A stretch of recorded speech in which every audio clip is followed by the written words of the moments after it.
30 seconds go as you're expected to be slow on the left-hand side. The start is on the jumps on the left-hand side. You're not there within 10 seconds of the start. Okay, cars are already forming. Please slow to the start. Slow on the jumps on the left-hand side. What the hell? Oh.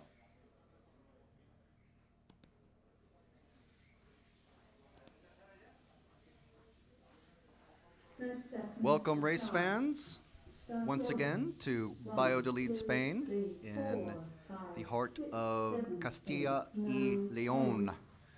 We are here at the 2013 EFRA 1/10 Buggy Championships.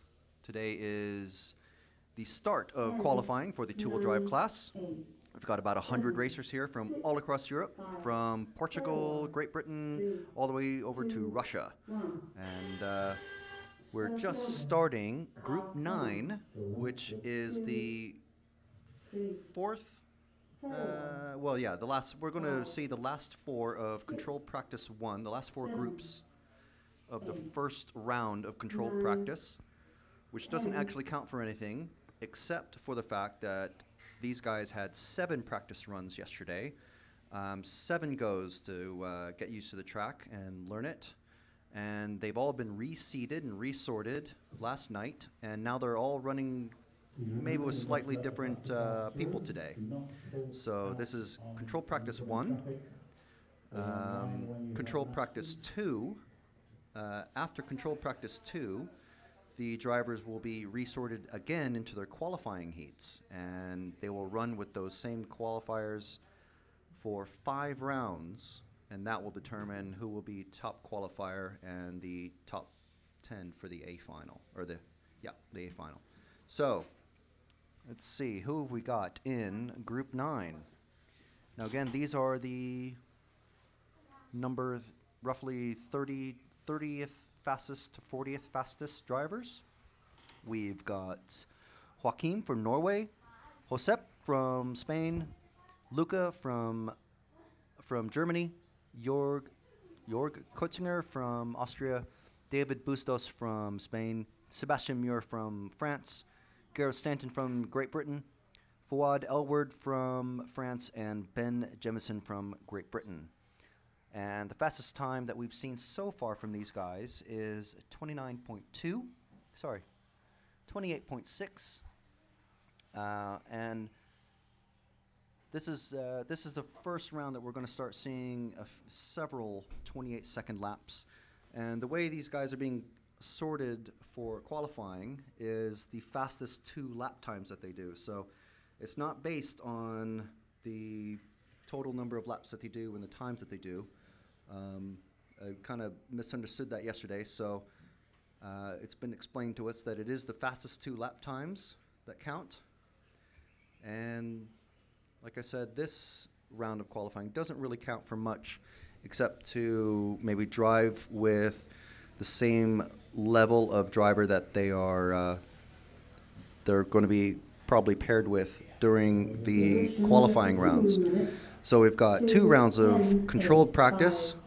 We're towards the end of the first round of controlled practice. There will be another complete full round of controlled practice. There's 12 groups, so that's 12 5-minute runs, and there's only about a minute in between each run. So because they're electric, there's just flick a switch and go. It's quite convenient. And then there's a bit of a lunch break, and while the computer does its thing and figures out who's going to be qualifying with whom, and then we'll have 3 rounds of qualifying. It'll be quite interesting. So let's see who's the fastest out there on the track. We've got car number 2 of Joaquim from Norway. He's about halfway through the track. Where is he at? He's just about to go over the big metal bridge in the middle of the track, if James can maybe pick him up. He's going over into the hairpin, about to go onto the front straight. There you go. You got him. That's Joaquim from Norway. If we have any Norwegian viewers, you can cheer him on. There's a few Norwegian racers out here today. Joaquim's he's just going over the green mile. He's through the S's. And this is little weird jump that they've got there. It's not actually wood like I was saying yesterday. It's actually some sort of corrugated sheeting material that might go on a farm building or something like that. He's gone through the stone loops and then over the green rollers, back onto the front straight, and Joaquim has just done a 28.28, which is extremely good. That's really, really quick. He's only about 1.1 seconds off of Neil Craig's fastest time, which is the 27.121. So let's see if we can find the next fastest driver out there. I'm sort of hearing myself on this. That is David Bustos Flores from Spain. That's car number 5. He's just about to finish his lap. 10, 2, 6, 4, 1, He's just come onto the front straight. He's about to go into the first corner. If James, you can pick him up starting at the green mile. There you go. Perfect. And he's going into the bank turn, through the S's, over the tabletop. The first set of green rollers there. It's kind of a tricky one because if you go a little bit too fast, you just kind of bottom out on that third jump. It's come off the metal grading bridge into the hairpin. I can see. The pocket reading. Oh, right. Oh, maybe because that was on. Good morning, everybody. Good morning, Matt. How is everybody today? This fine morning. I hope it's as beautiful as it is here everywhere else in the world. I hope everybody else is having as amazing weather as we're having here in Spain. It's pleasantly cool, isn't it? The track is fairly cool. I hope it's got a good surface for all the racers. We've got Renault Savoia coming out now for his heat. Just looking at some of the drivers up here on the driver's stand. He'll be familiarising themselves with the track for the first time this morning. Hey Ben, how's it going? How's the track this morning? It's a bit slippy on the AstroTurf, but other than that, it's all good. Is it a particularly challenging track? Yeah, there's a lot of stuff to get right. One mistake and it costs you a lot of time. Okay, well I'll let you go, Marshall, now. Very challenging track. Let's get back to qualifying. We've got Renault Savoia out there with his X-Ray. One of the newcomers, I think Martin Bayer is pitting for him. That's helpful. That's a bit of teamwork there for the X-Ray drivers. Savoia's running a mid-motor. Mid-motor two-wheel drive car, which we'll talk about later, but that's something we were talking about yesterday with the differences in the cars. Yes, I can tell you that Renault Savoia is in the mid-motor, and it's a little bit harder to handle, he says, but I'm sure he'll reap the benefits of it, and there is a plan, and that's why he's doing it. Yeah, that's right. There is a pretty good mix of cars here. There's obviously the Associated and Losi guys here with their mostly rear-engine cars. And then we've got the, I guess what we could call the newcomers. We've got Kyosho. It's a couple of guys with Kyosho. We've got X-Ray, and we've got Yokomo's out there as always. So it'd be quite interesting. Haven't seen any Tamiyas yet. Well, of course, we will have Lee Martin with his Tamiya. Ah, yes, of course. He'll be very much hoping to retain his championship. Yeah, he's, 2011 to 2012 European champion. We are yeah, his definitely. lucky charm. Since we started covering this event, he's won it every time. Yeah, so I think that should get us a visit to the little announcing studio here later on. Yeah, perhaps we'll have a royal visit from Mr. Martin himself. We will have to see. So this is Group 10, the first of what we like to call the Top Guns. And we're going to start with car 1, which is Renault Savoia, in a bright Spanish theme. Got Renault Savoia in car 1, Ellis Stafford from Great Britain in car 2, Philip Stalker from Austria in car 3. Car 4 is Ricardo Montero from Portugal. Car 5, Zacharias from Spain. Car 6 is Wesley from the Netherlands. Kim from Germany in car 7. Kari from Finland in car 8. Car 9 is Christian Lansel from Austria. And from Sweden, car 10, Nicholas Manson. So they're all running out on the track now. We got a bit of a pile up. It's cleared now, just at the start of the straight. So we're waiting for the first hot lap to come through. They've already started. When they started, they crossed the finish line, and then they've done one lap so far. So Renault's got a nice, clear, open bit of track. He's kind of lucked out. The guys that were just behind him have all sort of bobbled up or crashed or whatever. Renault's coming across with a 28.32, and Ricardo has done it behind him at 28.8. Cars 2 and 3 have somehow messed up, and they're well down the order. That's Ellis and Phillip. So they're not off to a perfect start, but I'm sure they'll pick it up. These guys are pros. And let's see who we're following right here. This is Renault coming over onto the straight, going into the first turn, just about to go over the green mile. It's a nice rhythmic section of jumps. You get it wrong, though, and you're kind of stuffed for the rest of the lap. And over the bank turn, through the S's, over the tabletop, into the first of the green rollers, the first stone loop over the metal bridge, which actually has a concrete ramp. The second stone loop, and he slides out just a bit into the hairpin, flips it over, and car 4 from, I believe that's Ricardo, is coming up behind him. So Ricardo's got to, or Renault's got to maybe just not worry about, oh, he's made another bobble going into the bank turn, and hopefully he doesn't mess up. It does, oh no, now they're stuck together. Okay, well, that's unfortunate. Unfortunate, you're supposed to let the cars go through when you have a little bobble, and now he's had, he's kind of made a mistake himself and taken off a turn link, or camber link, and had to get some help from the marshal.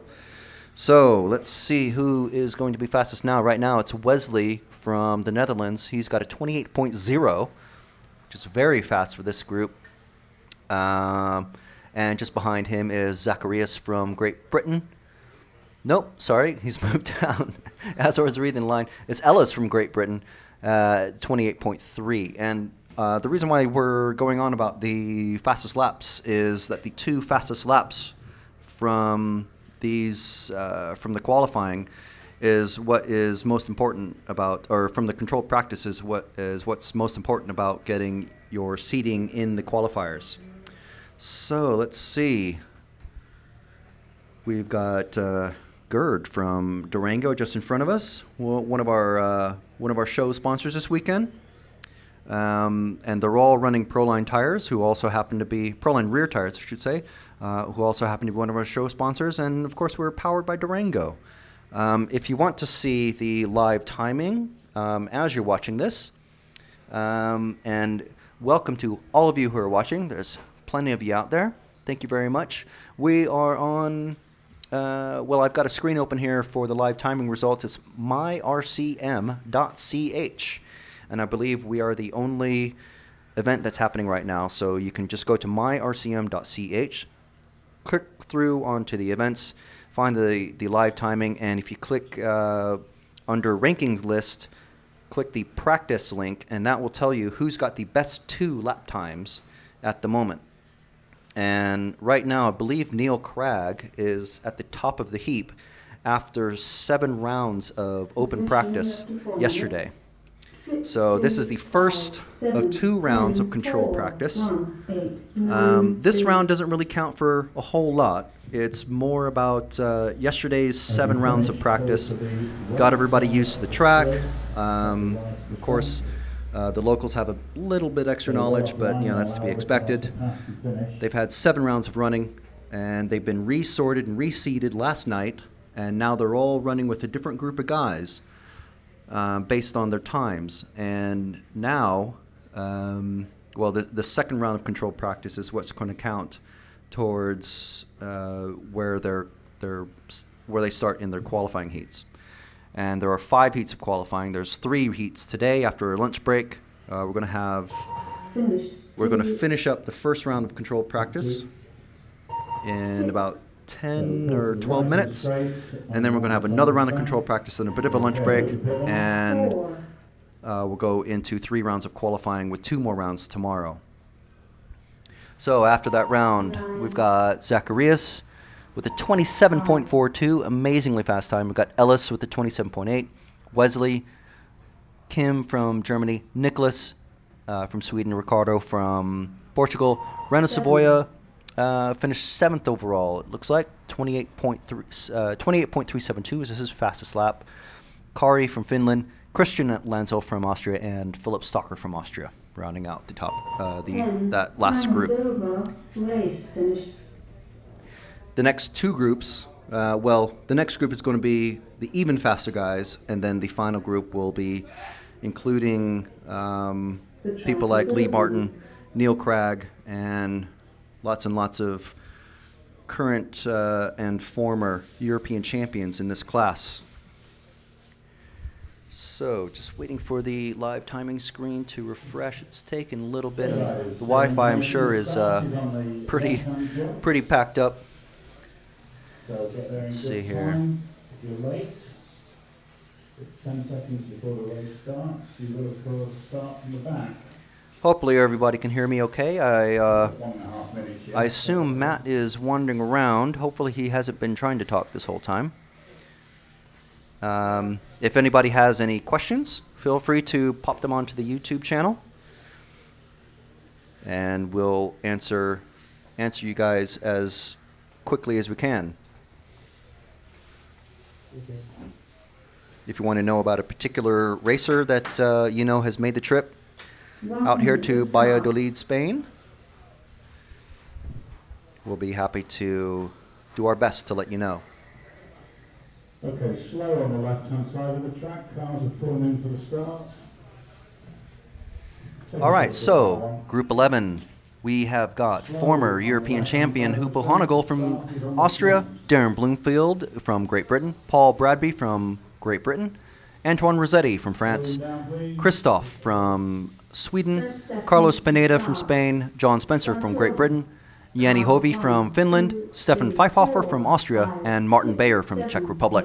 9, 10, These are the second fastest group of 10 racers, and they're just about to start.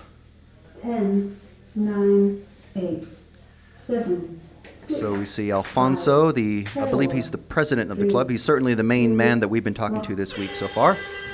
That's the starting tone. They're starting with cars 1 through 0. 3, 4, So we are following Hupo Honigel, just coming over the green mile into the bank turn, 8, through the S's, which look pretty bumpy, over the tabletop, over the green rollers, through the first stone loop, over the metal bridge, into the second green stone loop, through the hairpin, and we know that whoever wins the European Championship this year will definitely deserve it, because it is an extremely tricky track.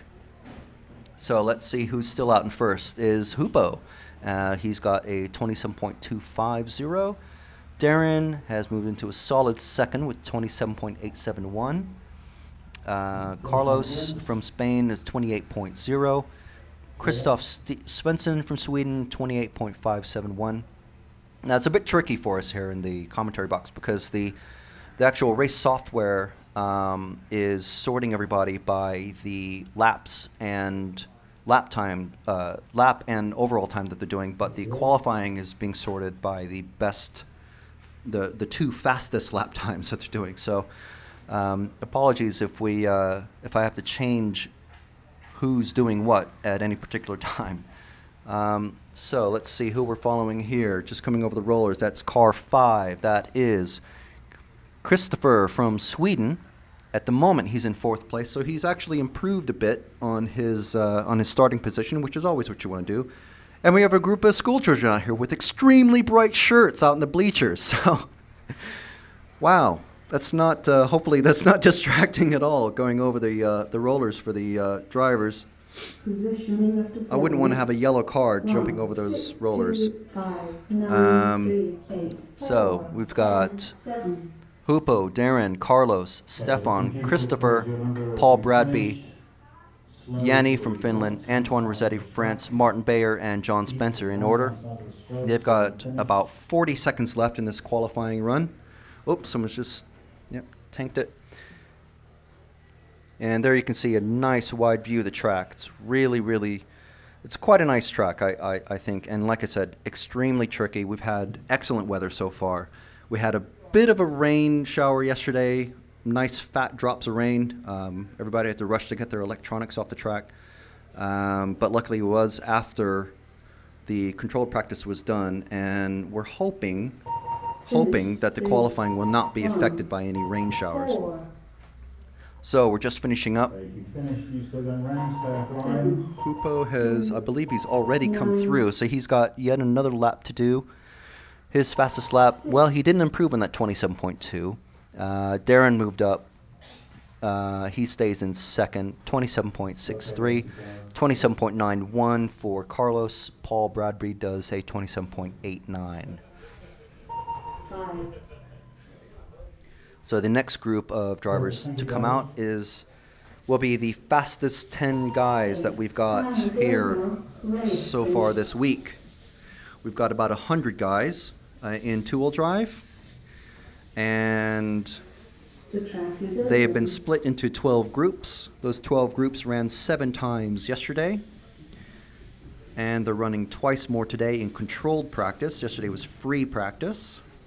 If you go to myrcm.ch and click through to the live events, find the ranking list on the left side of the screen and click practice, and that will show you the live timing and who is the fastest who has run so far today. Now the fastest overall at the moment is Neil Cragg, former European champion. The second fastest overall is Lee Martin, current and defending, also from Great Britain, European champion. So, compatriots, friends, not sure how friendly they are on the track though, but we'll see, we'll see. So, let's see, we've got, if you're watching the live feed, and we are definitely glad that you are here at RC Racing TV. You'll see that we've got 3 different views of the track. We've got a nice panning overall view that our cameraman James is handling. And then we've got 2 remote cameras that Matt is handling. And we're able to switch through those and show you the action as it comes around on the track. So you can see what's on screen right now is where the controlled practice is starting. Yesterday it was the time just started and the drivers just put their cars on the track, or their mechanics or fathers or friends put their cars on the track. But today they're all actually starting in number order and starting from a very specific position, with Alfonso just off screen. He's controlling who's going. So we're going to be starting with Lee Martin first, then Neil Cragg, Jorn Newman. There goes Lee.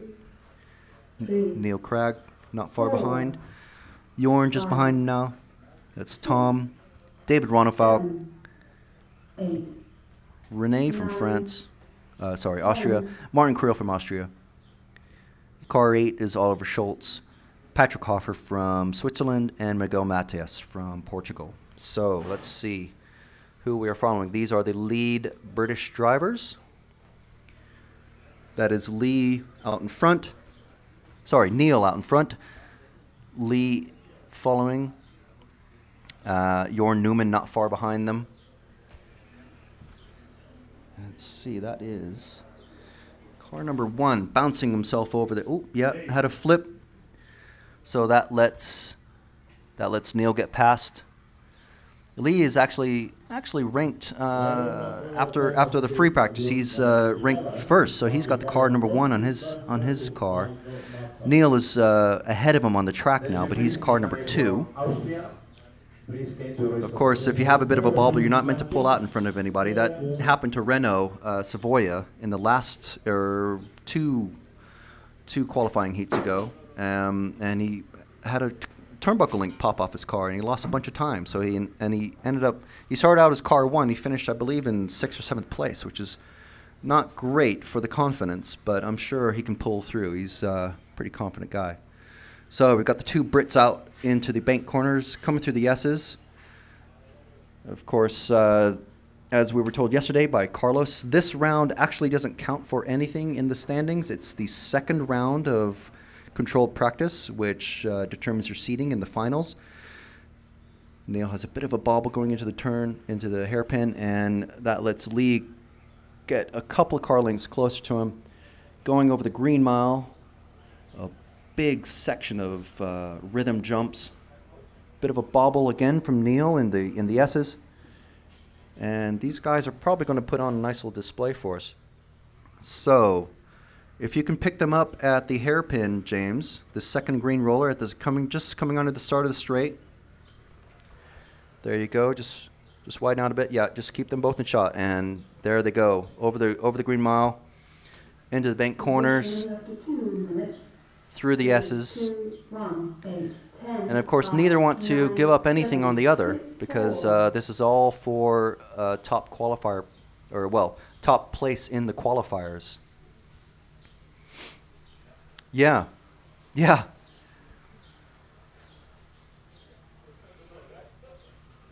Exactly.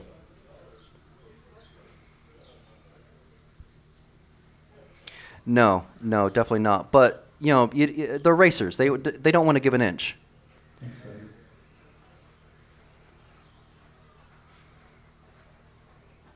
Yeah, I think. Yeah, look at that. Look at how close they are now. Just coming on to the start-finish straight. I think Lee made up a load of time coming over the bridge. So yeah, it's definitely interesting. They don't want to. Obviously, you know, they're compatriots, they're countrymen, but oh wow, okay, Neil's let him past. Lee's in front now. Oh, and then he makes a mistake and lets Neil past. Oh, he's got a big break now. So I think okay, I think Lee's just going to settle down and just try and crank out some fast laps without having to worry about passing Lee now, or Neil. Yeah.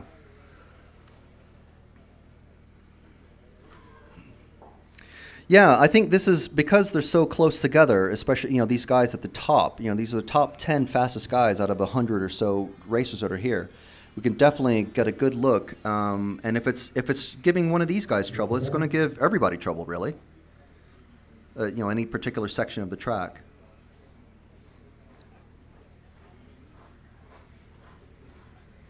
Yeah.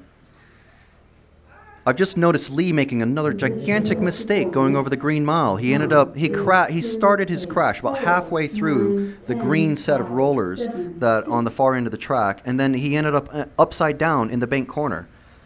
As the computer calls that you finished, go slow to the right side of the track. Yeah, I think that would definitely be helpful, because you know, is it nerves, or is it just, you know, he's trying to just go too fast, or what is it? You know, it's obviously he's trying to retain his championship. He's been the triple European champion the last 3 years, and he's defending. Finished 2, 3,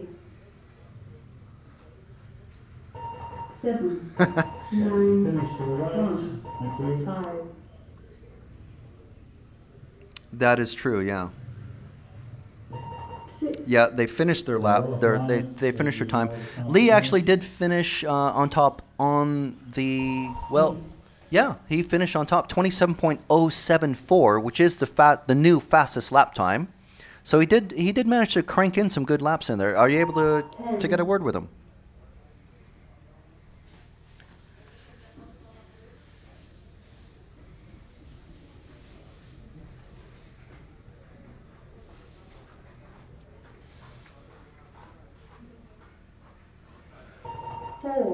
Time is over. Race finished.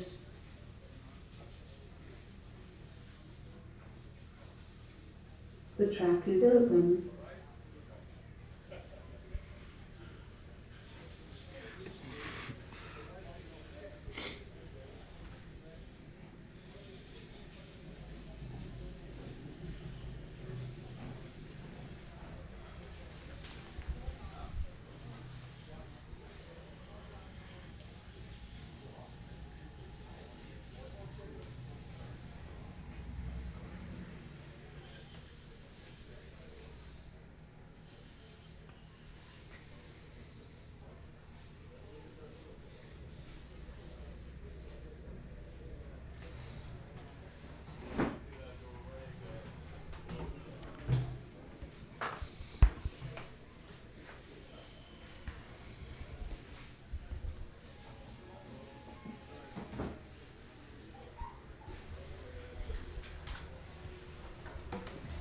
1 minute to start.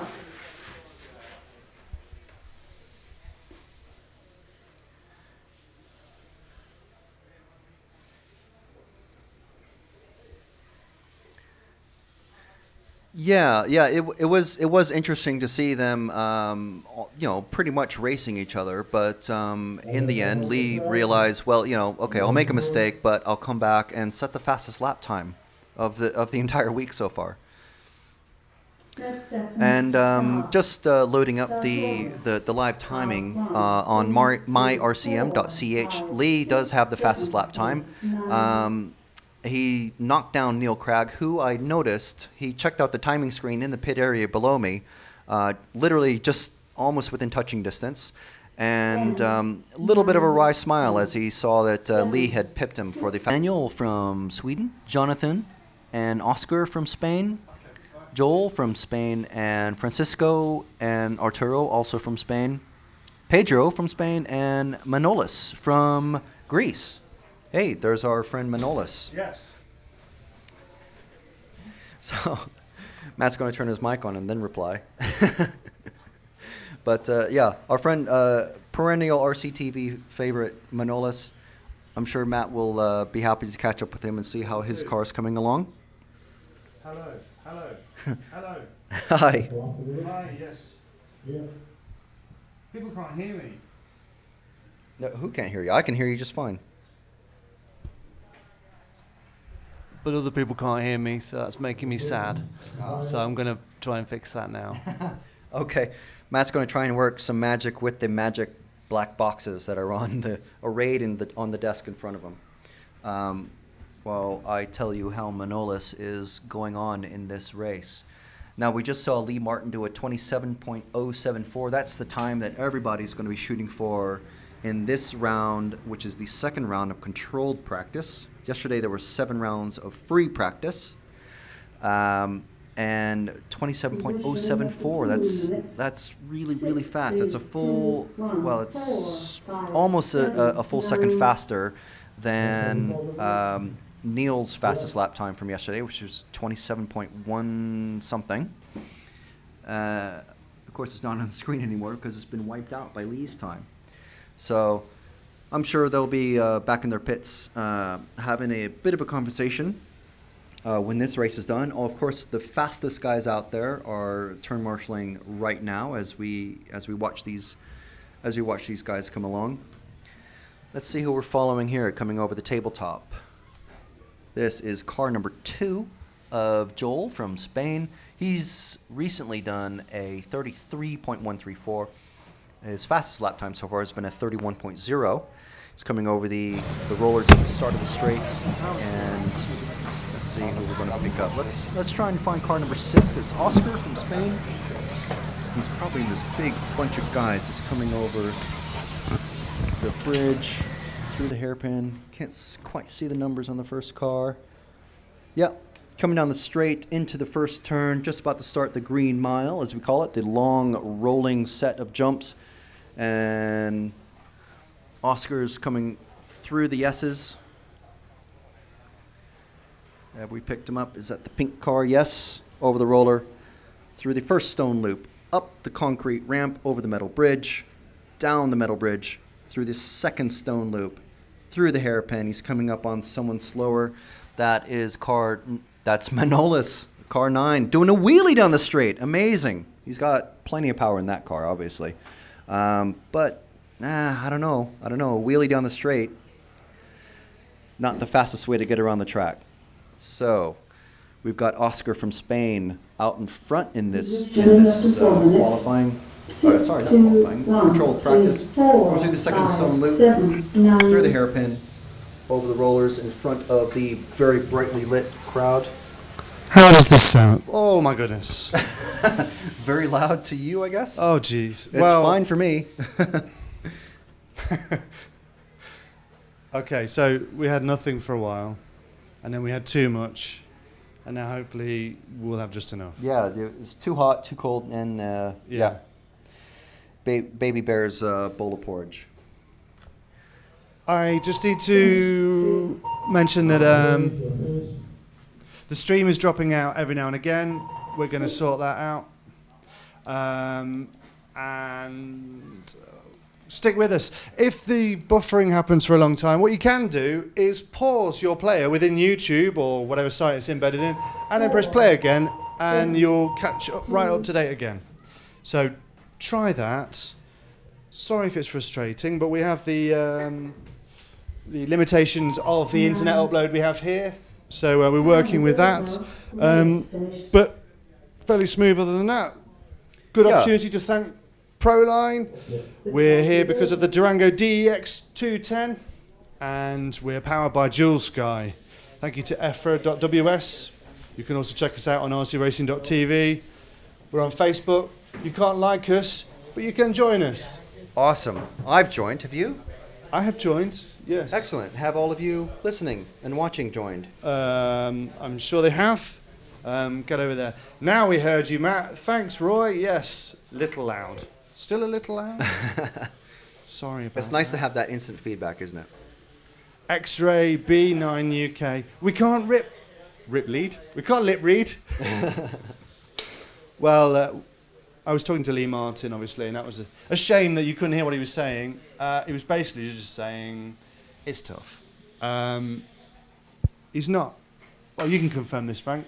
He's not one of the fastest guys yet, is he? Ooh, Lee? Yeah. He is the fastest guy. He is the fastest guy now. He is. He is fastest now, yes. Okay, but he didn't know that at the time he spoke to me. Yeah, after that run, he was the fastest guy. And like I said, I don't know if you heard me, but I saw Neil Craig checking this timing screen just outside of my window, and he had a little bit of a wry smile as he pulled the sunglasses down to see who was fastest in that qualifying, or that control practice. Traditionally, the two-wheel drive Euros are a Lee Martin fest, and every year we discuss this. Yeah, the last 3 years especially. Every year Young gets closer to taking it. It's a bit controversial to say that the two-wheel drive Euros are the ones that everybody wants to win, but they are held in somewhat more esteem. I'm going to address that around lunchtime by asking a few drivers. Are the two-wheel drive Euros the more skilled, talented Euros? They are the more subscribed Euros, more drivers for those. Traditionally, people say they are the tougher car to drive. They involve more skill, obviously, than the four-wheel drive cars. But previously, it was the touring car drivers that turned up. We had Mark Reinhard won the four-wheel drive Euros a couple of years back.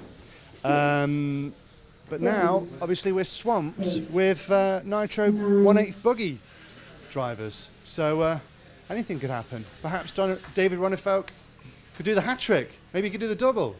Obviously, he's won one European Championship just a couple of days ago, and he's doing well. Is he doing well, Frank?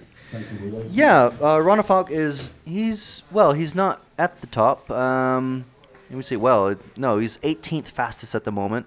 Combined 2 fastest lap time of 57.0. And that's about 3.5 seconds behind Lee Martin's fastest lap time. So, but it is interesting to see how the bleed over from the various classes, especially going from electric to nitro, happen. It's definitely interesting to see how that works. I mean, it's understandable that there'd be a lot of the same drivers in four-wheel drive from the two-wheel drive class because, you know, it happens at the same week at the same track. And I would like to know why some of the, you know, there aren't more four-wheel drive guys here, especially since they've just, you know, the nitro buggy guys have just finished a race last week. You know, obviously a big high-pressure European Championship race just last week. So you would think that maybe they have their eye in. I don't know. Maybe they're just not bothered about electric. Maybe they think 1/8 buggy is where it's at, and that ought to be the biggest class. Who knows? I would maybe call it Euro fatigue.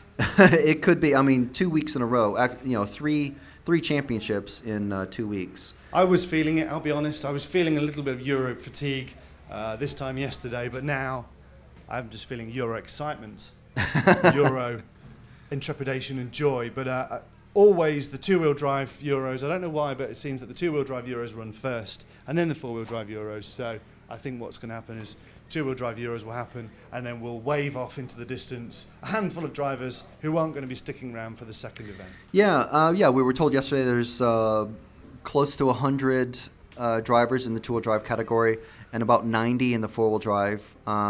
We also just popped into my head that, of course, we'll talk about this more on Thursday when the four-wheel drive free practice starts, that we're not actually sure yet, when we talked to one of the organizers yesterday, whether the four-wheel drive track will be the reverse of the track that we're looking at right now. So that'll be interesting if, the four-wheel drive guys... In some way. Usually they reverse it. They tried to reverse it last year in Austria, but they found that the jumps just didn't work backwards and they were just breaking too many cars. They did it for the first round of practice, or the first round of open practice. People had a couple of goes and they just went, this is no fun at all. Because the ski jump we had turned into driving up a cliff. So I don't know if you can run this track backwards or not. I'm sure somebody's tried it. Well, I mean, maybe they have got other options because they've got another route round the back. Yeah. So they just have to make a certain number of changes for the people who are running next week and not in this event, so that there aren't any advantages to people who've already been running for a couple of days on the track, if you see what I mean. Yeah, and I'm seeing like at least 4 different cutoffs where they can change the track around. There's a huge section of jumps that aren't being used. There's the route under the bridge that isn't being used. So yeah, there's a lot of potential for. I'm sure the organizers have already figured out what they're going to do, but they're obviously they don't want to show their hands just yet, so that any four-wheel drive guys don't start thinking about that. But we are in Group 2. Group 2 of 12, the 100 or so two-wheel drive racers, split into 12 groups. We got Group 2 out on the track at the moment. Let's see who the fastest guy is. With 30.15 second lap is Felipe from Spain. We've got Magne from Norway, one of the few Norwegian racers that are here. He's got a 30.350. Jorge from Spain has just popped in with a 30.038. As I was reading it, he improved from a 30.05 something to 30.038. So he's gone just a tiny bit faster, 200ths of a second. It's just, faster than you can blink, really. Let's see, that's Ioannis from Greece. That's one of our, I think, 2 or 3 Greek drivers that are here, along with Manolis. Jesus Angel, Josera Otis, and Ixaso Manzano from Spain. All 3 of those guys from Spain are all next. And then we've got our first Russian driver, Julia Timoshenkov from Russia, 32.676. So, let's see, these guys are... Oh, there's a crash just at the start-finish line. He's been cleared. 4. And it sound well. According to the timing computer, it sounds like the some drivers are actually finishing their track time. 8. 1. Yep. Okay, so that's it for Group 2. Group 3 will be out next. These guys are going to be getting progressively faster and faster out on the track. This is the all-important controlled practice round 2, which determines where they start their qualifying. Time is over. Race finished. Yeah. So, let's see. Do we have any other questions out there? Now, just I know Matt was having trouble with his microphone. I heard him okay, but I'm on a separate feed than you guys that are listening. We've got we had Lee Martin talking to Matt. We were watching Neil, Craig, and Lee, the last 2 world European champions for the past several years. They were out there. They're not really meant to be racing, but they were racing, really. And neither one wanted to really give an inch, even though it was technically practice. And then Neil had a couple of bobbles. He pulled wide and let Lee go through, and then Lee had a massive crash, and then he had another crash, and he finally settled down and set the fastest overall lap time that we've seen in the week so far. So definitely, it's all about mindset, isn't it? Doing this racing business. It's a bit like golf. You can have all the best equipment, but it doesn't mean you're going to be going fast. You have to really settle yourself down, be calm, be positive, and get out there and just rip off a 27.074 lap time. And, you know, like I was just saying, the guys in the last group were doing 32-second lap time. So it's a full 5 seconds faster, minimum. And, you know, between the fastest guys and the slowest guys, not to take anything away from the guys that are running now or guys about to run, you know, they're putting in a lot of time and effort and especially money to come here. And, you know, all credit to these guys. 2, 3, 4, 5, 6, They're doing their best. 8, 9. So we've got Group 3 about to start. Car 1 is the last to the line, and hopefully he got a good start. 10, 9, Let's see. 8, There's the starting area for the controlled practice. You can see that's a huge group of school children, very brightly dressed, just beyond the green rollers that are in front of the before the start-finish straight. And you can see the spray painted line that car just crossed over, the cone that's on the track, and the spray painted line that is the timing loop. So that's the you know, the goal, the light at the end of the tunnel for these guys. So they're on their first lap. Got Julie out there from Russia. There's a few lady racers here, and it's good to see more ladies coming to events like the European Championships. It's pretty cool. I believe there's another lady from Spain, and I think one more from, is it Finland or Norway? I'm not sure, but there's at least 2 or 3, I think. I know there's 2. I think there's 3. So we've got another Russian out here in this race.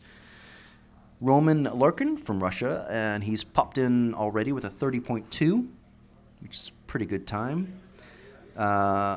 He's racing with one of his compatriots, Evgeny Timoshenkov from Russia, 30.781, who's just been pipped by Alfonso from Spain and Patrick Amer from Austria, and Bastien Garcia from France, and Willie from Belgium, and, oh, there goes Evgeny again, back into the second spot. But Roman stays in the lead at the moment with a 30.2. Let's see here. Oh, he's improved a bit. 30.273, and he improved to a 30.214. So very tight out there. Very tight. Now, what we're looking at here is, where are you trying to put that? Is, who's that? Who's that out on the green mile? I can't say. I don't have my binoculars, and I did actually bring binoculars because you never know where we're going to be standing, looking out at the track. That banked area out there is the farthest point of the track from us, so it's very hard to see. Coming over the metal bridge, that is car number 5 of Patrick from Austria, and he's he's solidly in second place in this group with a 30.483, but Roman from Russia has improved to a 30.086. So he went from a 30.2 something to a 30.086. And he's easily a half second faster than everybody else out there. That's really good. So he's going to be moving through the field. Hopefully everyone gives him some space. Because this is just controlled practice. It's just, you know, it's all it is practice, but it's highly controlled. Whereas yesterday was free practice. Sorry. So you could come out and practice if you wanted, which pretty much everybody did. You only have 7 runs to do very well on the track, and it's a very complex track, as Lee was saying. And there's at least 5 or 6 different types of surfaces here. We've got metal grating on the bridge. We've got painted concrete on the ramp up to the bridge. We've got plain concrete before that, which is smooth. And then we've got rough concrete just in front of that. And then flagstone paving. We've got corrugated shed material of some sort on the tabletop. It provides a really nice rumble strip, actually, and it's very low maintenance. So it's a really smart move to use that sort of thing. We've got short AstroTurf, which looks quite fresh. There's a lot of bright green AstroTurf out there. And of course, because it is off-road, we've got hard packed dirt. And if you get a little bit too far offline, you've got very, very loose dirt out there, and everybody's running on Proline mini pin tires. I don't know the exact model number, sorry, but I'm sure we can find that out for you. Proline, one of the show sponsors this weekend. Also the Durango DEX 210, the 210, which is out here in force. Gerd from Durango is out here in person to do marshalling, well, not marshalling, but mechanic and timing and setup help, provide all that sort of stuff for the Durango guys. And of course, we're powered by Dual Sky this weekend. And want to thank everybody that's watching on RC Racing TV, through the Facebook group, on EFRA.ws.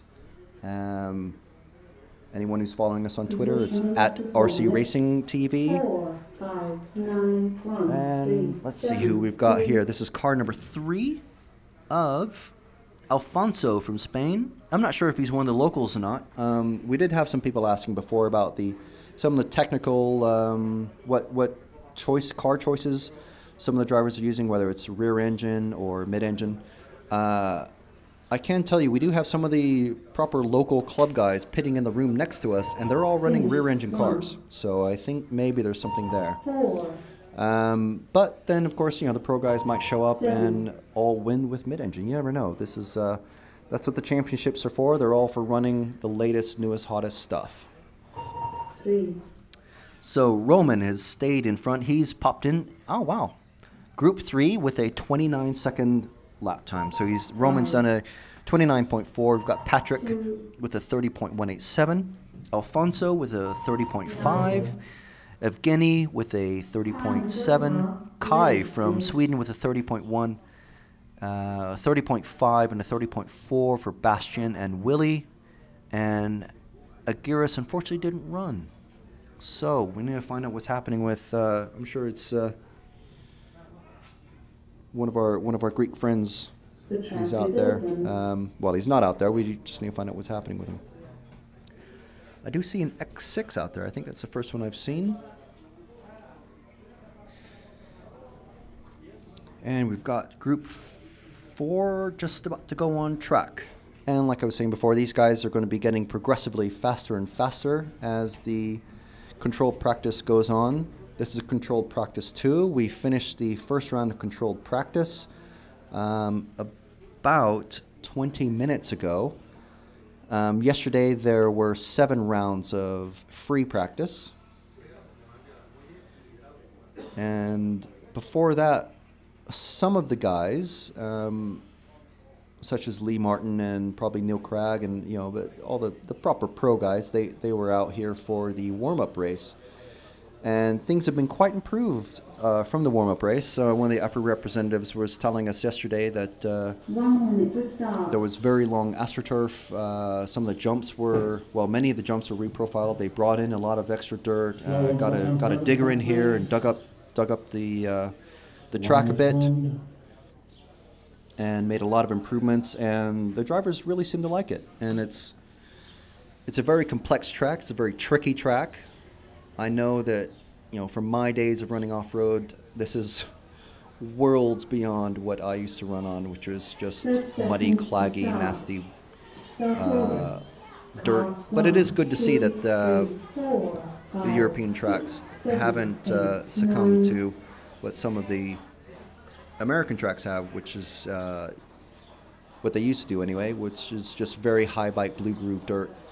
And it's nice, when you're driving an off-road car, you got to get it dirty, I think. You got to get it dirty. It needs to be, you have to get a bit of mud, a bit of dirt on there. So let's see, we've got Group 4 just starting. We've got Miguel and Federico from Spain. That's car 1 and 2. Car 3 is a no-show. Nicholas from Sweden. Alejandro from Spain. Kappa from Spain. Maxim from Russia, I believe that's our 4th and final Russian driver. Kevin from France, and Renee from Austria. They are all running out there. Let's see who we're following. This is Miguel from Spain, who was being tracked by James. And we've got, as you can see, if you're watching the feed, we've got 3 different cameras out on track. Miguel is just going over the green rollers, or the green mile, as I've taken to calling it.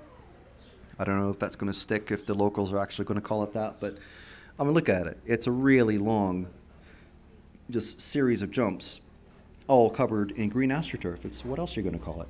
And actually, it's been suggested that we generate more names for parts of the track. So the Green Mile is a great start. We're looking for more names. If anybody wants to suggest names for parts of the track, that way we can keep track of where we are on the track as well. Yeah, definitely. Keep us on our toes with various names for different parts of the track, because there are 2 sets of small green jumps that are here, and I don't really know what to call them other than the first set of green rollers and the second set of green rollers, but maybe the start-finish jumps or something, I don't know. But yeah, we've got a huge metal bridge, we've got a tabletop with corrugated shed siding. I'm not sure what it's actually called. 2 what I'm at the moment calling stone loops. First stone loop, the second stone loop. Of course, the straight, you can't really change the name of the straight. The S's, which is, you know, every track has a bit of S's somewhere along it. And let's see who we're following. Just going into the bank turn, coming through the S's. And those are starting to get really bumpy, as I've noticed that the marshals have really been fastidious about sweeping the track so far today. Yesterday, I noticed during the free practice times, the track was just getting swept every now and then if someone felt like it. But now it seems that the racers are realizing, well, okay, you know, we need to start sweeping the track here properly. So they take it upon themselves to keep the track green. I'm starting to see just before the start-finish line, there's actually a bit of blue rubber laydown starting to appear on the hard packed dirt surface, and of course that means the more that the track is kept swept, that means if it's in a sort of a high impact area, like coming off of the concrete or stone areas, it's going to get pitted up a bit, especially through the S's, I'm noticing. So I'm curious if that's the change in the track conditions is affecting anyone. Of course, we haven't had any rain yet today. There was a little bit of rain yesterday. If you've been following the European finals in the 1/10 class for a while, well, yeah, there has been a lot of rain at lately, historically. But we haven't seen too much of that yet. We were here all day yesterday. We arrived in Spain the day before. Haven't seen too much rain. Some fat drops came down yesterday for about 10 minutes or so, but it was definitely not a downpour. It would basically be something that we had to go get the cameras in, and that was about it. After that, after about 10-15 minutes, it was fine. Just kept the dust down. So let's see who's fastest in this class so far, in this group. We've got Maxim from Russia. He's doing really well. He's got a 30.5. We've got, with the 30.4, just a bit ahead of him is Nicholas, car number 4. Renee from Austria with a 30.8. And the rest of the drivers not doing so hot. We've got Kevin from France with a 30.3. Maxim has come up with a 29.468. Nicholas with a 29.677. Then Renee with a 30.2. Kevin from France with a 30.3. Miguel from Spain with a 30.6. Alejandro from Spain with a 30.3. If you can hear all the what sounds like stepping on rocks, those are the brightly colored school children that are walking just behind the pit, the commentary box, on a rocky path. So sorry for that if you can pick that up.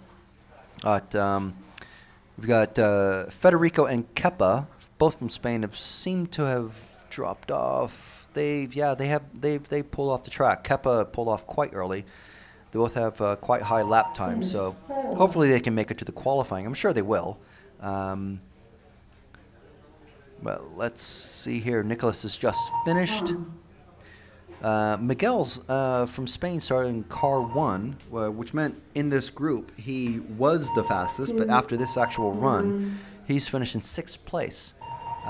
Maxim from Russia, still in 1st with a 29.4, and as he's come around to be the final driver to complete the race.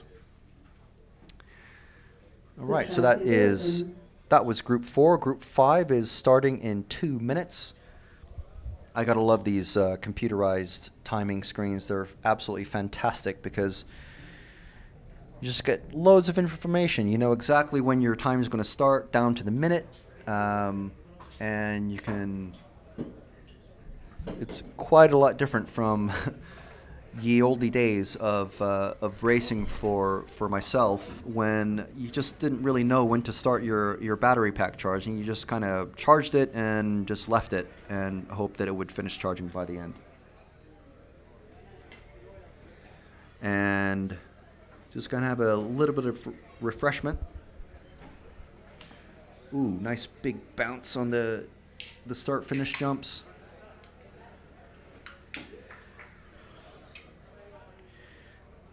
As the school children have come back. It must be nice to be a kid. You go to school, you think you're going to be sitting at your desk, and all of a sudden you're given a nice bright shirt to come out into the sun, and you're at a toy car race. Frank, did you just open a can of beer? I did not open a can of beer. This is a can of Diet Cola drink.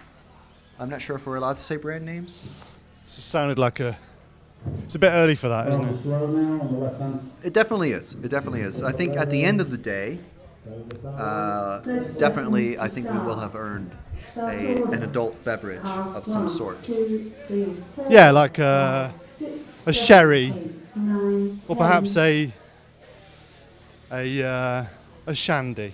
Oh, okay. Well, yeah, I was thinking some sort of light lemon lime refreshment. Ovaltine, Horlicks. They're brand names, aren't they? Some malted chocolate beverage, so we can go to sleep instantly instead of after just a couple minutes. So let's see. James is following car 1. That is Sylvain from France. Car 2 is Juan from Spain, Matthew from France is car 3. Car 5 is Ivan Jimenez from Spain, and from Sweden, Johannes Edrin. We have a few Swedish drivers here, a few of the Scandinavian drivers. I wonder if they all came in a big camper van, but probably not, because there's Swedish drivers, we've got Norwegian drivers, we've got a couple of Finnish drivers. That's a long drive. That's a very long drive, especially down to, we're just a couple hours outside of Madrid. So if you can imagine that sort of flight or drive, it's, yeah. For those of you that tuned into the opening ceremony yesterday, there was a sea of beautiful baby blue and canary yellow short sleeve shirts upon the Swedish drivers. Yeah, and unfortunately a bit of confusion with the British drivers because they were all wearing blue shirts, and they came just after the French drivers also in their normal blue shirts. I would have thought that the British drivers might have, like an embroidered Union flag on the back of the collar so they can pop the collar, like the cricket team, or I don't know, who knows. Maybe next year they'll go for white shirts from Hackett and with the embroidered Union flag in the back. Who knows how much that'll cost. Let's see who we're following over the start-finish jumps. He's just crashed, unfortunately. Commentator's curse. Oh, well, I got to get one in there. That was Mathieu from France. He's going over the green mile. Huge set of rhythmic jumps into the bank turn. Through the S's, which are getting very bumpy, slides out just a bit over the tabletop and over the green rollers. Through the first stone loop, up the concrete ramp over the metal bridge, where you can see the RC Racing TV banner. Through the second stone loop, kicks the rear end out just a tiny bit through the hairpin, over the start-finish jumps, and over the line. You can just see the line painted across the start-finish area. So as we get a nice general view of, you can see the pits behind the green mile there, just under the EFRA logo. The flags aren't really moving very much today. It's the air isn't completely still. It's not. Of course, it's not humid at all. The flags are moving just a bit, but yesterday they were moving quite a lot, must say. So we don't have as much of a breeze as we did yesterday. I was thinking that maybe the cars might be affected going over those jumps that this car Unfortunately, I didn't catch the number of, but he's... Anyway, the wind didn't seem to be affecting the cars at all, because there's only that one section. So let's see who we're following here. This is car number 3 again, same car, of Mathieu from France. Let's see if we can find the fastest guy. That is Antti from Finland. He's just over halfway through the lap. And he's car number 9. He's about to go through the... He's just gone... Now he's gone over... Started the... He's going down the straight, through the first turn, over the green mile. He's just started the green mile. He's halfway through it. That's car number 9 of Antti from Finland. Coming through the S's now. Very good, James. And over the tabletop, over those little corrugated bumps of rumble strips. There you go. Very nice. You see, he's obviously, this is controlled practice, but we do have a referee out there, and he's making sure that everyone is minding the... Oh, no, he hits a marshal who's... I don't know. Well, we only saw him. He probably had just stopped to pick up that car, unfortunately, but it doesn't slow him down very much, and it doesn't seem to have shaken him at all. So he's passed the car, passed another car that was crashed, hit a marshal. He did do a little bit of a mistake there. Hopefully he doesn't hit any more marshals. Passed another car. So he's making up loads of time in these guys. We've got a 28.950 from Antti from Finland, who we're following right now. It's car 9. Car number 1 is Sylvain from France. He's got a 28.875, which is actually faster than Antti has done. Let's see if we can pick up Sylvain. That's car number 1. He's just started the lap. He's somewhere on the green mile. Let's see as they get closer coming over the tabletop. Let's see who is car number 1. He's just about to go over the bridge. He's on the bridge now, coming down the bridge through the second stone loop. The second car in that group, James. Just there you go, middle. Yep. That is Sylvain from France, and you can tell he's from France because he got a massive French flag on his rear wing uprights. So this group is just about to finish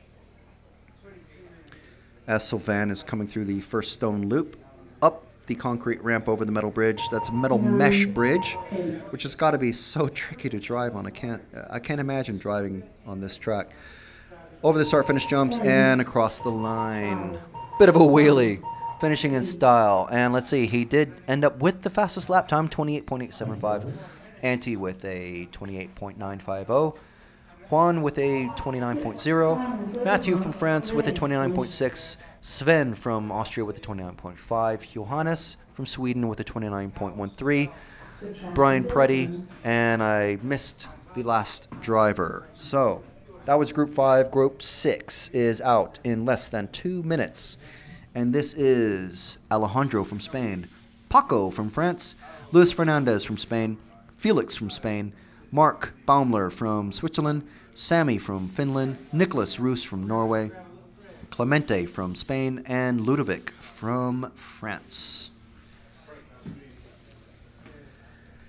So I'm not sure if that's a different group of school kids out on the bleachers or if that is a second group of school. I think it's the same group of school kids. They were sitting on the bleachers watching the cars go past.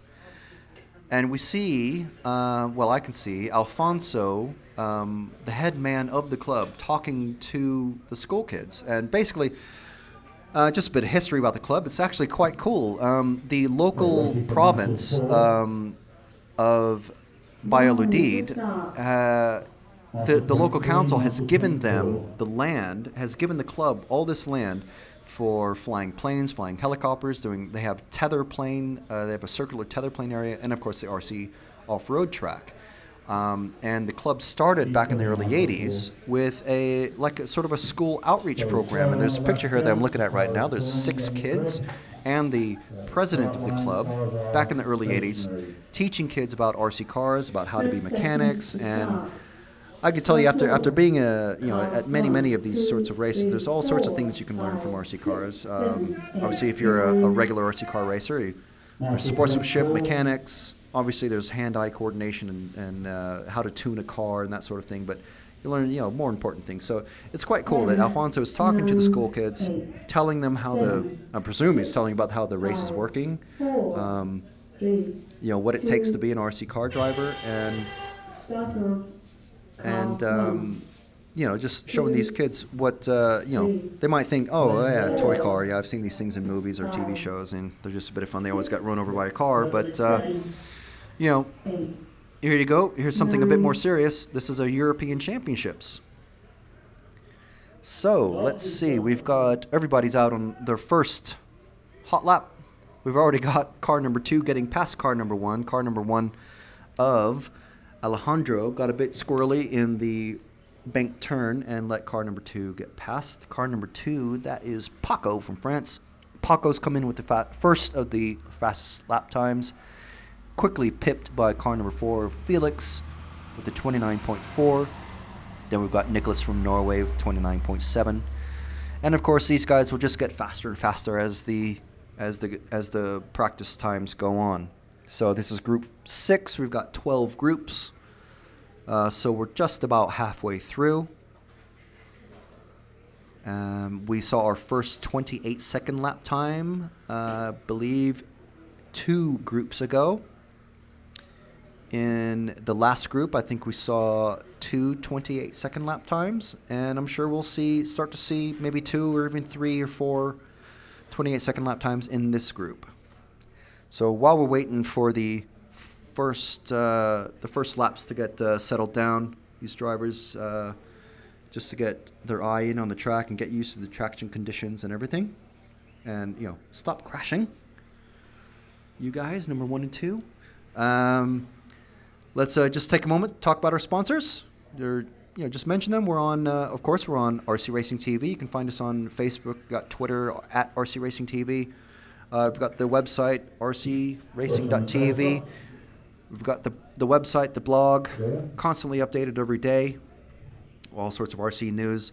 EFRA.ws, we're the official media partner of EFRA, the European Federation of Model Auto Racing.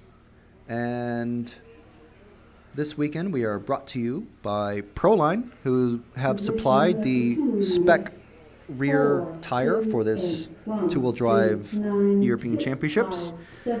The front tires are free. You can run any front tire you want. We're also brought to you by the Durango DEX 210, which is out here in force. We've got Gerd from Durango. I'm sure we'll be talking to him at some point. And we are, of course, powered by Dual Sky this weekend. So, let's see who's doing what out on the track. We've still got the car number 4, Felix. He's in the lead with he's 29.251 is his best lap time. The actual best lap time is car number 9 of Ludovic Vautier from France with the 29.42. And actually, just come up ahead of him is Nicholas from Norway with a 29.240. So he's actually 0.02 of a second faster than Ludovic. That's really, really, really close. And then we've got Luis from Spain, 29.26. Paco from France with a 29.934. And Sammy from Finland, Clemente, and Alejandro from Spain, and Mark Baumler from Switzerland. That country code always gets me. It's a CH, but yeah, it's Switzerland. So, let's see if we can find the fastest guy out there, who is currently, that is Nicholas Roos, car number 7. Let's see where Nicholas is. He's not in this group of 3. They've just come past the start-finish line. There's a group of 3 coming through the S's. Let's see if it's any one of them. Yes, just coming over the bridge now. And, he's just flipped himself over. That's Nicholas. It's okay, though, because Nicholas is just coming over the start-finish jumps. 4, 3, 9, 7, 2, 6, 8, and into the first turn and going over the green mile. He's the first of those cars, that group. It doesn't matter so much if you crash or if you let someone pass. Of course, you have to let someone pass if they're coming through and they're faster than you. But it doesn't matter so much if you crash, because what the organizers are looking for is the fastest lap time, not the number of laps that you do in a certain amount of time. And that's for practice only. For qualifying, I'm sure they will be going back to the normal, what everyone is used to, the most number of laps in 5 minutes. So, let's see, I believe that is car number, we're looking for car 7. Car 7 is the purple car just coming over the bridge. There's a car upside down on the bridge. That's not good. So the purple car coming through the hairpin now, that's Nicholas Roos from Norway. He's currently got the fastest lap time of anybody in this group. And he started his lap time just before. Oh no, he did get caught. Hey, to Scott Mahoney, thanks for watching. He says, I don't think these people will be making the A final. That's a fair point. They won't be making the A final, but of course there is the A all the way down to the, what are we expecting? The A, the B, K. the C, all the way down to the K final. Yeah. So they'll be making a final which is intended for their abilities, of course, and which we'll be covering, of course. Well, it is a little bit harsh to say, yes, of course they will not be making the A final, but you know, I used to come to these big races like this. I never expected to get into the A final, but it was more of just the experience. You know, you come to one of these things and you can walk up to a driver who's driving your particular brand of car and say, hey, you know, you're doing really well. What's your setup? You know, can I borrow some settings off of you? And you know, it's just a good thing, and you also learn, you know, how the pros do it, and it's a really good thing to come to these things. It's the people in the B final down to the K final that actually make this an event, though, isn't it? Yeah, exactly. You know, it's the spectacle belongs to the guys who finish on the podium, but you know, the bulk of the action is the guys, you know, down in the lower mains.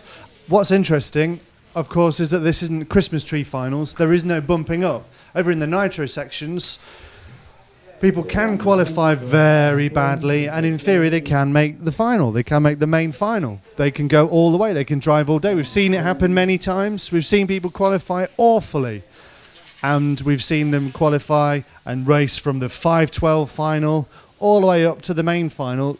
Anybody can actually win, no matter how they qualify, but they'll have a lot of work to do. With this, you get your final, and that's where you're going to be, and the best you can hope for is first place in the final you qualify for. Yeah, and the idea, you know, what I was told by a former world champ was, you know, you want to finish ahead of where you qualified, and that's you know, the best you can do in your final. Of course, if you top qualify, you got to win. You can't not win if you're top qualifier. But for these guys, it's you know, yeah, there is no bump up. It's you have 5 minutes to do your shot of glory, and then that's it. You're done. You hope you've done your best. Why? That was a question put to us by JQ last year. A lot of the nitro drivers that have come across into the electric 10th scale said, why is there no bump ups? Why must I be stuck in the final I qualified in? There's nothing more for me to fight for. I've got to be in the C final, and that's all I'm going to have. Why can they not bump up? We'll talk to Carlos about this. We'll talk to people about why this is. Why could you not have the top spot or the top two bumping up to the next final? I don't know. I think it's just tradition, really. You know, it's like, why do cyclists shave their legs? You know, it's the same sort of thing. It's just how it's been done, and that's all I can guess, really. Why do cyclists shave their legs? We'll also be answering that question as well, but just for Frank. Well, sorry, I'm a bit of a Tour de France fan, and I'm waiting to watch all of those things when I come back, all the highlights. So, let's see. In this group, we're in Group 7 of 12. We've got, with the fastest lap so far, we've got a 29.4 from Alexis from France. Wow, it's shifting around quite a lot. Yeah, he's at the top again. We've got Tristram Neal from Great Britain with a 29.7. David Benito with a 29.9. Lewis from Spain, and Miguel from Spain, both with 30-second lap times, 30.1 and 30.5 respectively. Lorenzo from France with 30.7. Carl Johan from Sweden with a 29.8, doing pretty well. One of the, probably about half of the drivers in this group with a 29-second lap time.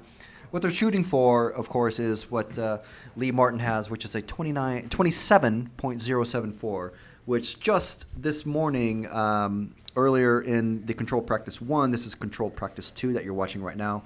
In Control Practice 1, Lee Martin, driving in the same group as Neil Cragg, beat Neil Cragg's fastest lap time of 27.121. Which was surprising as they were racing each other and slowing each other down. Yeah. And he made quite a lot of mistakes. He did make quite a lot of mistakes. But like I was explaining to the viewers earlier, it is, it doesn't matter if you make a mistake or two in this particular way they're doing it for the control practice, because you're going purely for the fastest lap time. Yeah.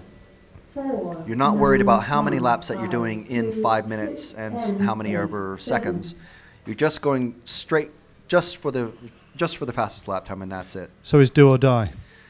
Do or die, but you have about I don't know how many laps these guys are. You have about 10 laps to do it in the group. And of course, control practice 2 is the important controlled practice. Control practice 1 didn't really count for much in the terms of where you're seated for qualifying. Control practice 2 is vastly important for the qualifying positions, because you will be seated according to your control practice 2 time for qualifying, and you're running with your qualifying group for 5 rounds. So we've got control practice 2. We're about just over halfway through it. I think at about 12:30 local time is when it finishes, and then at about 1:30 the first round of qualifying starts, which is when it gets really pressure filled, because then it is every single lap counts. So do we have a siesta? We will be having, well, no, actually we won't be having a siesta, because we'll be talking to people in the pits and interviewing them, won't we? Yes, yes. So we'll be having a fiesta rather than a siesta. Yes. A fiesta of interviews. Yes, to feast upon. To feast upon, yeah. Not a smorg. I'm tempted to say smorgasbord. I'm just going to say smorgasbord just so I don't say we're going to be having a smorgasbord. Smorgasbord. It's overdone, isn't it now? Yeah, it's overdone now, and now we won't be saying it again. Okay. See, there we go. See, it's out of my system. Okay.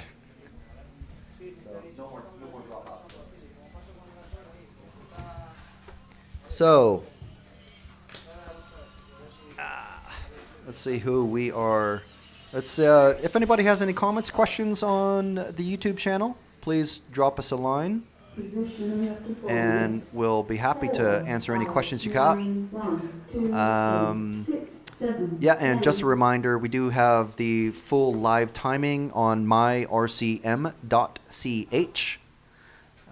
You can go in there. We're the only live event that is broadcasting right now, I believe. You can click through, and if you find on the left side of the screen, you'll see ranking lists with a gray border around it as one of the headings. Under ranking list, click practice, and that will show you the current fastest 2 lap times. All the drivers sorted by their fastest 2 lap times, which is what is the really important bit for the qualifying today. So let's see, we've got with a 28.2, Lorenzo from France finished with a 28.2, Alexis finished with a 28.7, 28.8 for Tristram Neal, and 28.9 for Sandro from Switzerland. And the rest of the drivers, roughly in order, were Luis Jimenez from Spain, David Benito, Miguel Coide, and Carl Johan from Sweden.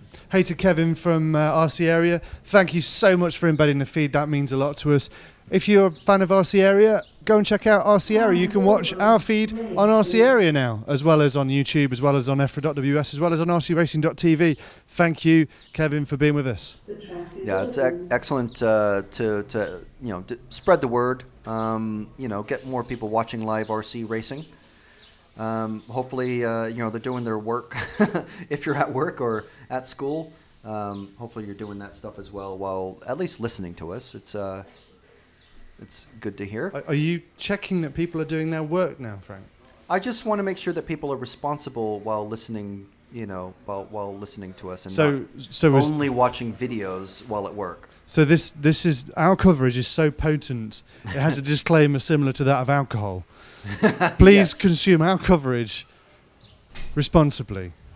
responsibly. Don't let it go to your head. Not in Don't go moderation. crazy. Not in moderation. Listen to the whole thing all day, But responsible. but be responsible about it. And I just want to give reply to Jib Skateboards from YouTube. He asks simply, cyclist legs? Hell yeah. Cyclist legs? Yeah. Well, yeah, of course.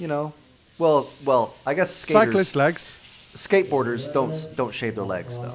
I think that's They wear the baggiest jeans. They wear the exact opposite to what cyclists wear. Yeah. Cyclists wear skin tight lycra. Yeah. And So they skaters can go wear faster. jeans that they could get both of their legs down one effectively leg. parachutes as they go scream down the hill. Yeah. And slam into a parked Thanks for car. being with us, Jib Skateboards. Jib Skateboards. Thanks Yeah. for being with us. 7, 8, 9, 10. I think what I think is quite cool, and why we really need Frank to name parts of this track, is that we named parts of the track last week in France. People had no idea what we were talking about. Later on in the stream, why are you calling the track Champagne? One of the jumps was called Champagne. There was one called Vein Shadow Hairpin. There was one called Pitman Straight. And if you wanted to know why, well, you just had to go back to rcracing.tv and watch the stream again, all 7 hours of it. And somewhere within there, you would find some sense as to why we gave names to the track. 10. Yay! Hi, Phil. Thanks for being with us, if you're there. Yeah, want to thank Phil from NeoBuggy for embedding us on the NeoBuggy website. Always a fantastic source of RC news. For being with us virtually, if not physically. Yeah, we're sad you couldn't be here, Phil. We love you, Phil.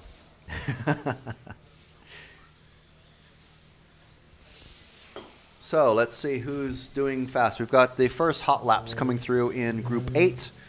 We're starting to get faster and faster. Of course, I say hot laps. It's basically the first lap because the fastest lap so far is only a 30.0. We know these guys are going to be getting down to the low 28s. And there we go. We got a 29.3 now. That's 7 tenths faster. Another 29.7, 29.3. So let's just run through the drivers that are in this class. If you have anybody that you know is attending the European Championships, give us a shout out, and we'll tell you how they're doing. We'll maybe even talk to them on the live stream. Request that we follow their car. We can do that. Yeah, definitely. Tell us who you want us to follow. Tell us what heat they're in, or don't even tell us that because we'll find it for you. Yeah, we can. We've got all the information, not quite at our fingertips, but it is there within the system. We can phone numbers. We have addresses. Yeah, we can. Facebook We'll addresses. send a letter to the organisers and find out what heat various drivers are in. If they're your friends, you tell us, and we'll follow them for a couple of laps and let you know how they're getting on. Definitely. Pass on messages. We're like the postal service now. Yeah. Yeah. Well wishing your fellow comrades out here in the field. We won't hack into their Facebook or anything. We won't actually do that. Well, we will, but later. Anyway, we've got Chris Moody presently. Actually, he's second now. We've got Richard Ralph from Great Britain. Just pipped Chris Moody for the top spot. Richard has done a 29.30. Chris Moody is in there with a 29.33. We've got a 29.43 from Andreas from Austria. We've got a 29.28 from Ramon from Spain. Stefan from Spain, France has done a 29.43. Thomas Holicki from Czech Republic has done 29.4.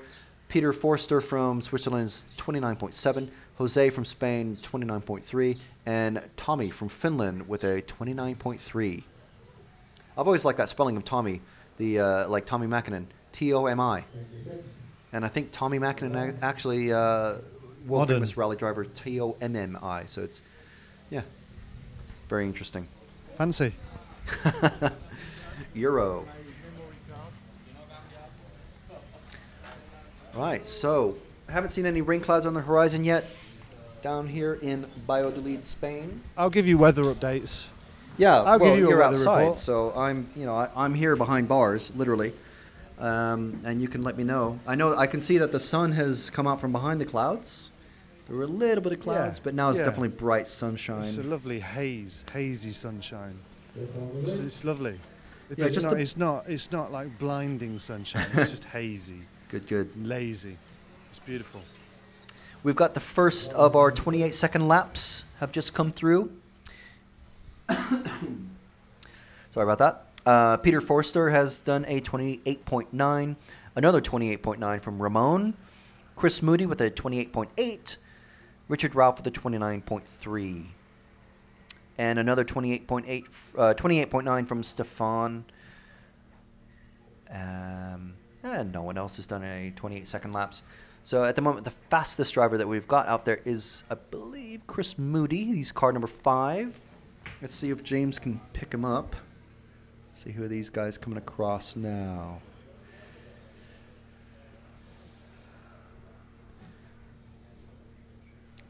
Position after 4 minutes. Oh, is Chris 3, 1, driving 5, pretty much by himself, or is he? 10, 2 cars going over the Yeah. grill. Car 5 coming through the hairpin hairpin. now, just going over the start-finish jumps. The first of those 2 cars coming down the start-finish straight. There we go. Great job, James, coming through the first turn. Who's driving going car, over the who's driving green car number mile. 5? That's the huge rhythmic section of AstroTurf jumps through the bank turn, through the very high traction S's. I believe those are much higher traction than they were yesterday. It's gone through the first stone loop, up the concrete ramp, over the metal bridge, the second stone loop, and then through the hairpin, and then over the start-finish jumps once again. 5, 2, And that's him done. So his fastest lap time remains, he's done 10 laps, 28.8. Now some drivers, we explained this just a bit earlier, but in case you've just started watching, some drivers have done 11 laps, some drivers done 10. That doesn't matter. This is controlled practice too. What they're trying to do is the fastest lap, and the 2 fastest laps that they've done in practice go towards deciding where they are in qualifying.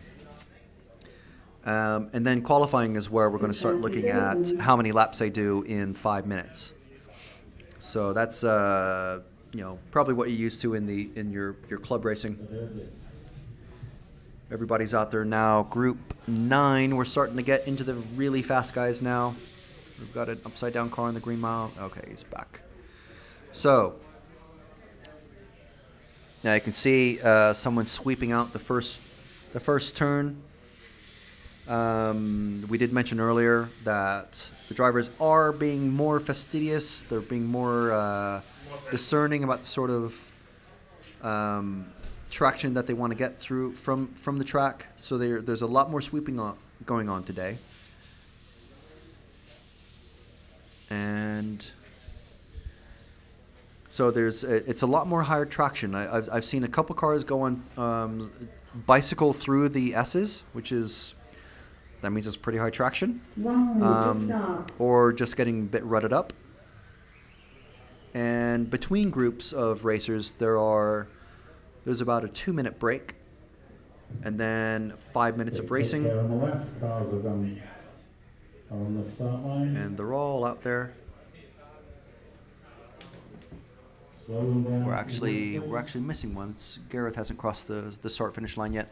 But we've got, in this group, Group 9, Sebastian Muir from France, Joaquin from Norway, Luca from Germany, Gareth from Great Britain, hasn't made an appearance yet, I think, David from Spain, Ben Jemison from Great Britain, Josep from Spain, Fouad from France, and Jorg from Austria. 10, 9, 8, 7, 6, 5, 4, 3, 2, 1. Start over. And, Car 1. well, they're not off yet. They're just about to be off. There we go. There's the first car. That is Sebastian Muir from France. Oh, no, and he's already crashed in the first turn. I didn't catch whether he caught a bump or whether he just flipped over from bicycle. And is that him making another mistake over the green mile? That's unfortunate. So that must be Joaquin from Norway. Yes, car 2 just going over the bridge. So hopefully that doesn't mess up Sebastian. There's nothing worse than starting a timed qualifying run and crashing on the first corner and then crashing again going over the jumps. So, well, we have some requests now. from Rui Rodriguez. We've got someone, he's asking us to interview Ricardo Montero, former 1/10 Euro B champ. We've got a request to follow Miguel Matias from Portugal. Well, he's in one of the faster groups. I believe he's in group 11. So yes, we definitely will follow him. And we have a Finn telling us that Tommy with 1M and Tommy with 2M's are 2 different names. So thank you very much.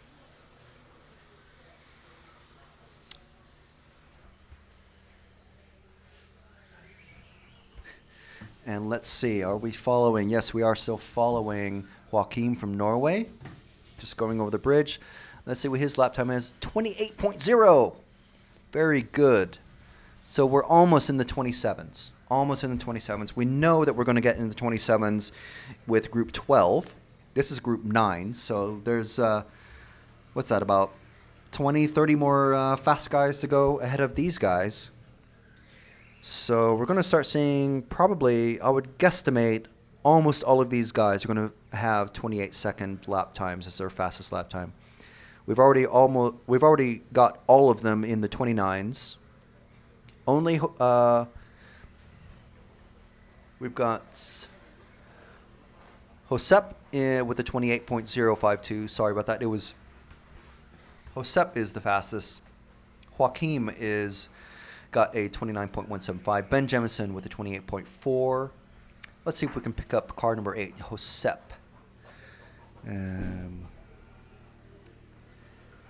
There he is. He's just about to come over the metal bridge. He's got the red and yellow buggy with the white front wheels and the yellow rear wheels and a clear wing. He's coming over the, there we go, perfect. That is Josep coming through the first turn. Over the green mile, a little bit of a bobble of the first turn.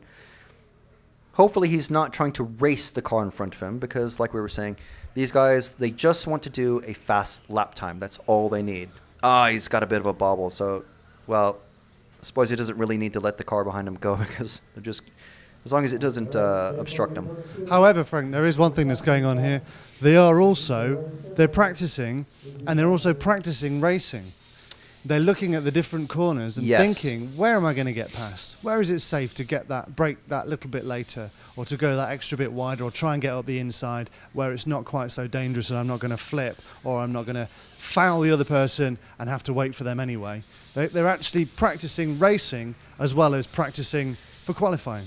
Yeah, and I think we're definitely going to see more of that sort of strategic thinking starting to happen in this group and the next 3 groups that we call the top guns. We're definitely going to see that sort of thing more and more. Jib skateboards, you're quite right. You are quite right. Why are there no bump ups in 10th scale electric? Well, just because cyclists shave their legs is not in any way a good enough answer. No. And I will make it my mission for you to get a better answer for that. I'm going to ask more people, and there'll be no more talk of legs. Yes, that was an off-the-cuff remark by my colleague there. By no means was that intended to settle the matter. No, that was merely an example of just saying, well, shrug tradition. Yes, that was it. I think there's more to it than tradition. Potentially, I don't know. I've never been involved with. I think one reason would be that meetings of EFRA or BRCA the races happen quite quickly, one after another. You couldn't run in the C final. You couldn't simply change batteries and then run again in the B final because obviously your electrics are getting very hot. So that may be one of the main reasons. But we will investigate further, caller. Please hold the line. All right. Hey, we have our first 27-second lap time with Josep, who we were just following. He's got a 27.4. Sorry about that. Ben Jemison, we've had a shout out for Ben Jemison to go faster in this round, and he has. He's got a 28.4. We should follow Ben. He was very he was a great sport last year in Austria. He's a great British racer. We should definitely follow him. 6, so I'll just keep a lookout for him and tell James where to pick him up. James, of course, is our dedicated cameraman. We've got, he's on the moving camera. We've got 2 static cameras, one on either side of the track. 9. Oh, well, that's the end of the round, so we can't actually follow Ben. So, but he has gone faster, 28.4. But we will be keeping track of him Time in is over. the. Race finished. We will be keeping track of him in the Fullness in the of time. qualifying.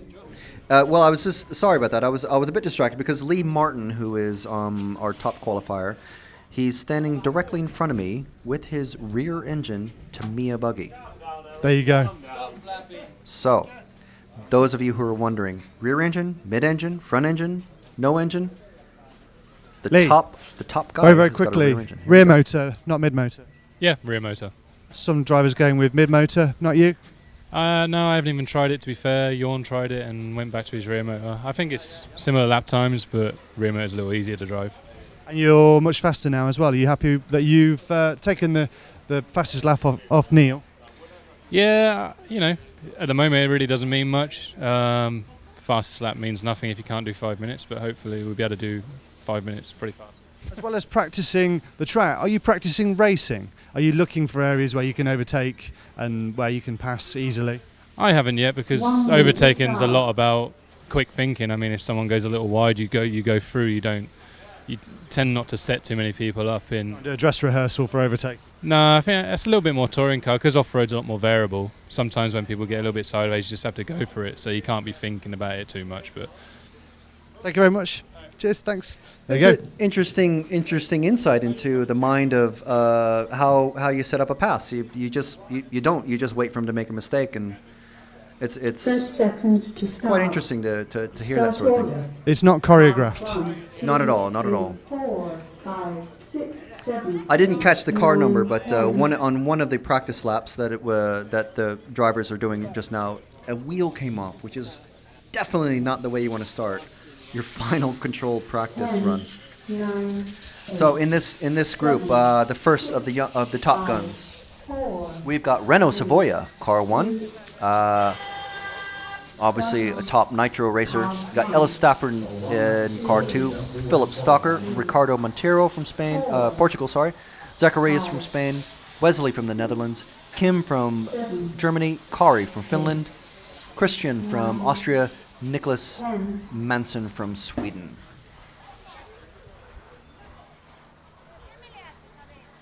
Renault Savoia went across the green bumps just in front of the straights. He's now going over the metal ramp. Yep, he's the over second the car. hairpin. He's Yep. the red and yellow car going towards us. James is following him. He's We're following on him. him. Fantastic. As you can see, I don't know if you can get close enough. He's in mid motor. He was telling me last night that the mid motor, it is a lot harder to control. But he's running an X-ray. He's new to this, certainly this championship, the 10th scale electric off-road. I wonder, because his teammate Martin Bayer, who's also running the X-ray, if he's running a rear motor and they are comparing notes. I'll find out. Yeah, I did notice. I don't know if it's Renault's car, but I did notice that there's at least one X-ray car out there. It could be a privateer, it could be a sponsor guy, who's got basically a four-wheel drive chassis but no front universals. Now that is interesting. Maybe it's just further testing. Who knows? But it is interesting to see Renault here. And strangely, well, not strangely. I mean, he's running his colors, but they just happen to be the Spanish flag colors. I do like the bright red with the bright yellow. That is, I do like that look. It's odd with him being French. Oh, and you can see Martin Bayer. Oh, he's got a mid motor, but he's got some weights on the back. That's interesting. I did see that car yesterday. Yes, Yeah. It's a huge number of weights on the back. How's it go, Martin? Pretty difficult. Like two-wheel is not my class really, so I'm a little bit struggling. But Are you very new to electric off-road? We've not seen you at the Euros before, have we? yeah, it's first years with electric. So And for you and Renault as well. yeah. We did before races on the carpet, LS series, but first time on the clay on the Euros. So it's pretty difficult. But for both of you, finishing on the podium just a few days ago, I mean, that must give you so much confidence going forward for this week. I mean, I know it's a completely different race to 1/8 buggy. How different does it feel? It's different cars. So okay, last week was Reims 8K. We finished on the podium, Bob. So it was really good for X-ray. But now it's different race, so we doesn't look backward and we look just forward. So There's a lot about development going on with this car at the moment. Yeah, we're just testing few parts on this car for the future, and But the 8th scale car was development as well, wasn't it? Look what happened there. yeah, 8 scale was brand new car, just new parts, everything, and it was really good. Well, best of luck. I hope the summer continues to be successful for you both. Thank you very much. Cool. There we go. Very happy X-Ray team. Very good. Very nice to hear from them. Just coming on to the start-finish straight now is Ricardo Monteiro. Just starting the green mile. We've had a request to follow him, so if we can just pick him up in the bank turn, yes. First now, end of the straight. And he's over the tabletop, over the green jumps, and there we go. Car 4 just coming up over the bridge, down the backside, through the second stone loop, over the bleacher jumps at the start finish, which is that cone that you can just see probably. It's flashed past.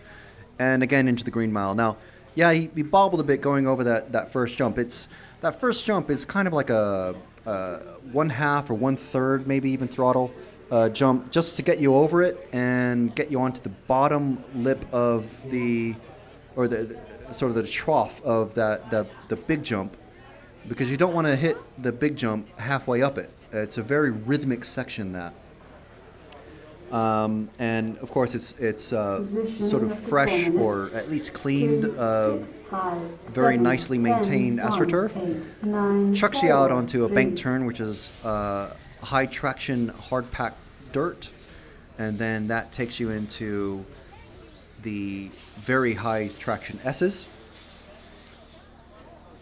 And we're following Ricardo. He's coming back onto the start finish straight.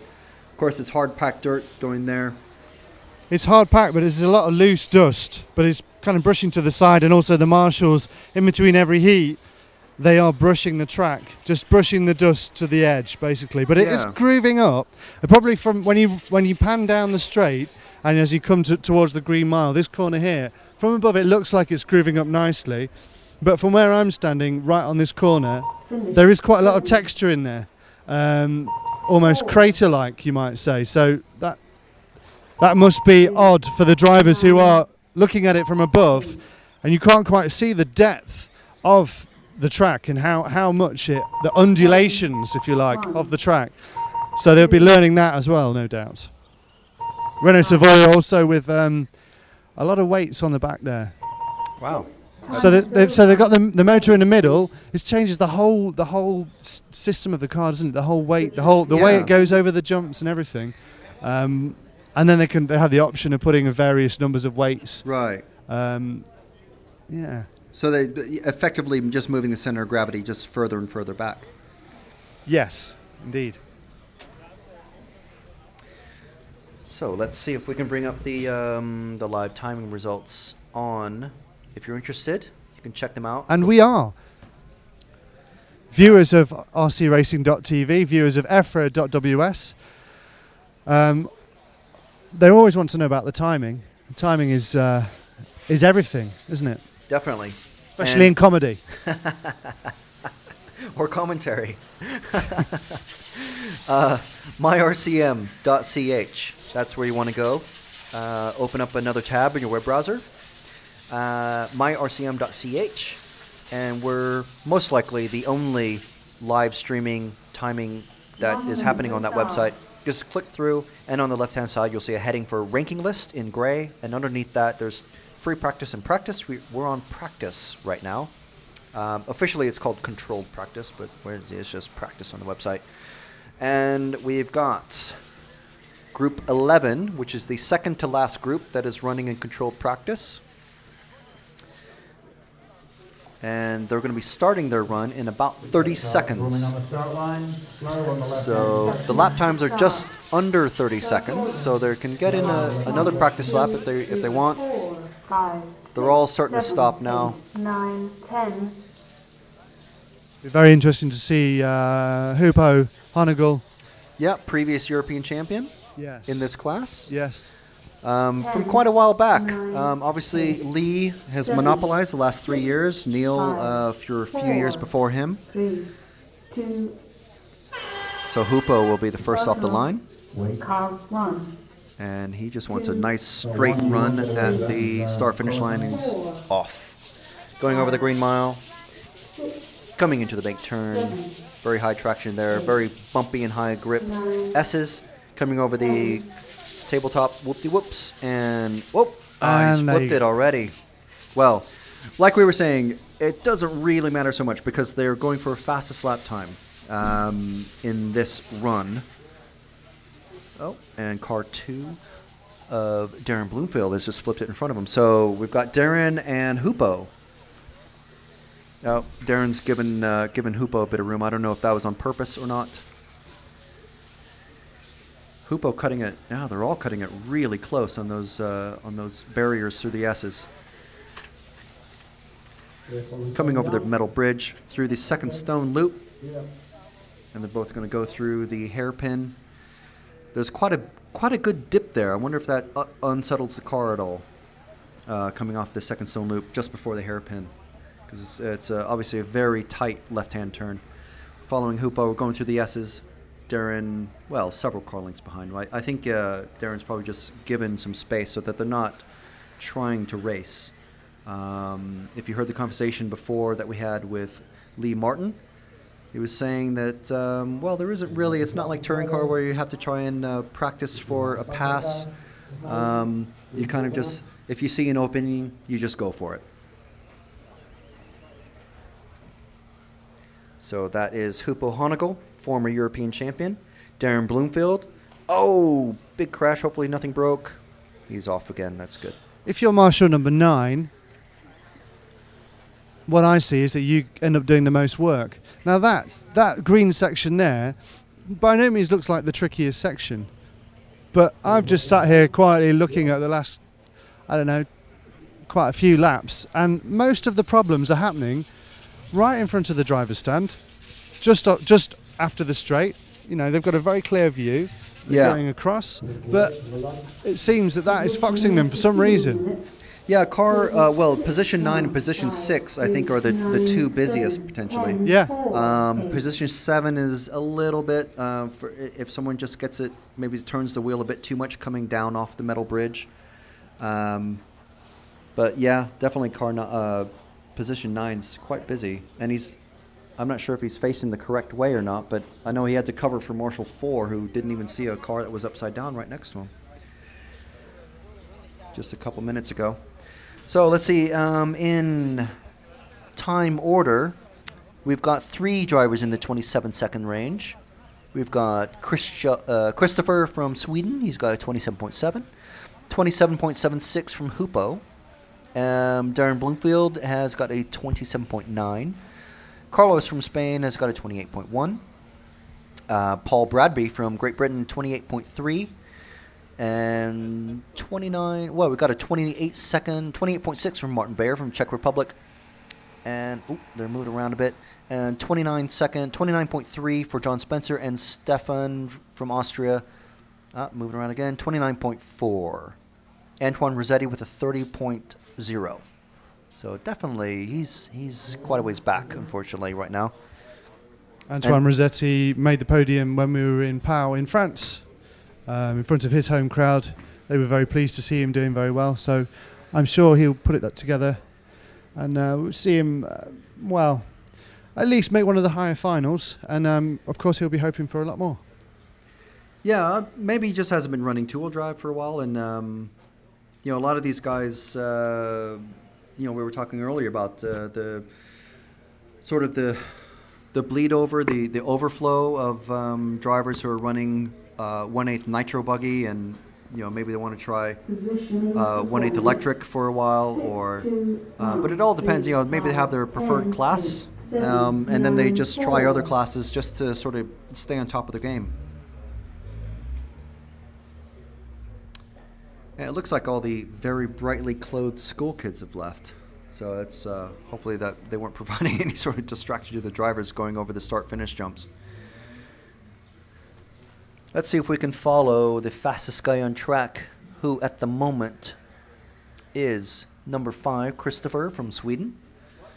Let's see where Christopher is. Not sure what's happened with Darren and Hupo, you would expect them to be the fastest. Car 5, Christopher, is just going through the hairpin now on the left side of the track, going over the start-finish jumps. About to just flipped it over. Well, that's 2-0 for commentator's curse, I think. He's going through the green mile now. 4, 2, 10. So Christopher's on his last lap. Everybody else is finished. Everyone else has been caught. 6, 1, 8. Time is over. Yep, stays on 27.7. And in 2 minutes, the 10 fastest guys this week so far will be out on the track. The track is open. So definitely, yeah. Darren and Hupo, Sorry. they didn't finish. Just check in with Paul Bradby. Yep. Paul, how's it out there? Better then. The track's a lot better today, I think. Seems to be less dusty, which is It's incredibly dusty, isn't it? yeah, it's pretty dusty and dry. I think there's 4 or 5 different surfaces to cope with. It's a little bizarre. It'd be nicer if there was more dirt. Like, this crazy paving section's a bit strange. Sometimes you can catch a rut and it'll spin your car around as if you've got oversteer, and then a lot of time you'll come on understeer. And obviously the Astro jumps, your car wanders around a lot on them, so it's a bit odd. I've seen a lot of mistakes just in this front section, which is, I mean, there's good visibility for it, but it looks fairly simple. It wouldn't be for me, but it's causing people problems. Yeah, like I say, it's just a bit bizarre with a load of different surfaces, really. It's not what you really expect. Cheers, Paul. Good luck. There we go. Yeah, Paul Bradby from Great Britain, just telling us how difficult it actually is out there. And if he thinks it's difficult, imagine what it would be like if you or I were driving on that. I wouldn't be able to put together one lap. I'd be lucky, very, very lucky if I could. I'm pretty sure I will be driving a Durango. I'm pretty sure I will be driving a Durango DEX 210 with Proline tyres, and it will be powered by Dual Sky. And broadcast on EFRA.ws. Yes. Yes. And the timing of it. The timing. You would see it on my RCM, without a doubt. Definitely. And it would be rebroadcast on RC Area and Neo Buggy. And of course it would, yeah. And the people who were part of the group of RC racing that they've found on Facebook, they would all comment on it and say what a rubbish lap I'd done. Definitely. And maybe even retweet it at RC Racing TV on Twitter. There you go. I think we completed the set. I think we have. So we've got Lee Martin, Neil Cragg, the last 2 European champions for the past several years. They're just starting their first lap. There's also Jorn Newman out there, Tom Cockrell, David Ronefalk, Rene Tranner, Martin Creel, Oliver Schultz, Patrick Hoffer, and Miguel Matias, who we do have a specific request to follow him, and we will. We've been told to find RC Piggy. Yes, yes. I saw some photos of that on Facebook yesterday. We'll have a look. We'll see if we can find. We'll definitely have a look. See if we can find the porky suspect out there in the pits. I saw Jimmy from Opel kissing the piggy on a post yesterday. Well, that is sort of his style, I think. Yes, yes. So we'll see if we can get in on that action as well. So we have got car 3. That is Miguel Matias. He's out. Well, he's physically out in the lead. It looks like Neil Cragg has had a bobble. Lee Martin has obviously let Martin through. So I think they both had a bobble out there. There are a few.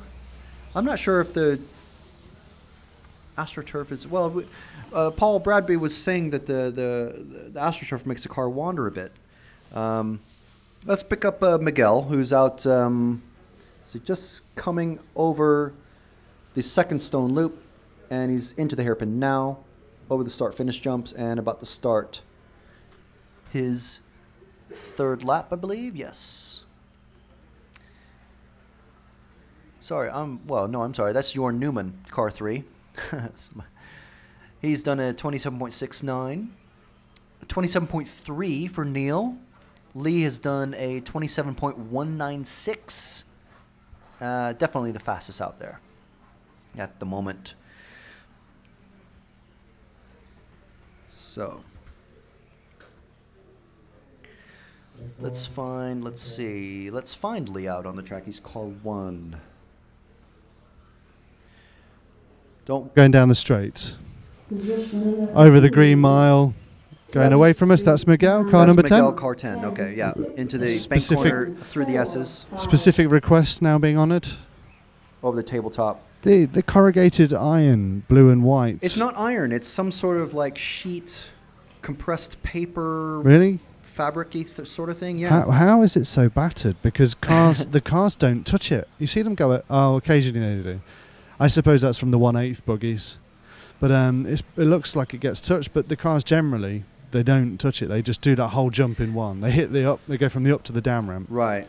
It's not really a whoop-de-whoop sort of thing, is it? It's just... It's not like a very, very intense rhythm section. No.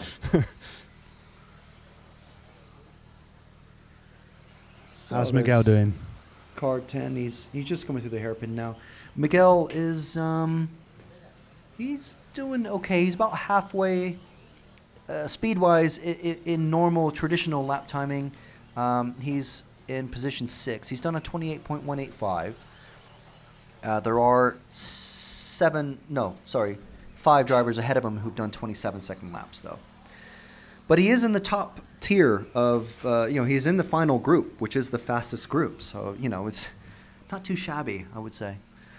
Let's see if we can find Jorn Newman, who is presently the fastest guy out there. He's done a 27.180 compared to Patrick Hoffer's, that's a 28, compared to Lee Martin's 27.196. So car number 3 is Jorn Newman from Germany. Going in front of us, about to make the big metal grill ramp. Yes, he's on the down ramp, on the hairpin. Yes. With the big black wing. Going over the start-finish jumps now.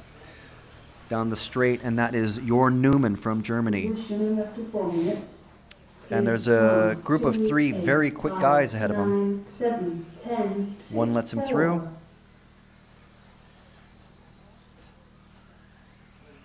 Over the rollers, through the first stone loop, up the concrete ramp over the metal bridge. And like Paul was saying, this is, I keep saying over the metal bridge, up the concrete ramp, through the stone loop, over the AstroTurf Green Mile. There's so many traction, surfaces and different properties of traction out there that it's just amazing. It's so incredibly tricky for these guys. And so when you see them make a mistake, you just imagine, these are the fastest guys in Europe. And they're, if they're making a mistake, wow. It's tough out there. It's tricky. 6, 9, 1. So that was, they didn't go any, okay, well, actually, I was just about to tell a lie. Oliver Schultz has the new best lap time record. So I believe, yes, he's the only driver that has done a 26-second lap by the tiniest of margins, a 26.925. He's beaten Lee Martin's time by 0.038. We'll catch up with him as soon as we can. Just have a quick word. What are your first impressions, Miguel? Really slippery and uneven with a lot of different tractions, and it's tough to get a really good balance. You have to constantly rejig how you drive the car because the surface is just changing all the time. Is the dust very slippy? Yeah, that's just the slippiest part of the track, and it's very, very hard to be consistent and not make any mistake and be fast, but it's a challenge. Cool, thank you, Miguel. Just getting the same thing from everybody, really, even the people who are the fastest, is that it's a challenge. Well, it's supposed to be a challenge, isn't it, Frank? Definitely. I mean, it is. This is the championships. It's not going to be easy. If you win, you're definitely going to be, the guy who deserves it. Well, let's hope. Yes. So the music fades up. That means, I imagine, it's the end of the round. That is it. Those were the fastest 10 guys. So what's the scores on the doors now, then? The scores on the doors are Oliver Schultz is, top qualifier for the qualifiers. After practice, I suppose you call that top qualifier. Lee Martin is second with a combined time of 54 check this out. Okay, Oliver Schultz, his combined best 2 lap times are 54.441. Lee Martin's combined best lap times are 54.444. So, hang on, you have to explain that to me again. Lee Martin has been pipped to the sort of the TQ practice times by 0.003 of a second. That's rather amazing. I'm not sure how Oliver was doing before. If he's, what we're going to do is we're going to track him down and find out what he's done. How did he do that? I think we will. In the German pits.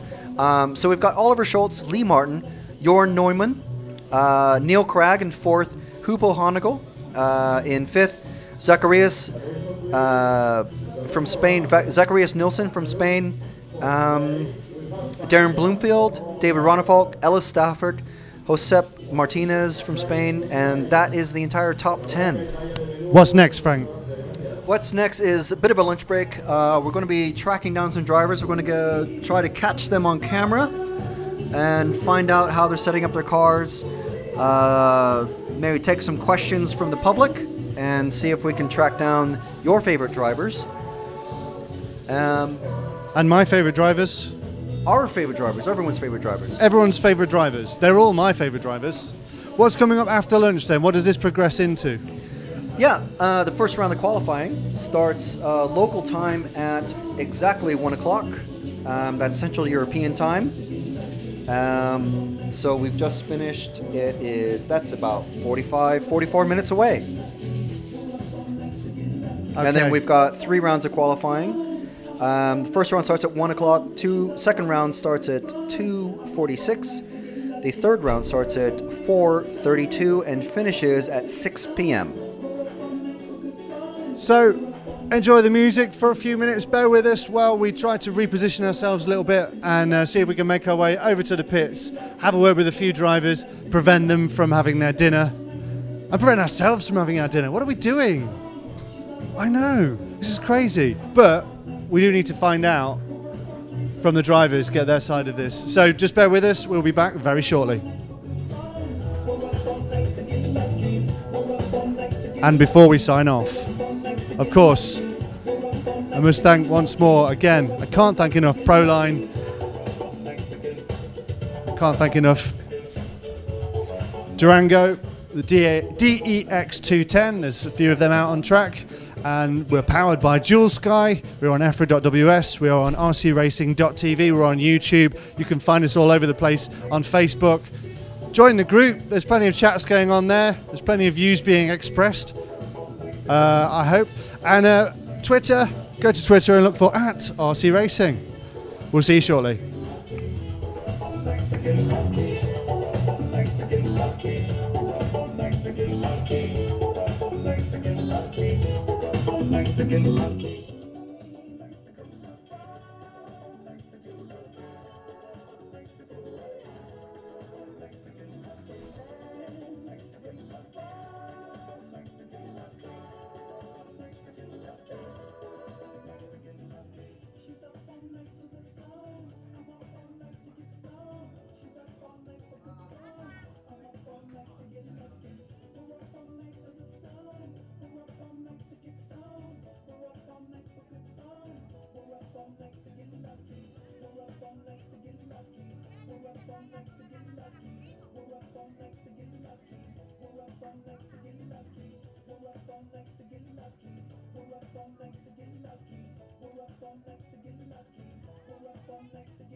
Mr. 305. Yeah, you can.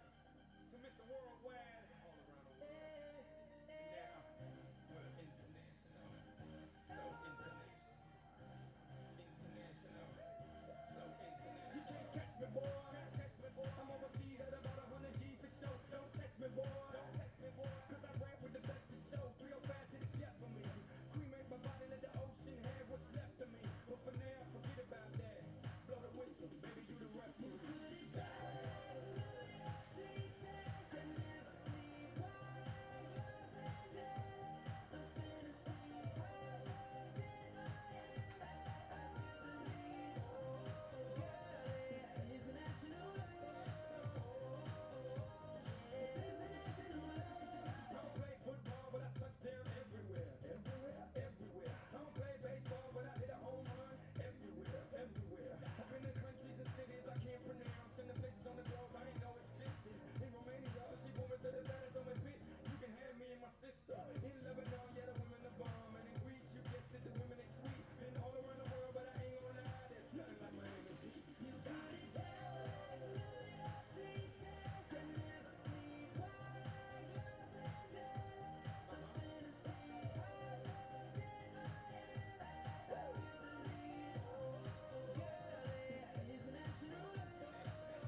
Por favor, rápidamente a caseta kilometraje, Pablo.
We are testing the sound system, testing the sound system, testing.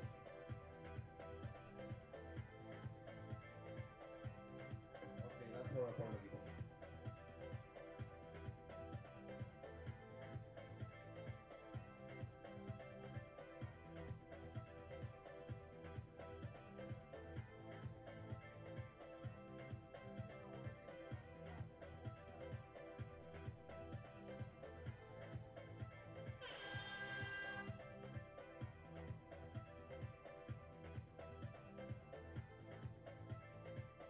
Time is over. Race finished.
You hear me okay?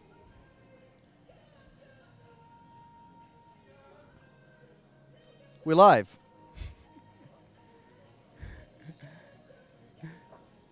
All right, it's okay. All right, so it's lunchtime here in Valladolid, Spain, at the EFRA two-wheel drive 110 championships. So I'm just going to take a wander through the pits and see who I can find. So I'll just keep looking back at James and make sure he can hear me and we're all okay. So we're just wandering through. I'm behind a banner now, but that's all right. It's wandering through the various team pits. I'm wandering past Team Belgium, Team Finland, the various Scandinavian countries, Norway, Sweden, and Finland. And unfortunately, there's no country flags up. But we can find out who's who by just walking up and asking someone. Can't wait. Oh, there's Team Finland. I see a Sammy on the back of a team shirt. It's Team Finland. Team Finland. How are you guys? Ow.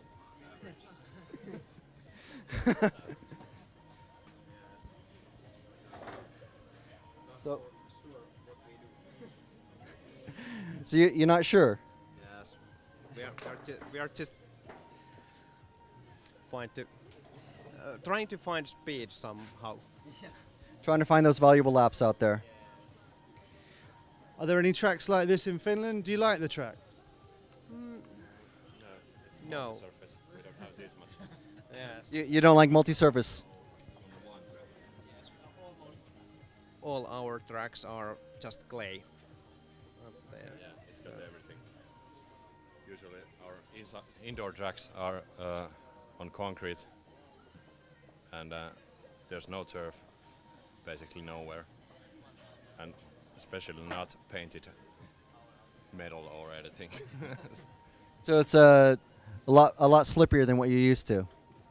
No, it's not slippery, it's just rough and just much different. We're actually watching a video on an iPhone now of the home track of the Finnish team that are here at the European Championships. Whereabouts in Finland is this? It's half kilometer from the Helsinki airport. It's very near the airport. Pretty convenient for travel. So yeah, we're taking a look at the Finland. You can't see this, but I can just describe you that what the Finns are used to is a very hard packed clay surface. You can't deny that there are some puddles there. I can see them. You can't hide them. So you're used to a few puddles, but there's an infinite number of different surfaces here, isn't there? There is the AstroTurf. There's the tiles. The interesting. Is there any particular part of the track that's the most tricky? For me, it's maybe the fast chicane. It's I'm so old that I can't see from the start of the fast chicane. I just have to drive in the middle of the track. Frank has the same problem. He's actually in the room down there commentating with binoculars, aren't you, Frank? Yeah, I have to use binoculars to see the cars going away. I can't see any numbers, so I have to depend on the binoculars to see through the bank turn what the car number is. Yes. I hope I will be the fastest 41-year-old here, but I don't think I will be. Thank you, guys. Should we keep moving? Yeah. Good luck, Team Finland. So it's interesting. Definitely, they're finding a real struggle. We were talking to the top guys. They're finding a bit of a struggle, and they come from basically a single surface track that's high grip clay with a bit of puddles. So even when it's wet, it's all right. We're and approaching. it's certainly not this warm. No, temperature definitely. plays a lot of a part. Definitely not. Not just in how the surface treats the car, but also obviously in how the electronics play up. Yeah. It looks like we're approaching our we have a present quick word with present Jorn. TQ man. Yeah, Jorn. Yeah, Oliver's here. We got Jorn. Jorn Neumann. How's it been going for you this week? What do you think of the track so far? Yeah, when we practiced here, it was, I think, worse, and now they prepared it well, and I think it's okay. Very good. What do you think of the many surfaces that are out on the track? Yeah, it's very challenging because on some parts you have very low grip, and then the concrete parts are very edgy to drive and always a little bit different. But yeah, it's difficult for sure. All right. And what can you tell us anything about the car? It's you're obviously using the rear motor version. Yeah, I tried both in practice, and lap times was about the same, but easier to drive with the rear motor. Yeah, very good. I mean, obviously it's, well, we've got the benefit of the locals pitting in the room right next to us, and they're all running rear motors, so they know the conditions. All right, thank you very much, Sean. All right, so we're going to talk to Oliver Scholes, top man after the free practice and control practice. So how's the week been for you so far? It's been awesome. My car's running great thanks to my sponsors Absima, Team C and Orion, and it's just good. There's nothing wrong, and yeah. Are there any particular areas of the track that are difficult for you, do you think? I think the jump after the straight is difficult because it's very bumpy. Okay. Yeah. We have noticed that. I think I saw Lee Martin starting a crash somewhere in the middle of the track and ended up upside down in this big bank corner here that's right next to us. Yeah. So have you? Now we talked to Lee about possibly practicing racing for tomorrow. Obviously, we're just doing practice and qualifying at the moment. But have you been trying to see where there are any opportunities to pass on the track? I've not been looking for that till now. I will watch in the next runs where I can overtake somebody. Right. Okay. Excellent. What's the key to being fast on this track? It's training and sometimes a bit luck. That the car has a good suspension. Yes, I think that are the main points to be fast here. Have you been changing the car? I see quite a bit of work being done on the car now. Have you been changing it a lot between the heats? I've just made some minor things and not that big things because I was here for training and there the car was running good, and yes. What's your previous best result in two-wheel drive? I was German national champion, and I won the B final last year at the Euros. Fantastic, great stuff. So you've obviously got high hopes for this event. I hope to be in the A final and then see what's going on. That's a good way to approach it. Well done and best of luck. All right, yeah, good luck. Good luck, Oliver. Thank you very much. Thank you. Oliver driving the Team C buggy. Right. Everyone's cleared off for lunch, haven't they? Yeah. I don't know. If we snake around there into the British, there's a lot of Brits over there, and they can get quite rowdy around lunchtime as the beer starts to flow. Not saying that any of the drivers are drinking, but you know, someone will be drinking. They're in Spain. They're Brits in Spain. Yeah. But I'm not sure if our range will take us that far. We also have another area over there with the kind of pointed. What do you call those kind of tents? Well, I would just call them like canopies or gazebos or something like that. I think they're very ornate. They're like top circus kind of tent. big tent. Yeah. James is saying they're a bit like a wigwam, but yeah, you could say they're a bit like a wigwam. Yeah, some sort of tent-like material. This is interesting. It's another thing that you will obviously get people walking around the track and trying to visualize what is happening closer up, because you obviously have the view you have when you're running is the static view from way over there on the driver's stand. Yeah. I think this is actually kind of an important step, but I don't. Yeah, these are the first guys that I've seen actually doing it. Maybe they've been doing it in the morning when they get here. Who knows? But like I said, they have been sweeping the track quite a lot today. So yeah, we'll see. We'll see if those particular guys go any faster. Okay, let's try and venture into the British pit. We'll take our life into our hands. James, let us know if we break up, and we'll come straight back to you. We're going to wander over there. James, maybe find some interesting shots from elsewhere. Just going past the Durango guys, Team Germany guys, and we're heading into the unknown of the Brits. A lot of them with a few with the blue shirts. Here we go. Who can we yap at? Is Darren down there? It looks like today it's some bread and it might be bread and some kind of bacon substance again. Let's come around this way. Bread and bacon buddy. Can't beat it. Of course, Spanish style. It's extra gristle. Can we have a brief word? I know you've got your mouth full at the moment. Perfect timing. How's it going so far? Yeah, pretty good. Getting the car more and more how I want it. It's easy to drive, but I just need to find a little bit more speed out of it. Just struggling to just get the car to turn. I want it to turn really quick and then drive it out, but I'm kind of having to take a bit of a touring car line at the moment. But we've seen you running mid-motor in other events. You've opted for the rear motor for this one, is that right? yeah, I mean it's pretty loose on the dirt. So I did bring my mid-motor, but it's just I don't think it's even on. So once we started doing a bit of practicing, I just decided to just stick with this. It's been like 8 years since I've driven a rear motor, so and the first time with the Durango, so I just decided to just concentrate on this. I was going to say that you're running the DEX 210. How's that going for you? Yeah, pretty good. I mean, I have struggled a little bit back in the UK with it so far, but it's feeling okay over here in the rear motor mode. So, and we've got lots of ideas coming on with it, so it's a work in progress, I think. Best of luck. Thanks a lot. We'll let you get back to your food now and your wrenching. Yeah. Okay. Got Neil and Darren. People looking at us nervously, not wanting to. Don't make eye contact. How's it going? Got Tom? Yeah. With the Schumacher. Tom Cockrell running Schumacher. So is this the new buggy? It was new last year. Last year's Euro we ran my prototype car. It was released over I think it was winter time. So it's same car as then really.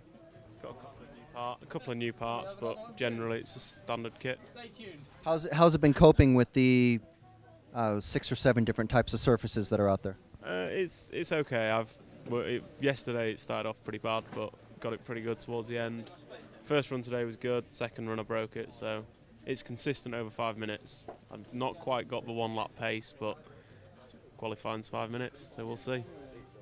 So have you? We have noticed that some of the top guys, they might be running out there and then they'll flip or something like that, get in a tangle, and then just kind of get their heads down and just bomb out a fast lap. Is that basically what your strategy's been doing? Well, I've been looking more for 5 minute consistency because that's what we race by. But every driver wants the fastest lap. So as soon as you've made that one mistake, you lose your head and it's all about fastest lap, fastest lap, fastest lap. It's a good strategy. It's very true, very true. All right, thanks for talking with us.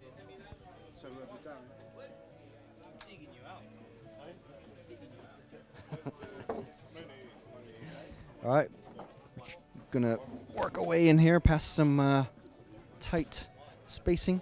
Have a word with Darren Bloomfield. Can we interrupt very briefly? Sorry, I know time is precious. How's it going, Darren? Yeah, not too bad. It's pretty good. You're still on the road. Have you been home and come back out again? Oh God, don't! I had a terrible 24 hours in between the two. The van we were travelling in broke down when we got off the train, so I got my father to come and collect me at about midnight. Got home to my mum's around 3:30. Washed my clothes, had a sleep while she washed the clothes and dried them. And then when that was done, I went to my house. When I got to my house, there was a drunk driver had been down the road and hit 5 cars on his way, including my one. So I had the police round. I was dealing with that, and then I had about 45 minutes to shower and get to the airport. That's crazy. I have been home, but yeah. And while you've been here, have you managed to catch up on some sleep, or have you been soaking up the Spanish what the Spanish nightlife has to offer? No, I'm actually travelling with the Spanish guys, so they late. Like, I was thinking we would be like out for dinner 8:30. They for some reason they called 9:30. So I was like, it's nearly 2 hours. Like, yeah, all right. But tonight what time? Okay, thanks, Darren. We'll let you carry on. We're just out of range, so we've got to go a bit further that way. as the sun begins to beat down a bit more, do you think, Weatherman Frank, do you think that we're going to have some flash flooding, or the very quick, heavy rainfall that we had yesterday about 4 o'clock? Well, my Google weather said we will have some rain today. I would think we'll have some just random rain again at some point during the day. But there's just not a speck of cloud in the sky. There's haze at the horizon, but there's nothing you could call a cloud. So we're walking back through the, I guess we could just call them the Scandinavian pits, just to save some time. Walking past Jürgen from LRP, he's got an entire table to himself.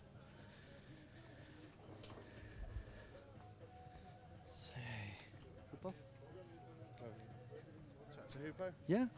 Okay, cool. Let's see what Hoopo's doing. Gluing up his spec tires. Hoopo? How's the week been going for you, do you think? I think today was okay. Yesterday I needed the whole day to get adapted to two-wheel again from 8 scale. But yeah, I'm confident for the qualifying. Has it been a big jump for you from going from four-wheel drive to two-wheel drive and then back to four-wheel drive? I think in the electric classes, when you go from two-wheel to four-wheel or the other way, it's no problem. But from 8 scale to any electric class, for me, it's really difficult. Yeah, I'm an electric guy, so I love it. It's nice and quiet in the pits. So what do you think, are there any particular extra difficult parts of the track? I mean, we know a lot of people we've been talking to, there's like 6 or 7 different surfaces out there. Are there any particular really tough areas that you think you might be able to make time up on, or that are difficult for you?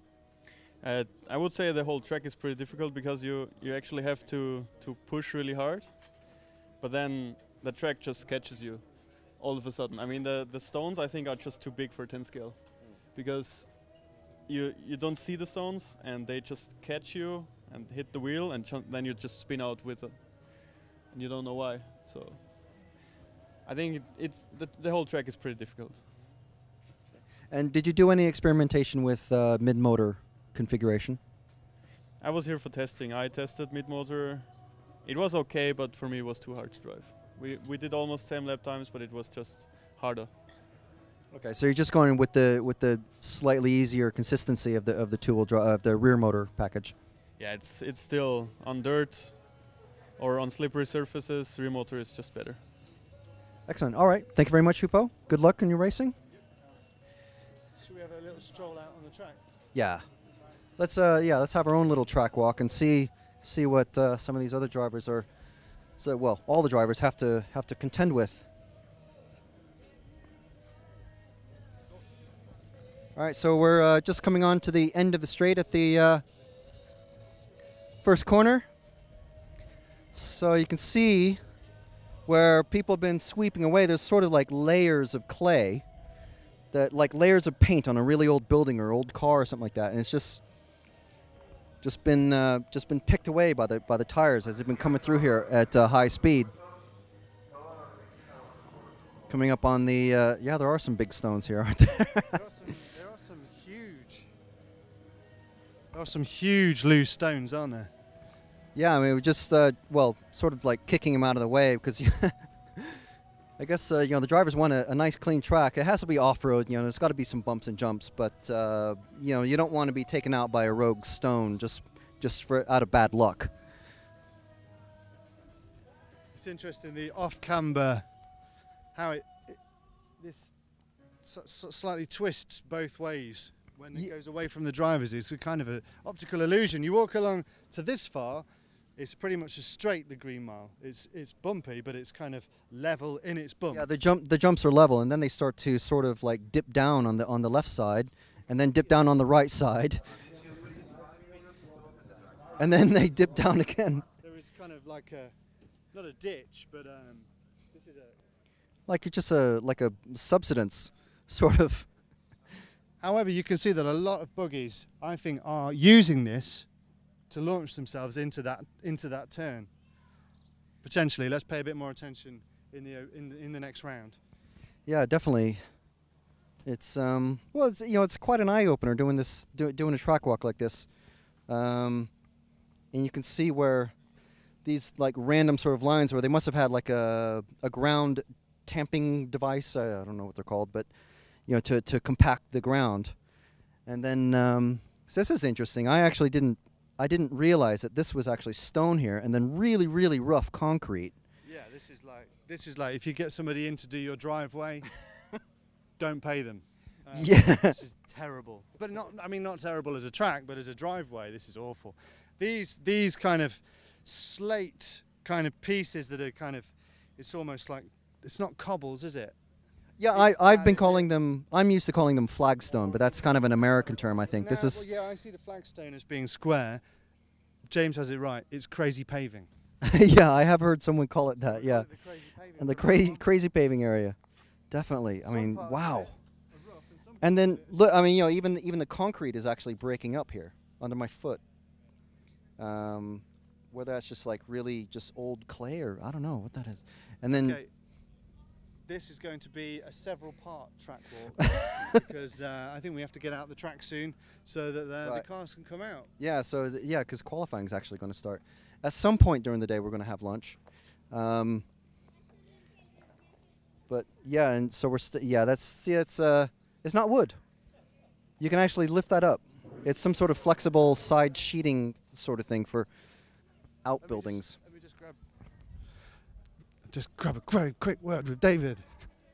David, how are you feeling? Has it sunk in yet last week? Yeah, it has, and I'm just trying to do my best here. I'm struggling a little bit in the practice. Can't find the right setup for the track, and track is pretty hard with all the bricks and stuff.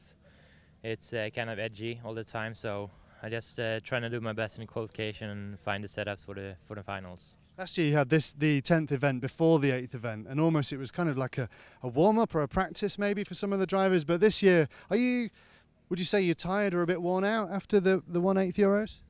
Yeah, maybe a little bit. I guess I have pretty hard now to find the one-ton driving style again. I'm just trying to do my best to get in the A main because right now I'm pretty much on the limit. Are you thinking about the Worlds later on in the year? Yeah, I will do my best at the Worlds. I was there at the pre-Worlds and it was a really good practice for me, and cars worked perfectly and everything went on well. So, but I hope for the best there. This track is nothing like the World. This track is this track anything like anything you've raced on before? Not really. So you go from chalk, which is probably like nothing you've raced on before, to all sorts of stuff. Yeah, it's kind of strange, but I think the track is pretty fun to drive. I mean, but yes, some spots on the track is a little bit hard to drive, but it's all right, I think. Cool. Well, we'll keep an eye on you in the opening heats of qualifying. Best of luck. Thanks a lot, David. Right, we better get out of here. Frank, where are you? He's deserted me. He said he was hungry. We knew he was hungry. He's gone. Oh no, there he is. He's at the beginning or the end, sorry, of the pit lane. The referees haven't taken their place in the crow's nest, so that means we're not quite ready to start yet. As I walk up the pit lane and we look at some of the buggies. What can we see here? How old is this Losi buggy? It's super old. Classic. We get a little bit of a wiggle from number 5. Hello there. Now, if we move down to number 9, we're going to speak to Manolis later on. Is this the buggy? Yes. Manolis is up there in number 9.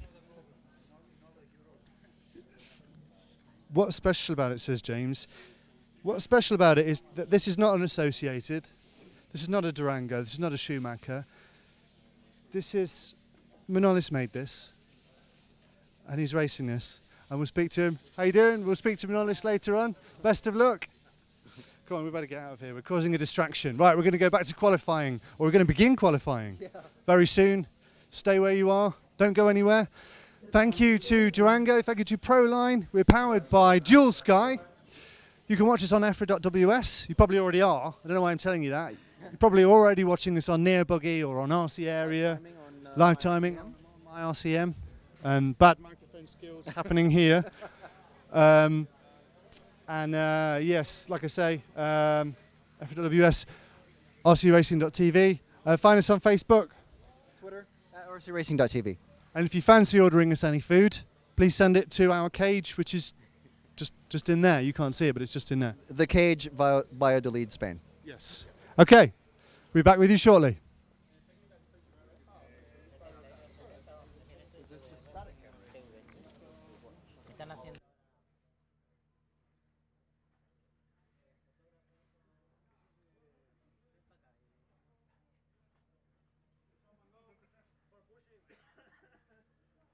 One minute to start.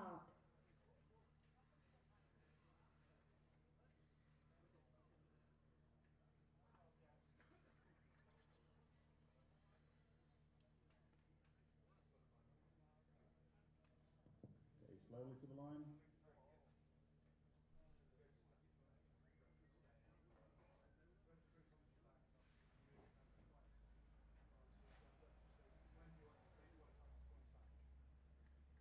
Seconds to start. Start order.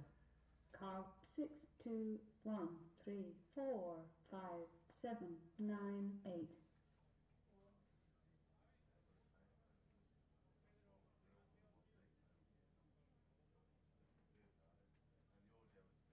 Ten, 9, 8, 7, 6, 5, 4, 3, 2, 1. Start off 6, 2, 1, 3, 4, 5, 7, 9.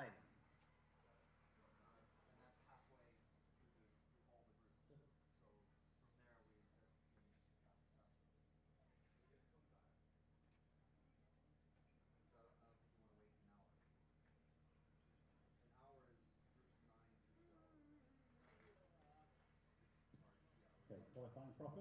Remember, give way for the faster drivers.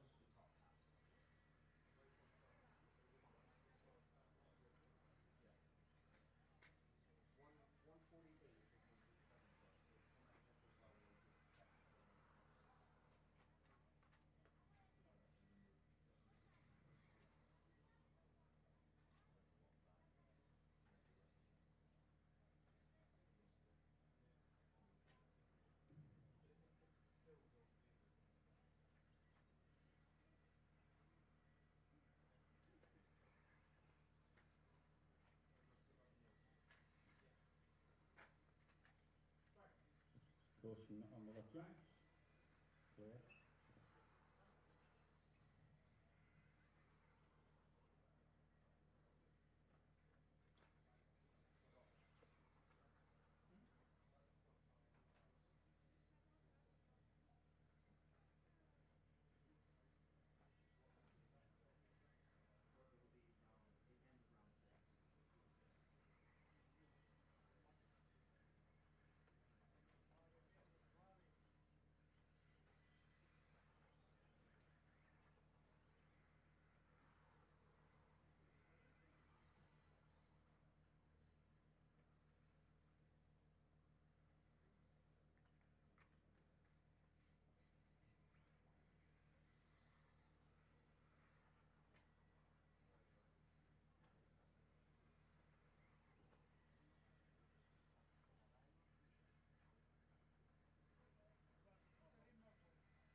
Positioning after 2 minutes.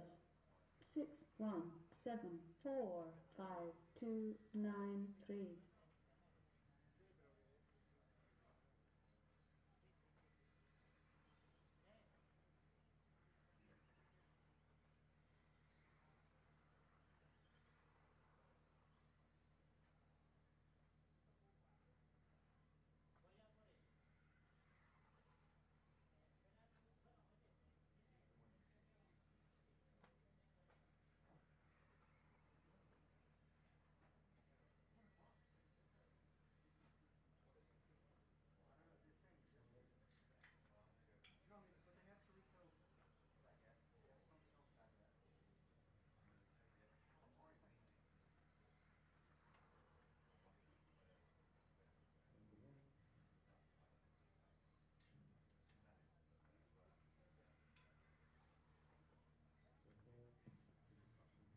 Thank you, 2. Sorry, 3.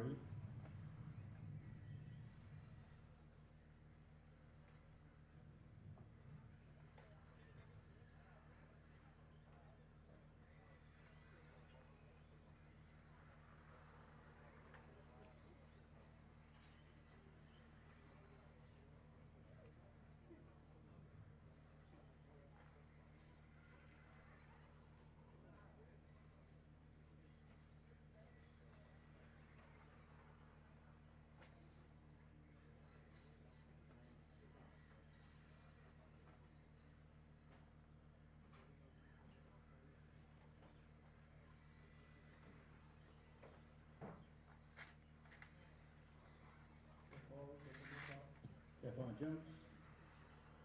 Positioning after 4 minutes. 6, 1, 7, 4, 2, 5, 3, 9.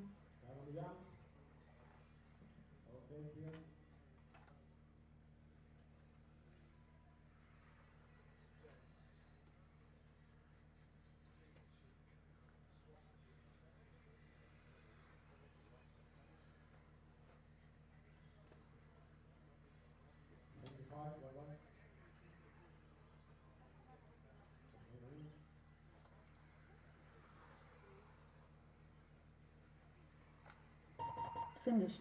2, 6, 5.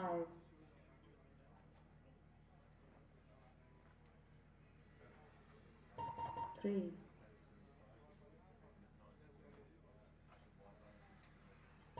1.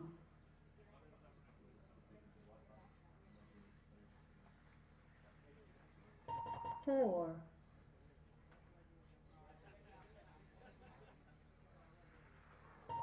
7.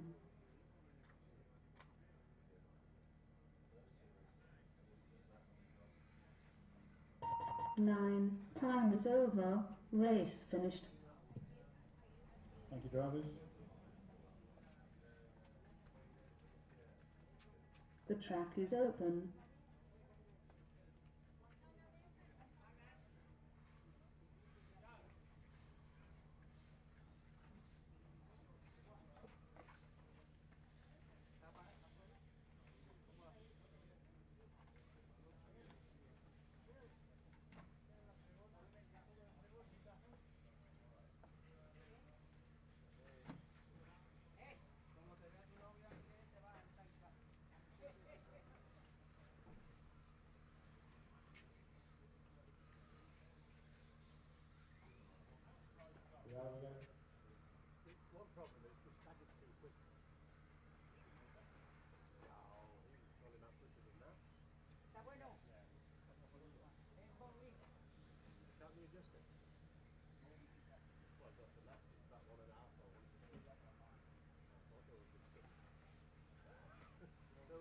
One minute to start.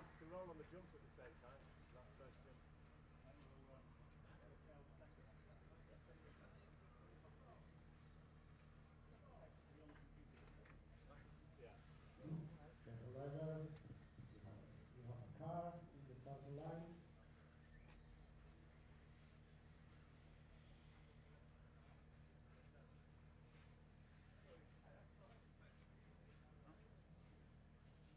Thirty seconds to start. Start order. Car 7, 5, 1, 9, 4, 6, 3, 8, 2.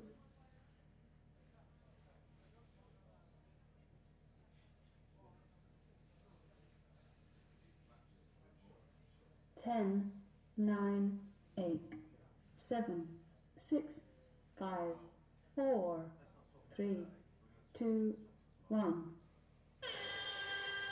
Start of car 7, 5, 1, 9, 4, 6, 3, 8, 2.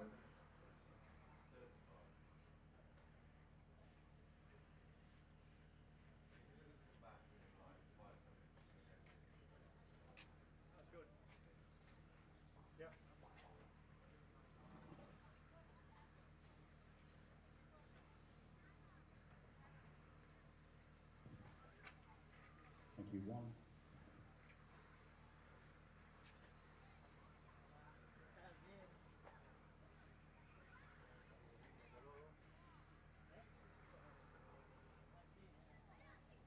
Caution on the jumps.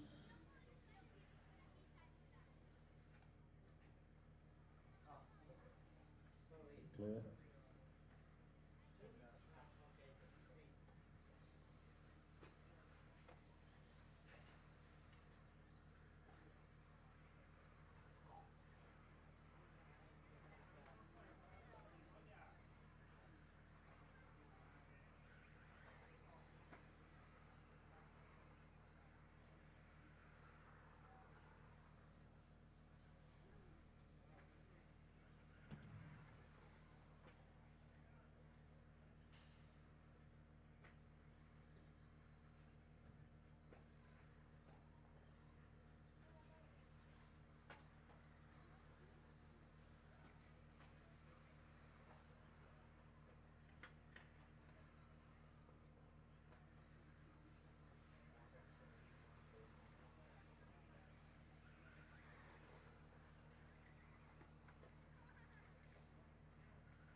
Positioning after 2 minutes.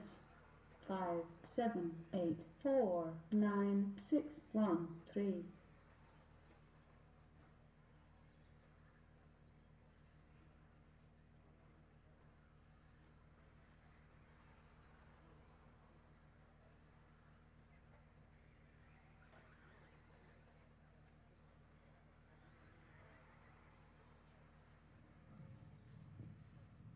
Remember, let the faster drivers through. Give them enough room to do so. Thank you, 9 next time. Thank you.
Positioning after 4 minutes.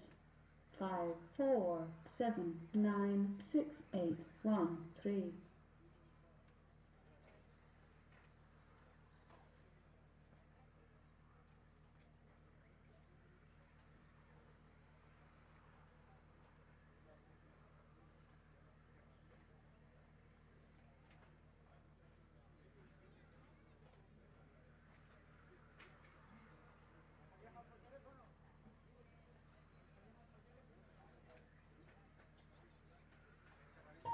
Finished. 1, 8, 6, 5, 7, 4,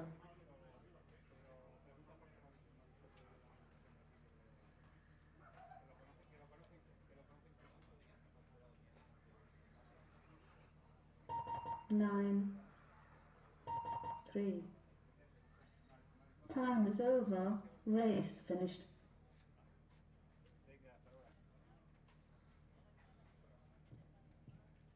Thank you, drivers. As quick as you can to marshal, please.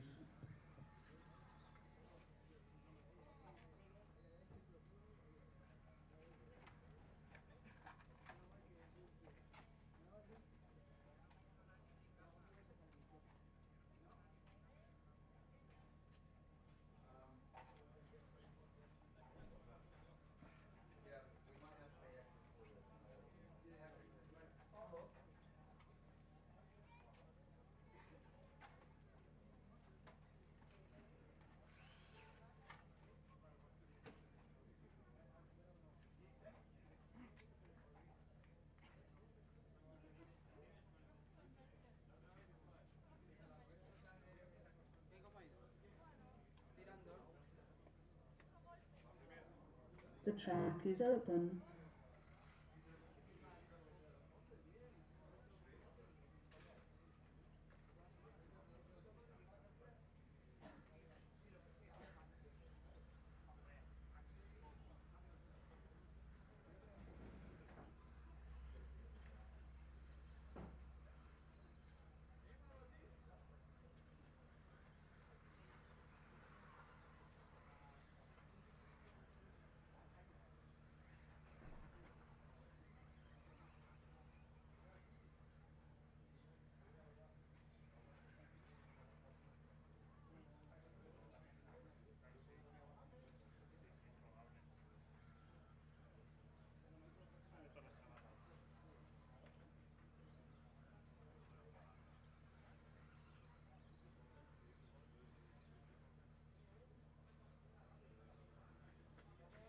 One minute to start.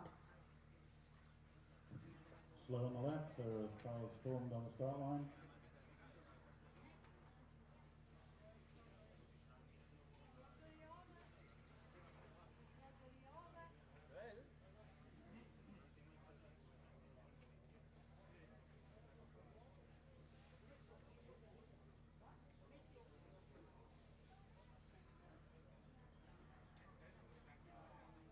Thirty seconds to start. Start order. Car 4, 5, 3, 9, 2, 1, 7, 6, 8.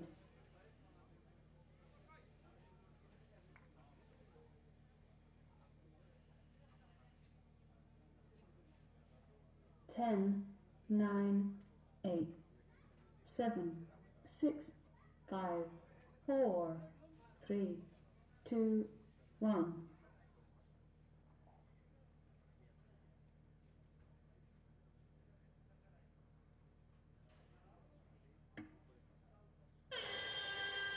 Start of car 4, 5, 3, 9, 2, 1, 7, 6, 8.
Marzo 3. Comprobar si está con encendido o apagado. Encendido. Escucha. Apágalo y enciéndelo otra vez, por favor.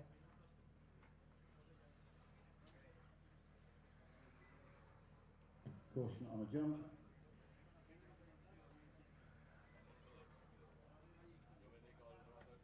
Okay.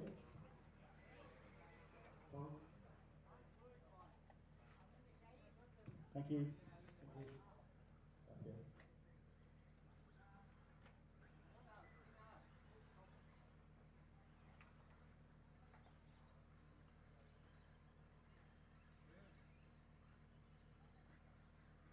Positioning after 2 minutes. 4, 3, 5, 2, 1, 8, 9.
Positioning after 4 minutes.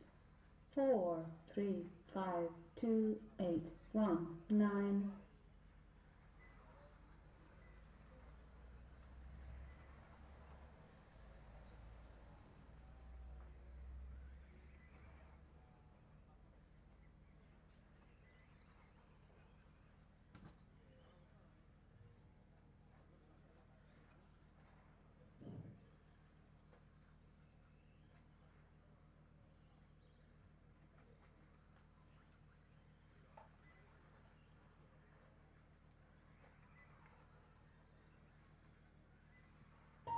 Finished. 4, 1, 3,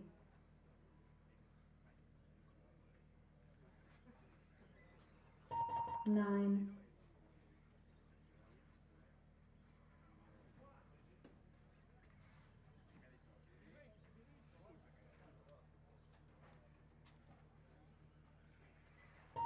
2, 8.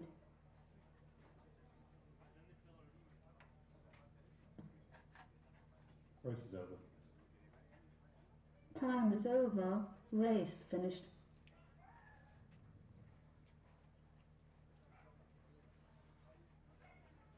The track is open.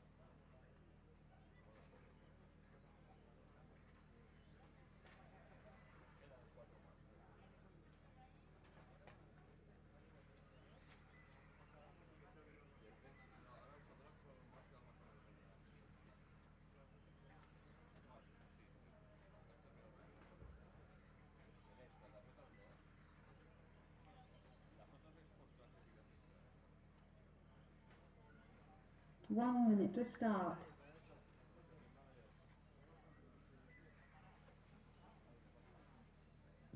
Slow on the left-hand side, please. Slow down towards the start line.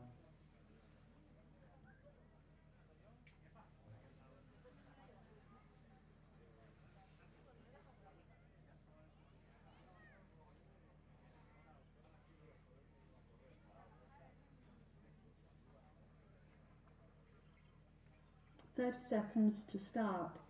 Start order. Car 7, 4, 9, 5, 8, 1, 2, 6, 3. Remember, only go when your number is called.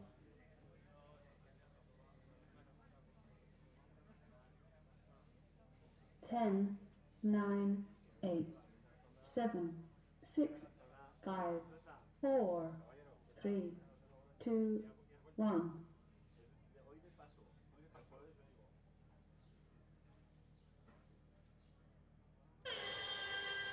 Start of car 7, 4, 9, 5, 8, 1, 2, 6, 3.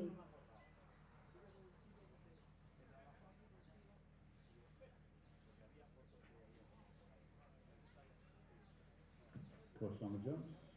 Clear.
Thank you, 5.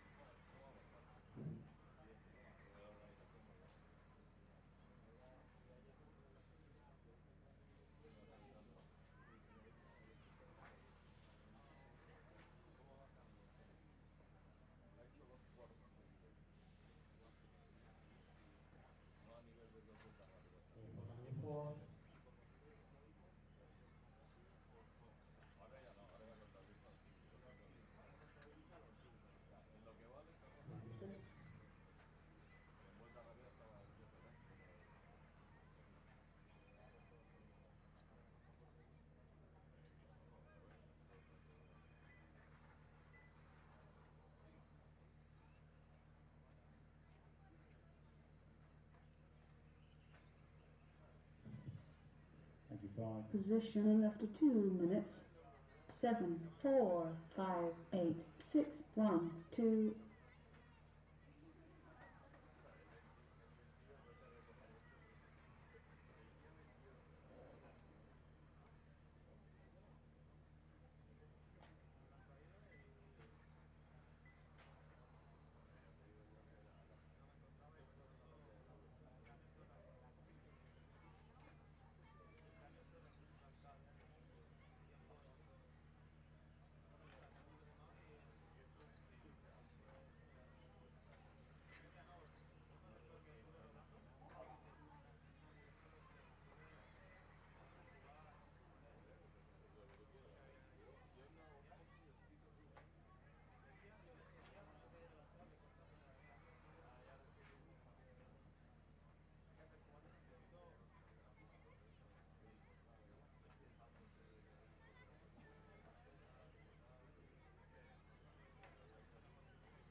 Pushing the end straight. Clear.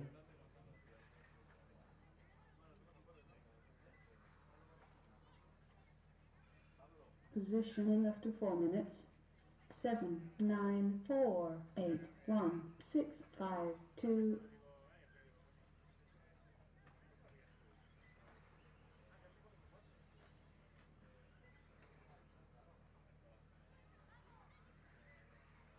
Thank you, 5.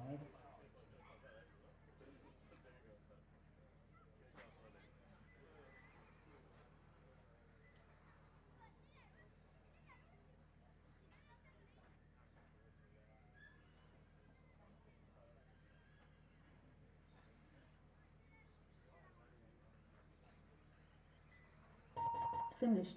7, 9, 8, 4.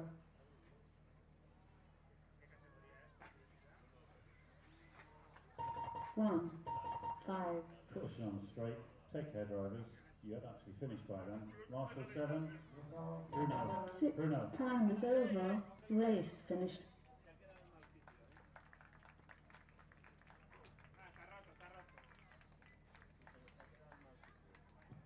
Thank you, drivers. The track is open.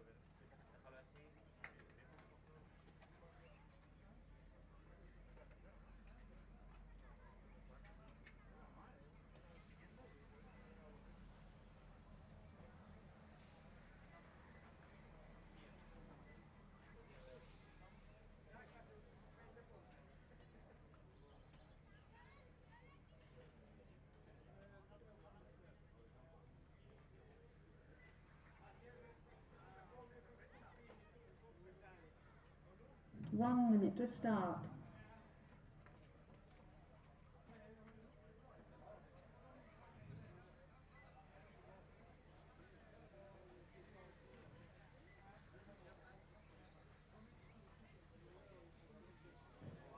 Okay, cars are stationary on the line. Slow down on the left-hand side.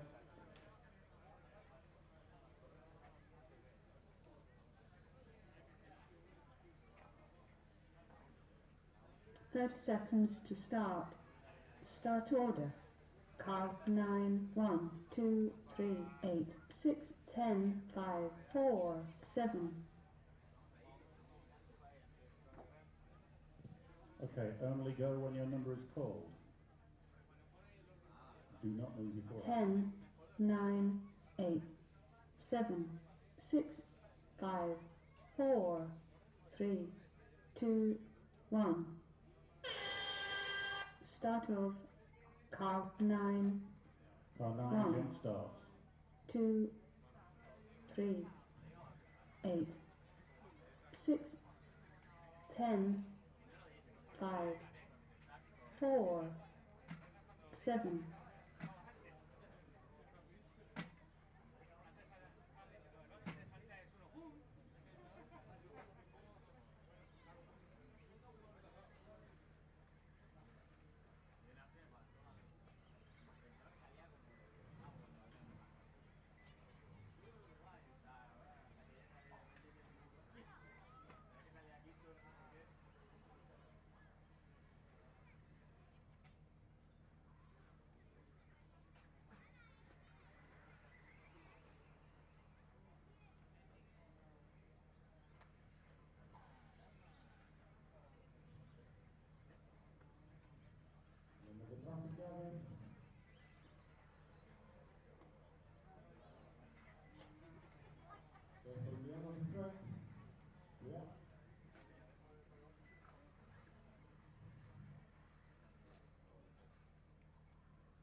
Positioning after 2 minutes.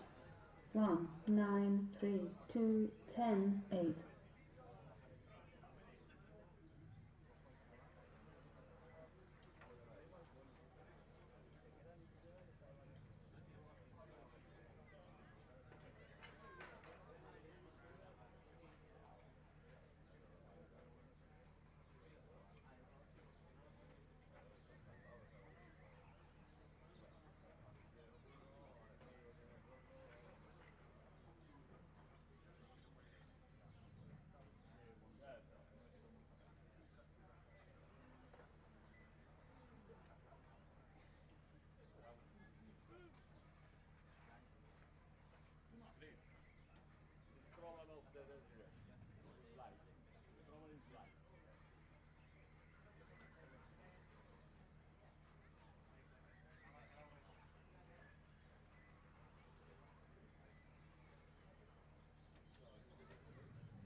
Positioning after 4 minutes. 1, 9, 2, 3, 10, 8.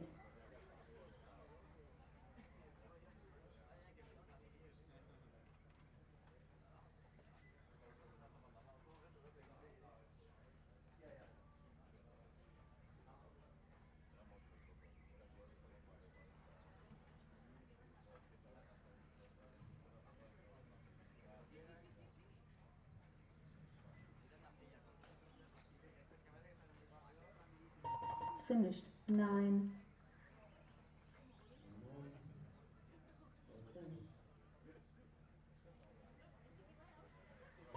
Ten, 2,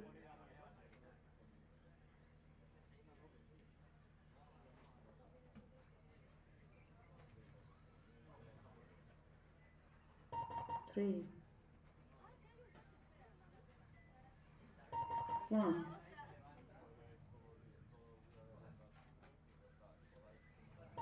Eight. Time is over. Race finished.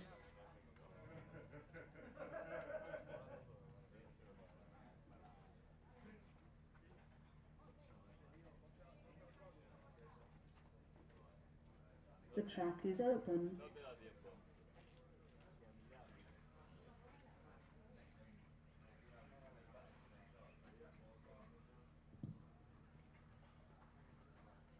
Okay, take care. Mind the marshals as you're driving around. Marshal 2 and 3.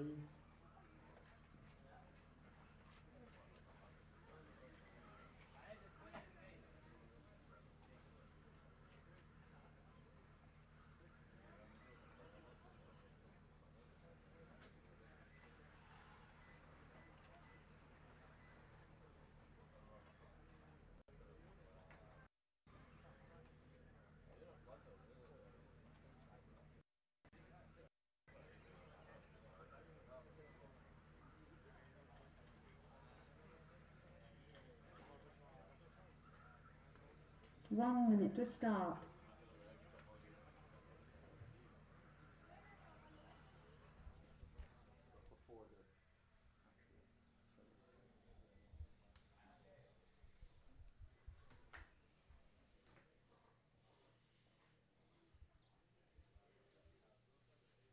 Hello. Hello. Hello. It's very low, isn't it? You are. Intensely, softly spoken, like a poet. A poet, but I wouldn't know it. 3, 9, 7. Give me some more talking. Yeah, so we're back, sort of. Well, yeah, back. I think it's getting there. Just checking the levels. This is like the pre-test before we really do come back in 2 minutes, but we're kind of back, really. We are here. We're effectively back, but not officially. There's no getting away from it. We're here. This is the EFRA 1/10 electric buggy Euros 2013 live stream provided to you by rcracing.tv. We're here because of Proline, Durango's DEX 210, and we're powered by Dual Sky. Thanks for watching. A few of you have joined us over the lunch period while we've been having some lunch. I enjoyed some merguez sausages. Chorizo. Oh. I'll be tasting them for many hours to come. What did you feast upon? I enjoyed a huge plate of paella. Sorry, paella. There you go. But, you know, as us locals call it, or wannabe locals call it, paella. Okay. I've got a feeling people don't care what we had for lunch. What people care about is the fact that we are in the first round of qualifying. Group 6 are out now. There is a little over 40 seconds left of this heat. So we'll be bringing you the full the proper coverage from the next group. There's actually 4 minutes left in this group. So yeah, we're qualifying heat. And then we'll be into the top half, the fastest 50% of the drivers that are out here for the in Valladolid, Spain, for the EFRA 2-wheel drive buggy championships. Been quite interesting walking the track and walking through the pits, talking to some of the drivers. Not just the fastest guys, some of the slower guys too, just to see what they think, what their home tracks are like, where they're from. There's many different personalities here, obviously. Yeah, there's some very, very experienced drivers, and there's some new drivers. Oliver Schultz, the big news is Oliver Schultz, really. He kind of blew us all away at the end of control practice, didn't he? Yeah, he just, I mean, I wouldn't say he came out of nowhere. I mean, he said he's German national champion and the B final champion last year at the championships. Yep. So, you know, it's not like he's just suddenly come out of the blue. It's just not a chap that we're familiar with. So it was interesting to talk with him. And find out a little bit about him and what his strategies are going into qualifying. You will be able to find the conversation that we had with him and many other drivers. We spoke to Hupo, we spoke to Darren Bloomfield, we spoke to Ellis Stafford. Tom Cockrell. I had a quick word with David Runner-Falk and a couple of other things that happened over the lunchtime show. You can find all of them at the end of the day when YouTube archives everything that we're doing right now, because this is live. It archives it and you can watch it all back and find the best bits and the worst bits and view them back at your convenience.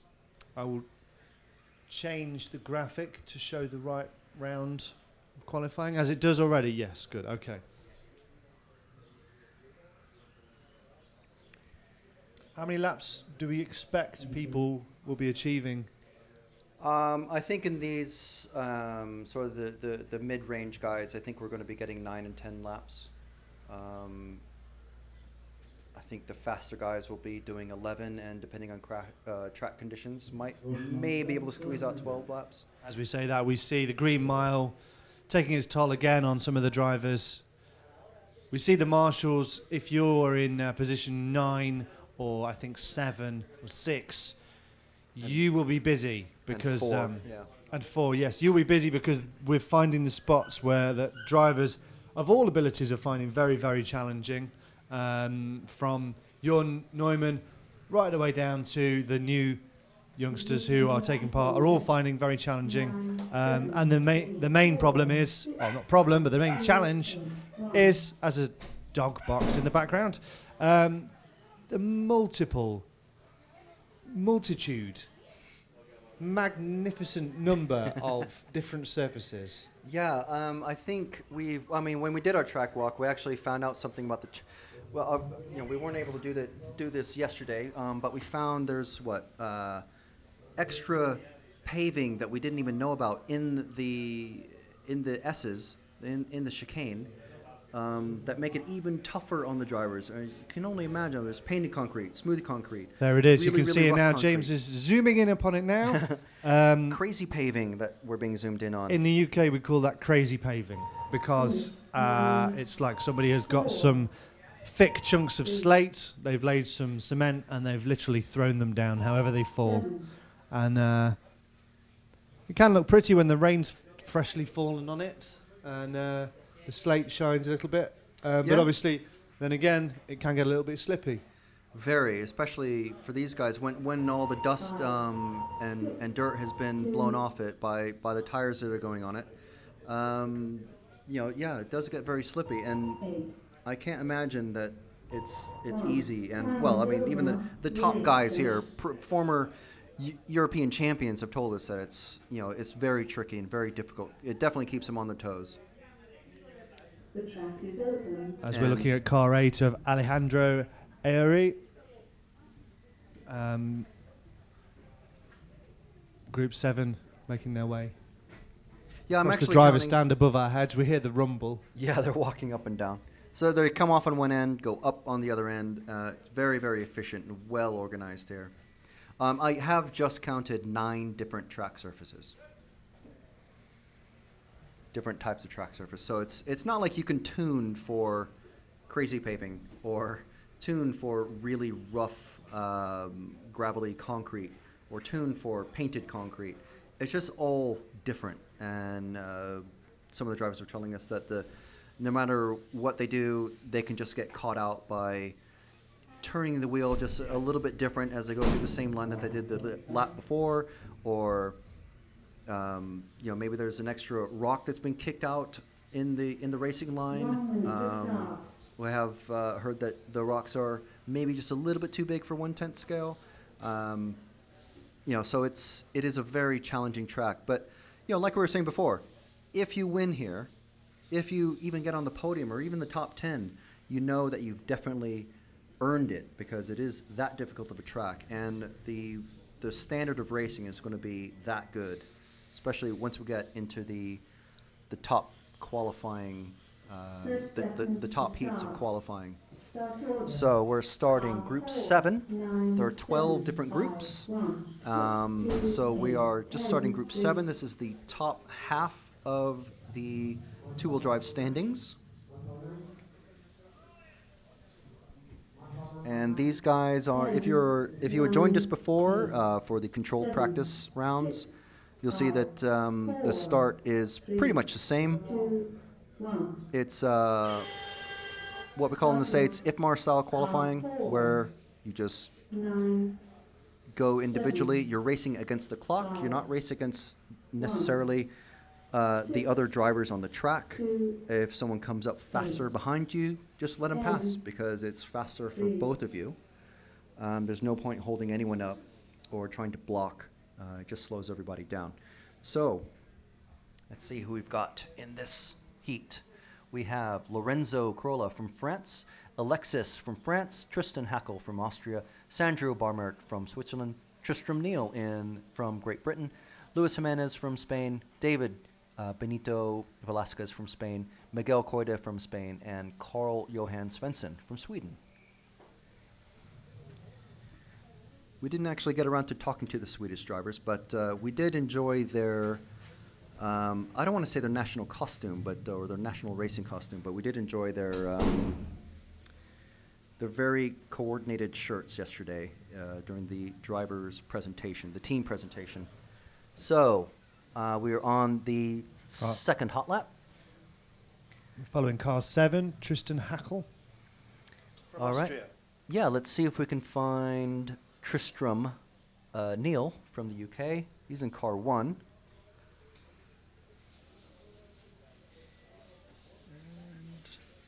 someone's upside down. I can't see who that is. Taking Tristram a while to come around, it looks like.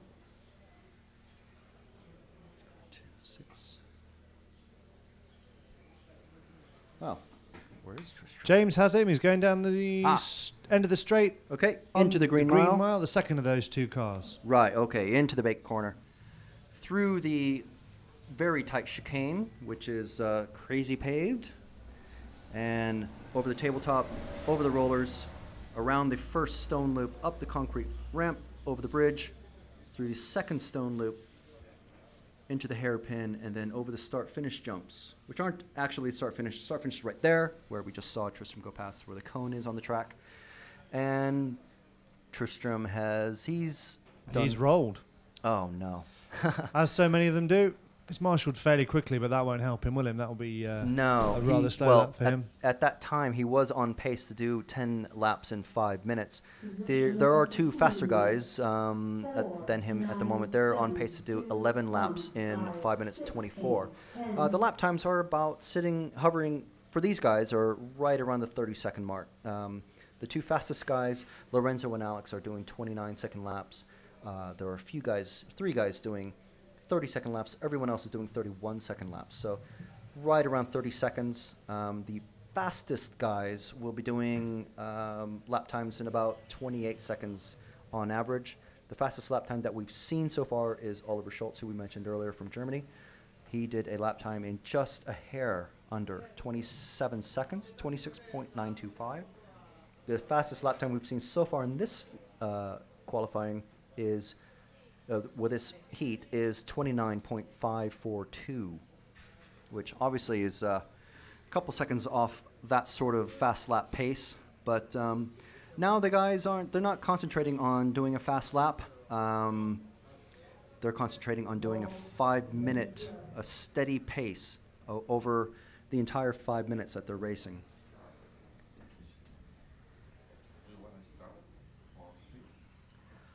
So let's see if we can pick up car 9. That is Alexis from France. Car 9 is just going through the hairpin. It's about to go over the start-finish jumps now, and starting on the, there we are. That's Alexis from France. He's currently in the lead. He's on pace to do 11 laps in 5 minutes, 26 seconds. Coming through the very tight chicane, over the tabletop, over the rollers, into the loop, and over the metal bridge. That's metal grating, believe it or not. So if you're unfamiliar with some of the tracks that might have bridges, a lot of them have metal grating so that the rain can fall through them, and dirt, stones, that sort of thing. But it is quite slippy, so you just have to sort of maintain your speed, maintain your angle of attack as you go over the bridge. So Alexis, up that ramp starts off as plain unpainted concrete and then shifts very abruptly to painted concrete and then goes over the metal grating of the bridge. Interesting, Alexis not getting a great deal of air. Well, he proves me wrong then, but over the big grill in the middle and over several of the other jumps, he doesn't get a lot of air like a lot of the other drivers do. That's possibly due to his driving style, or maybe something he's trying just to take a little bit more of a relaxed, less spectacular looking heat, but to try and get a bit more pace. Just a few seconds left in this qualifying. Most of the drivers are already done. I believe it's only just Miguel from Spain who's yet to finish.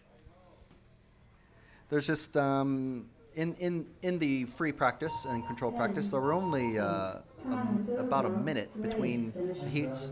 We've got, I believe, 2 minutes between each qualifier. And these guys are running for, like I said, for the full 5 minutes. It's not like in the controlled practice when they were really concentrating on purely doing a fast lap time, where they could afford to crash and then just sort of clear their minds for half a lap or a lap or so, and then just bomb out a really fast lap time. The reason for that was because the fastest 2 lap times went to decide their qualifying position in these heats that we're watching now. So these guys now, instead of concentrating on a single lap pace, if you're familiar with Formula One, you know that this is always a constant constant source of trouble for the engineers and drivers. They're not concentrating on single lap pace in these qualifiers. They're concentrating on a full 5-minute race time pace. So for 5 minutes, they have to be really on their game. They can't really afford any bobbles. They can't afford to get tangled up with anyone or do any crashes or bad landings or anything like that. It's the pressure is really starting to pile on in these heats. And of course, the further on we go with these qualifiers, the faster the guys go, the more the pressure is. You know, and of course, once you get into the top 10, which is Group 12, we're about to watch Group 8. So in just a few more qualifiers, we're going to see the top 10 guys who are properly going to be vying for the European title. This is Group 8. We've got about 20 seconds before they start. Alfonso's just holding them up, making sure everyone's behind the line. And then the computer will count them down and call out the race numbers. And because these guys are all in the same heat, I believe the way it's going to work is that the numbers are randomized as to who starts first. So you see there's car 3, 1, 5, etc. starting off. It's not starting off in number order. 9, 6. So these guys now have to just completely concentrate totally on the next 5 minutes. They can't have any distractions at all. Let's see who we're following. It's car 1 of Peter Forster from Switzerland. Oh, no, I'm sorry. That's Ramon from Spain. And you just caused him to crash by following him. That's something that we do. Yeah, that's... unintentionally. I'm sorry about that. Yeah, that's just the curse of the trade, really, isn't it? The commentator's curse.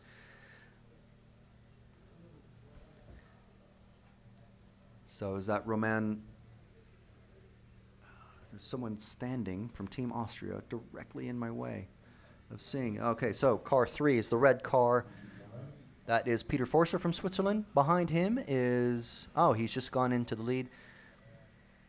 And then it was pipped again by Ramon Nunez from Spain. Let's see where they're at. Coming over the tabletop, over that weird corrugated side material, shed material or whatever it is. And let's see, we're following, well, these guys really shouldn't be battling at all, should they? There should be, there you go, just kind of let him through and don't disrupt his race, don't disrupt your race, most importantly. And that cone there that you saw on the start-finish straight is the mark of the timing loop. So that's really what you need to be aiming at if you're going to be very, very tactical. Not like last year when it was sort of on the opposite side of a hairpin. Slight bit of controversy that RC Racing TV helped sort out. Mr. Runnerfout made his pass officially. It was ruled that he made the pass outside of the racetrack, so he had to hand back the lead to Jon Neumann. Yeah, I didn't want to name names, but Matt's happy to. I'm happy to, yes. So we've got in the lead, we've got Stéphane from France, and number 3, Peter Forster from Switzerland, Ramon from Spain, and Chris Moody from Great Britain, followed by Andreas from Austria, Tommy from Finland, Thomas from Czech Republic, Jose from Spain, and Richard Ralph from Great Britain. And there's a big group of them. Well, they're all still very evenly spaced, but I can foresee that there's a big group of guys starting with, I believe that's number 2. Yep. They're starting to really just bunch up together, and hopefully they don't slow each other down. See, just coming over the second stone loop through the hairpin, there was a bit of a contact there as people are getting past that number 2 car of Thomas from Czech Republic. So hopefully he lets everybody through. It does look like these guys are just faster than him. I believe that's Ramon as well, just coming up behind him in the number 1. No, it's number 9. There's now 2 people standing in my way. That's fine. So let's see if we can pick up number 3, Peter Forster again. Oh, do we have a broken car? Where's that at? We have a couple of broken cars out there. I see one directly in front of my commentary position. And another one that I can't actually see, but James has picked up. So there's 2 busted cars out there somehow. And number 7, yes. He's got the wrong, that car has the wrong number on his, because the number 7 car on the timing is still actually running, so who knows what's going on out there. Oh, I see the other car. He's down by the bank turn. So anyway, let's pick up some action here. Just coming off the tabletop and about to go over the bridge. There's a couple of cars that that's the number 6 car and the 0 of Jose and Andreas. They're actually right on time with each other. They're very close to each other in the timing and close to each other on the track. So just need to be careful, because as we saw before with Lee Martin, there goes someone who flips over. That was, I believe, the 6. Nope, 7. the 0. Okay, well, they didn't get in each other's way at the end. 9, 2, 6. Because the qualifying run is now finished. 3. And the last 2 cars have gone over. So, Race finished. let's see, we've got a couple of 29-second laps with Ramon and Peter, and several 30-second laps and a couple of 31-second laps. A couple of broken cars. No one's going out to retrieve the car that's broken out by the bank turn at the end of the Green Mile. Poor car, just leaving him out in the sun like that. Looks like the number 7 car, I believe from the previous race, not really sure, has been collected. And in this next race we have got Group 9. It's a qualifying heat, sorry, not a race. It's Josep from Spain, Ben Jamieson from Great Britain, Luca from Germany, Joaquim from Norway, Gareth from Great Britain, Spain's Daniel Bustos Flores, George from Austria, Fouad, I'm just constantly going to get that name wrong, for France, and Sebastian from France as well. Chris Vids 99, thank you for tuning in. No Norway, you ask? Well, now you have Joachim Nikolaisen from Norway, who is in car 2, and we'll follow him if you can. Yeah, if that's we'll okay with you, we'll Frank. definitely pick him up. For Chris Vids 99, who's tuning in and commenting on the YouTube live stream. So thank you. Go Ben Jemison. Ben has very many fans out there. But yeah, we need to follow the Norwegian car, just so that Chris Vids can get a bit of his fill of Norwegian action. And we've also got another Finnish fan out there saying, "Go Finland!" Yes, go Finland. Well, I don't want to try and do the Finnish accent, because it's it's difficult. Yeah. And there aren't any in this heat either. So 10, not in this group 9, anyway. 8, 7, 6, 5, 4, 3, 2, 1. Okay, so the computer's going to lead them off. 6, 3, 2, 4, 5, 10. And we are 9, away. 1. 7. Everyone's out running on the track. Let's see if we can find that.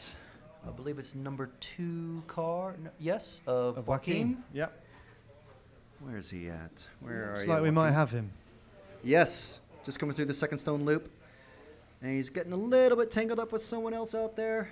Coming over the. Lost him. Oh, okay, that's all right. Now he's sort of clear, but maybe he's seeing a bit red and he wants to catch that guy. Who knows? You know, these guys. These are racers. Racers don't like to get past. You want to do the passing. You don't want to be passed. So here we are over the rollers into the first stone loop. Up the concrete ramp over the metal mesh bridge. And unfortunately, the number 4 car of Gareth from Great Britain seems to be gaining on him. Oh, and then Gareth takes a tumble, just like Joaquim did in the last lap.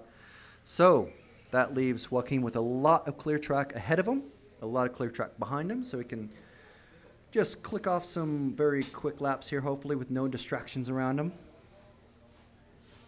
And then as I'm talking about him, with no distractions, he takes a spin or something like that in the S's. And he's being caught up again by Gareth and the car 0 that is George from Austria. They're a little ways behind him, but Joaquim gets a little bit sideways, a little tail happy. Okay, we're with car 2 now. He's going down the green mile. We got a little bit confused there, but we've got him now. Okay, sorry about that, folks. Yeah, so over the tabletop, over the green rollers, those are a double single, basically. No one has, I think, seen one person triple those. But generally, if you do that, it uses up quite a bit of your power, quite a bit of your tire. So anyway, Joaquim coming over the start-finish jumps, does a little knack-knack, and down the straight.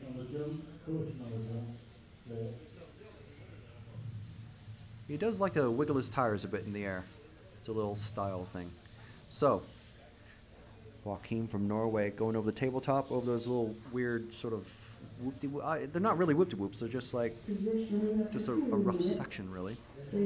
Just keep your speed steady on them and you go straight through. And the car 7, I believe, is letting him past. Yes, car 7. And back down straight, cross the green mile. These are about 30-second laps for most of these guys. The faster guys will be doing steady 28s and dipping into the 27s. And then, of course, the top 10, top 20 guys are going to be doing steady 27-second laps. The fastest lap time we've seen so far, well, at least until this morning, was a 27.1. And then Lee Martin destroyed that with a, well, not really destroyed, just a tiny bit faster, 27.0. And then obliterated it with a hat. Yeah, obliterated it with a razor. And then Oliver Schultz. Oh, there goes Joaquim. He's been hit and bumped around a bit. Oh no, that. Okay. So anyway, Oliver Schultz from Germany came along and, well, just nipped Lee and Neil to take the overall fastest time in the controlled and open practice by 26.925 lap, which was 0.038 seconds faster than everyone else. The combined best 2-lap time, because that's how the qualifiers were sorted, was the fastest 2 laps that the drivers did in open and controlled practice. The combined 2 fastest lap times of Oliver were only 0.003 of a second faster than Lee Martin. So extremely, extremely close out there. And of course, this being off-road, 0.003 of a second, I mean, even in Formula One terminology, that means, it's hardly anything. That's like, the length of your hand at 200 miles an hour almost. Do we have time to, with only a minute left, to catch up with Luca Rao, who's leading? Car number 3. Yeah, car number 3. Let's see if we can find him out on the track. German driver, forecast 11 laps. I'm not sure if that's actually going to happen. Yeah, oh, there he is. He's about to go over the big metal bridge. He's got the blue car with the white wheels and the white wing. It's car number 3, Luca, presently in the lead. He's just starting his 10th lap, I believe. Yes. And he will do 11 laps. So he just needs to finish this lap. He wasn't caught. He was the last one to get over the line, I believe. So he's coming over the tabletop and hopefully doesn't get tangled up with this guy who's also appears to be on his last lap. 4, 9. It's kind of hard to tell whether he's had to dial back his pace a bit because he didn't want to get tangled up with car number 1 of Sebastian. So Luca does take that and he switches over very quickly, but Luca did take that. unfortunately not sure at the moment where Joachim from Norway finished. But you can check that on myrcm.ch. There is only one live event happening right now, so just click that on the front page. Click through the links, and you'll be able to find and follow the lap times of your favorite driver, perhaps someone you know from your club. Hello to Kandagart. Thank you for tuning in on the YouTube stream. His suggestion that we should call the metal bridge the checkered bridge. That's a great idea. And that, from now on, is what it will be called, the checkered bridge. The checkered bridge. The checkered bridge, because they can't see that it's metal. It could be That's made true. of. It could be made of anything from the distance that they are at. So yes, from now on, from this moment onwards, behold the checkered bridge. It's no longer the metal bridge. It is now the checkered bridge, which is metal. 1 minute to start. With in brackets, which is metal. It looks like we have Renault Savoia in Group 10 now. He's not. I don't know. Is he doing as well as you thought he might do, coming from nitro buggies to electric? I think he is not expecting anything, to be honest. He's just come out to show the brand name a bit. I think he will be happy with. I mean, you would expect. I mean, he's a very, very experienced driver, so you would expect him to make the A final or the B final. But I think he will say that he will be happy with anything he gets from this because he's testing a very new product. Yes, that is true. That is true. We've been asked by Weekend 443845. That's a great username. That is a brilliant username. Yeah. Thanks for tuning in. You've just tuned in. British drivers. Well, Ellis Stafford, we spoke to him at lunchtime. He is the sole British driver in this group. He's car number 2, James. We could take the second car. Or the first car, sorry. Yeah. Car 2 They're not going was in the that first car. There you go. As he goes over the green mile, that's Ellis Stafford. He gets a bit of a wobble at the end of the green mile, which didn't help his first lap. And the crazy paving sends him crazy. And there he is. Oh, it looks okay. Well, there's no reverse on these buggies, so he couldn't back out into traffic. He had to wait for a marshal, unfortunately, there. He couldn't just drive over the barrier. So over the checkered bridge goes Ellis, through the second stone loop, into the hairpin, across the start-finish jumps, and starting another hot lap. I don't want to start a heated debate, but we've been heckled by the cameraman, well, by James upstairs, saying that both bridges are checkered.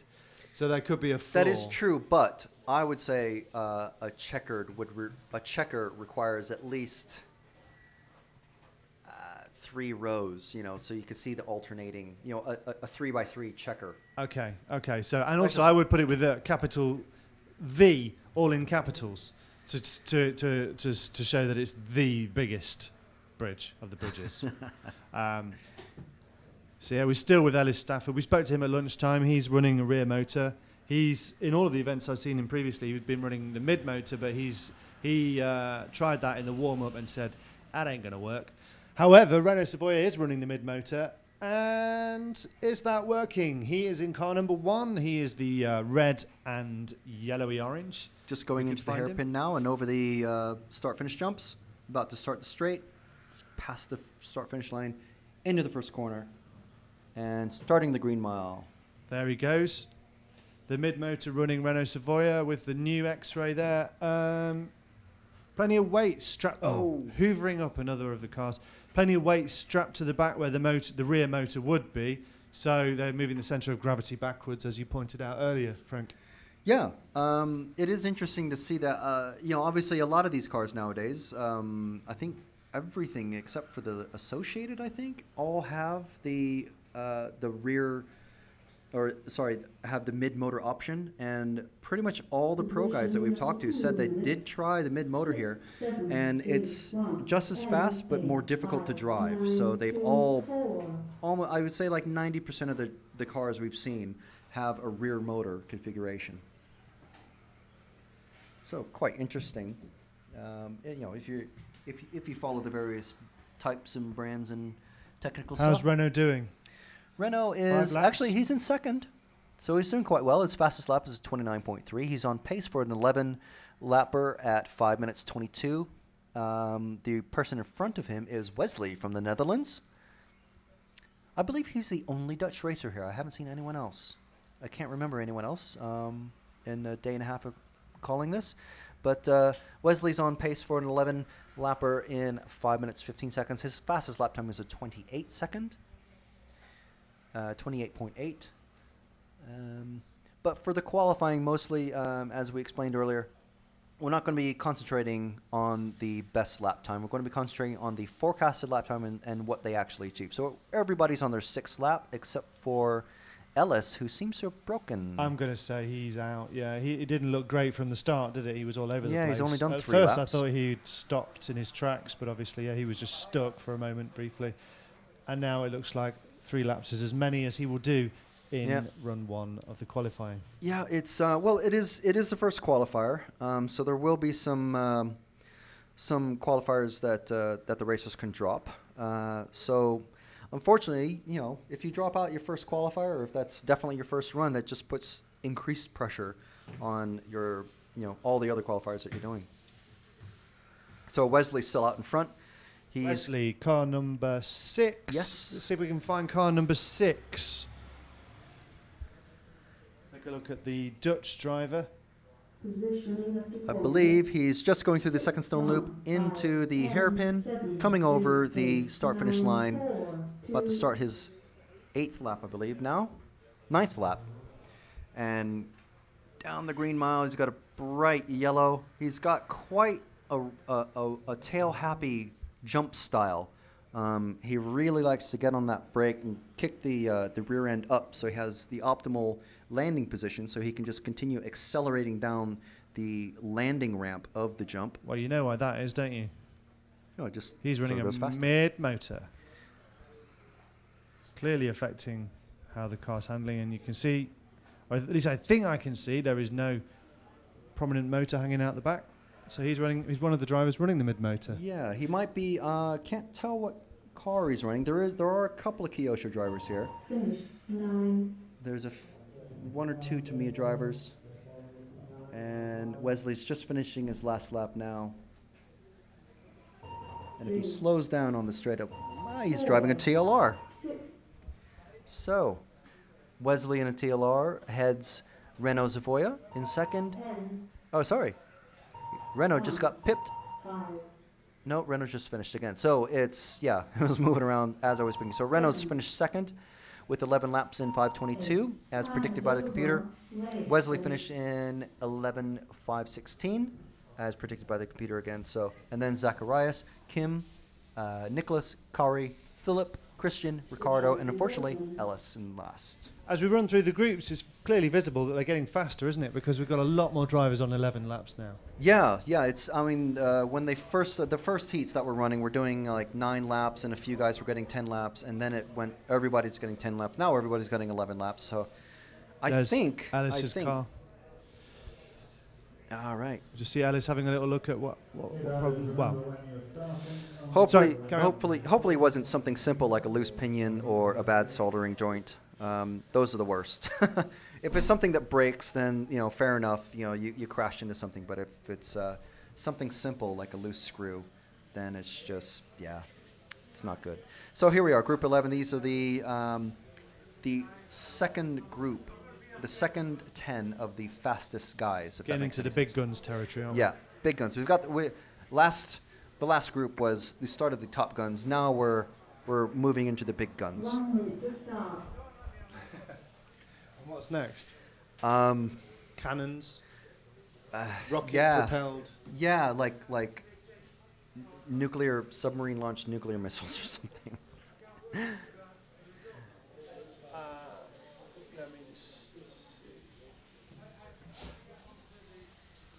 Kanagawa, sorry, I just missed your comment asking for some camera time on car number 10. That was in the last group. Nicholas Manson, if you're still here for qualifying round 2, we'll do it. We'll do it for you. Feel free to remind us when we get there, and we will give him some airtime. But yeah, now we're into the big guns. Yes, this is Group 11. This is the first actual qualifying heat.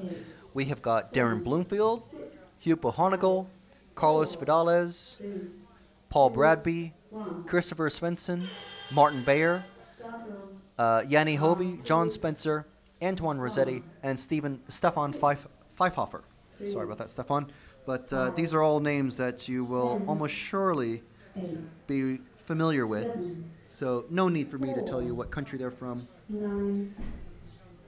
And they're all nicely spaced out.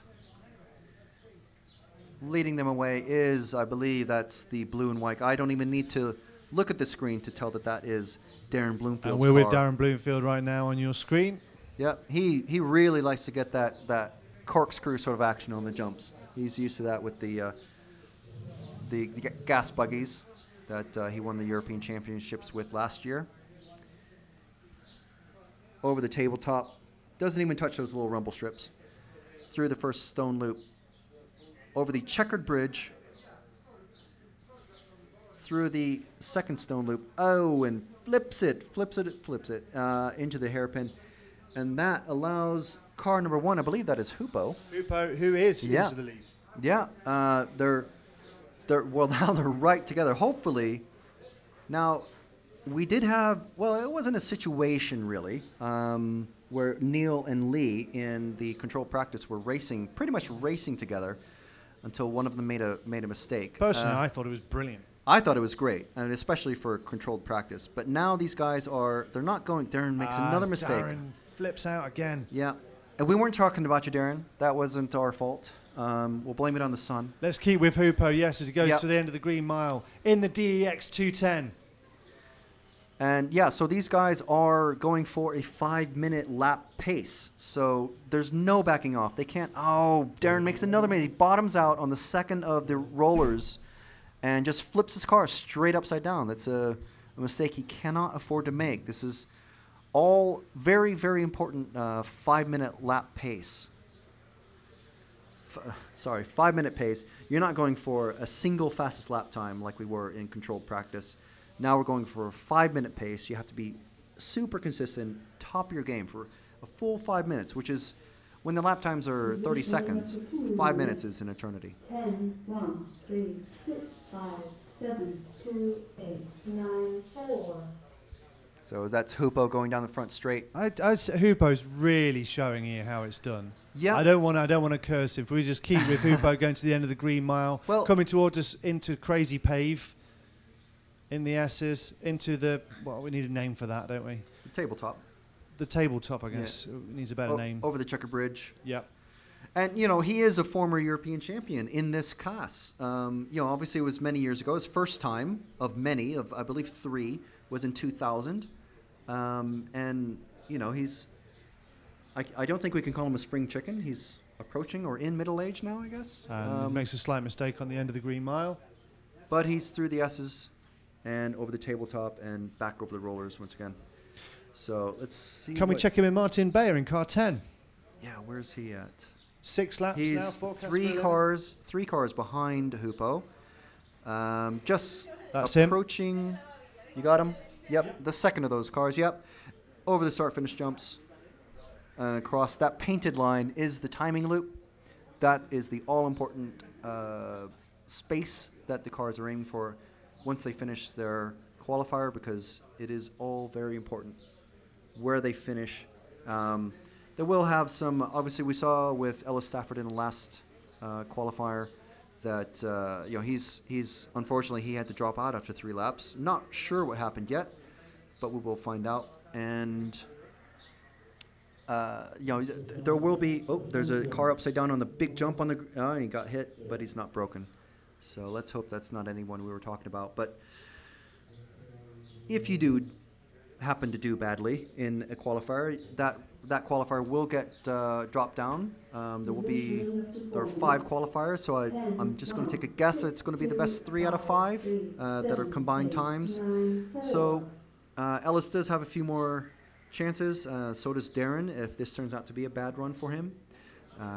But you don't want to give up your throwout race, you know, on your first go. So Hupo makes a small mistake going into the crazy paving. And is that? No, it's not Hupo. No, that's Martin. We're with Martin, but I was just seeing who is just directly in front of Martin. He's coming some traffic now. He's got to be ecstatic about this. Holding off Martin Bayer. Although That's he has lost quite a bit of pace. Car No, he 6 hasn't. is The timing Carlos. loop was updated. Carlos Pineda from Spain. We're back with Martin Bayer, fastest on the track, followed Yes, by but Hooper. they're practically, they're almost battling on the track. They're so close, Martin and Carlos. Not wanting to actually hit each other and slow themselves down, but Martin does get past finally, going over the bridge. Just as the qualifying is finishing. So I believe that's the last lap for all of them. Yep, 10 and 6. So, all right. So that's the finish. It was finished with Martin Bayer getting the win there with 11 laps in 5:14. Hupo in second with 5:15. Darren Bloomfield in third, despite those mistakes early on. So he came back to recover 11 laps in 5:18. Martin, you got to be pretty happy with that run. You were fastest out there. I was fastest, really? Okay, so it was pretty good.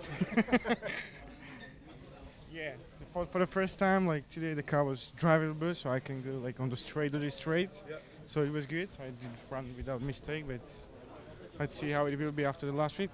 Good luck. Cheers. Martin Bayer there from the Czech Republic. Pretty happy to hear that he got the fastest time in that race. We're breaking the news even to the drivers themselves. Before they can even be told by their team members, we're telling them.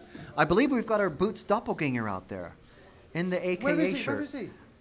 You see him out there in the sending right next on the opposite side of the Checker Bridge in the AKA shirt. Oh, that's Svensson. Ah, okay. Well, that's he'll be from Norway, isn't he? Or Sweden. Okay. Well, that explains the blonde. Okay. And the sunglasses, well, you know, it's sunny. But the sunglasses do define the look quite a lot. Glasses do if all else is the same. So there's our Boots doppelganger. Mystery solved. In case you were tuning in earlier. Svensson, they say, we're being told by Frank, is a doppelganger of Elliot Boots. I mean, drivers now, like Mark Reinhardt, has the MR33 brand. LMR for Lee Martin. Yes. So you can have your charger or your lipo bag styled on various driver. Yeah. Now there's hairstyles. That's true. Yes. Well, you know, if you weren't wearing the RC Racing TV hat, you know, you'd be showing off your own boots, wouldn't you? Let's see what Oliver can do this time. Yep, this is the fastest 10 guys out of the 100 or so that we have here. 5, 4, 3, 2, 1. I believe Oliver may be starting first. Car 8. 3. Nope, that is, yes, sorry, that is Oliver. 5. Big jump off. He's got a huge amount of space behind him. So that's the benefit of starting first. He gets a clear shot with nobody going to be bothering him for a while. And if he maintains his pace, which is just the tiniest bit faster than Lee and Neil, he will be able to just maintain plenty of space behind him. So there's absolutely no distractions, and he can just time trial it around the track. Of course, he is going to come into traffic pretty quickly. Yeah, there will be traffic, but these guys, you know, these guys are top of the game. These are top 10 fastest guys here. They'll move over pretty quickly, and if they don't, the referee will tell them straight away. It appears Oliver has made a mistake because Neil Cragg is directly behind him. Yeah. So I don't think we were talking about him the very second he made that mistake. Yeah, I watched it happen. He flipped over, and the marshal picked him up relatively quickly. But yeah. Lee's going for the pass through the green mile, and Neil's right in there as well. So we got the top 3 fastest guys this whole week so far, all together on the track. We have qualifying. Yep. Who's the fourth that's joined him now? Okay, the first car, the yellow car, is Jorn right up at the front. Ah, yes. Who's in third currently, and then we have, I believe, we have Lee behind him. We want to focus on Lee, who is the fastest. No, Neil is the fastest on the track. So Neil must be behind Lee, although he's faster than Lee. Where is he? So we have 1 and 2 in reverse order. Yeah, so Jorn's in third. This is confusing. Yeah. Jorn's in third. He's out in front, followed by Lee, who's in second. He's in the middle. Followed by Neil. Car 2 is Neil. Yeah, who's out in front. So this Ronefalk has come up in 5th. Oliver has dropped down to 8th fastest overall, unfortunately. What's happening? He's on pace for 10 laps. Oh, no, he's just come through again. He's moved way up. Well, it's all changed now because when Yep. we spoke to him before, it was obviously about just getting that quick banzai run and get that quick lap in, wasn't it? And Yeah. now it's obviously way more maybe about he is just consistency. concentrating on his pace and slowing it down a little bit so he's consistent instead of just going for the bonsai run. Position after 2 minutes. 2, 3, 1. So that is 4, Jorn, 10, 7, 6, 8, Lee 9. and Neil over the start-finish line. Neil is still fastest overall at the moment. Jorn in 2nd. He's car number 3. Lee in 3rd, in car number 1. Yep, that's right. We're focusing on the right car now. So we have car 1 with the orange rear of Lee Martin, pursued by Neil Cragg. If we can see both those two cars together, we can see how the fastest two guys on this track, pretty much as you would expect, have been the fastest two guys for the last couple of days. Oh, who's that? Is that Jorn? That's That's Jorn just who's made a mistake. Now made a he's in the middle of them. Wow. This is good oh, news. there goes Jorn. He's just flipped over over the rumble strips, and now it's Lee and Neil back together again. Neil is still fastest. Let's see what the timing loop says this time as they come across. Lee was fast, and then Neil takes it right over again. He's only not even a half a second behind him on the track. Very, very close together. Jorn has dropped right back to 4th. David Ronefalk in the car number 5 has moved up to 3rd. Oliver Schultz has moved up to 5th. He had dropped down to 8th. And it's all moving around again. Tom, who we spoke with earlier, is now in 5th. Oliver's dropped back down again to 7th. I wonder if it's the pressure maybe getting to him. He's not used to this sort of high-level stuff, and these guys are multiple European champions that are leading away the field. It's early days, isn't it? It is. It's the first round of qualifying. But, I can't help thinking what Carlos told us yesterday. Carlos from EFRA told us that there are so many British drivers that are good and here that they had to actually split them up and move them around in the top 3 rounds of the top 3 groups in the open and controlled practice. So now they're all kind of grouped together. There's 3 or 4 British drivers in this particular group, and now these guys are so close together, coming over the checker bridge, coming down again through the loop. Someone make a mistake there and just let him go wide. I think Jorn lets Neil pass because Jorn lets Lee Martin pass because Lee Martin is evidently quite a lot faster at the moment. Although, look at the two of them; they're both up there. Forecast for 11 laps. 11 laps in 5:14 for Jorn. Lee Martin on pace for 11 laps in 5:05, and Neil on pace for 11 laps in 5:07. So they're clearly far and away the fastest. They're even Neil in 2nd is 4 seconds over a race distance faster than David Ronefalk. And that is the finish of the race. So, quite exciting times. As the track is heating up, so is the action. How many commentators have said that? I'm sure like every single one out there. Thank you for tuning in. We are currently watching the end of qualifying round 1 here at the two-wheel drive 1/10 electric off-road European Championships. We're brought to you by Proline. We are sponsored by the Durango DEX 210, and we are powered by Dual Sky. You can check us out on rcracing.tv anytime you want with a constantly updating news feed with all aspects of RC referenced in it and lots of interesting things to check out when you've finished watching today's action. And thanks to everybody for commenting on the stream. Mr. Orange Blue Streak, I'm really sorry. You requested camera on David Ronefalk now. We didn't do that. We were just so caught up. We were very concentrated on the action on the track. Sorry about that. He will come into play a bit later on. Yeah. We have jib skateboards. How about tiny top jump rather than tabletop jump for that small check jump? Yeah, tiny top jumps. We've got the tiny top jump. Tiny top, not tiny chop. Yeah. Right. Tiny top jump. We have the green mile. the checkered bridge. Yes. Tiny top, checkered bridge, green mile, crazy pave. There's 2 areas of crazy pave, but Yeah, there are, but yeah. So we're getting there. We're getting there with the names of the sections of the track. Round 2 of qualifying will start at local time 2:46. It is now local time of 2:38. So in not very long now, about 7 or 8 minutes, we'll be starting round 2, and we will be starting with. I believe it says heat number 4. So that will be group 4. So we're going to be starting sort of mid-pack.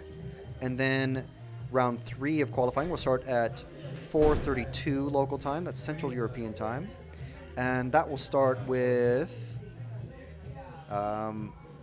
heat number 7.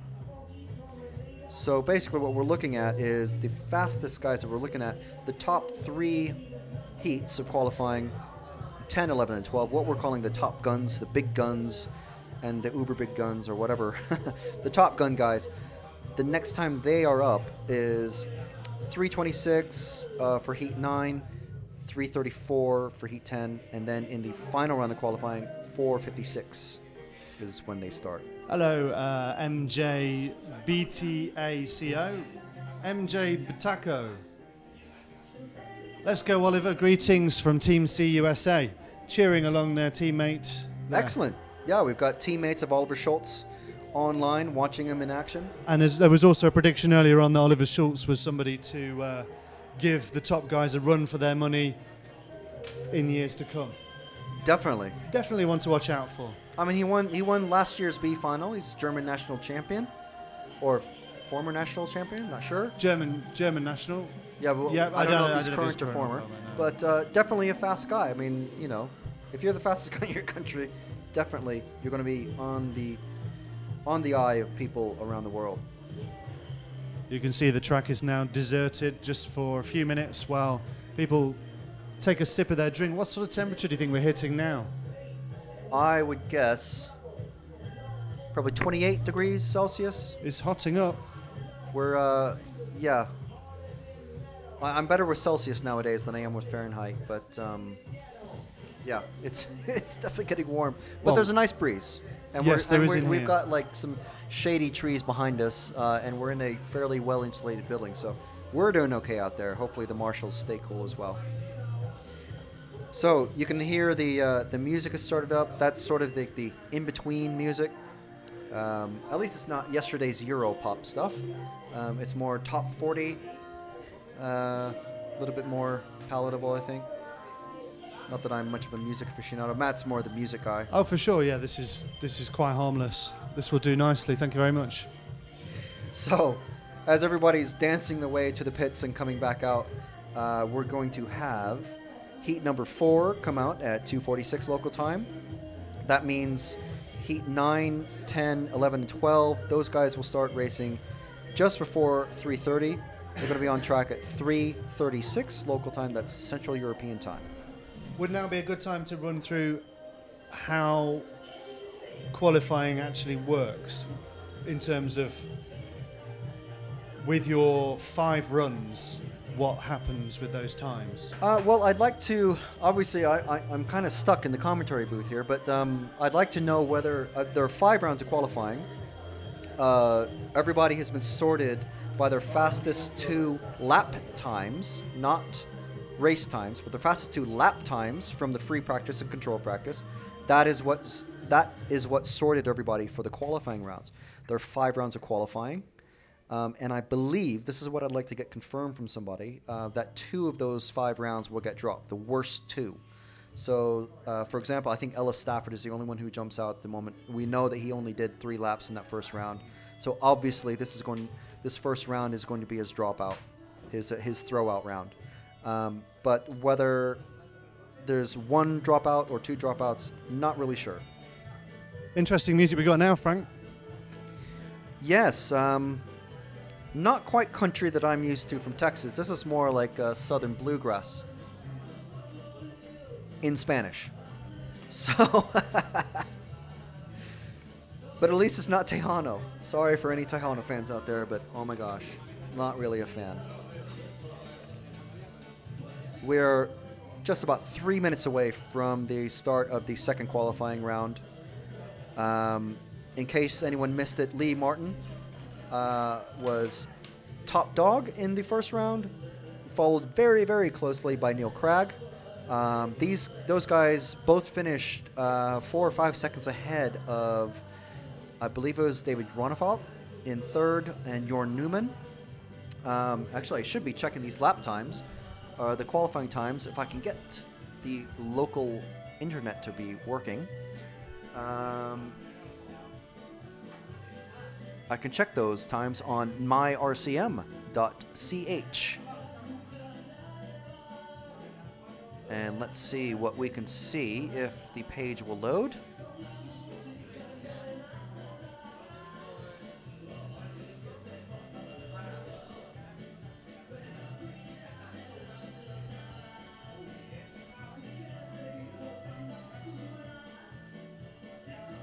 Yep, sorry about that. I can't get that to load, but if you are online, well, obviously you're online, you're listening to us on YouTube, head over to EFRA.ws, where you can find links for live news, the live streaming, which you're listening and watching now, and the results, which are on myrcm.ch. We're just waiting for this quite interesting music to finish off. I'm not sure if Matt is out in the pits. I'm not sure if I'm actually talking over him. I hope I'm not, because I actually can't hear him at all. So I will just keep going. And we're just about to start. The race organizer has called a stop to the music, and he has ordered all the marshals from the last round to come out and marshal. And we're about to start with heat number 4 of the qualifying rounds.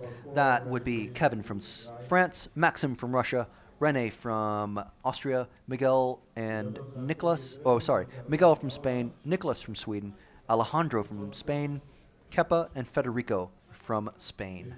So 8 runners in this qualifying heat. They're about to come out on the track any moment now. 1 minute before the track is opened, and then the drivers will be out on the track.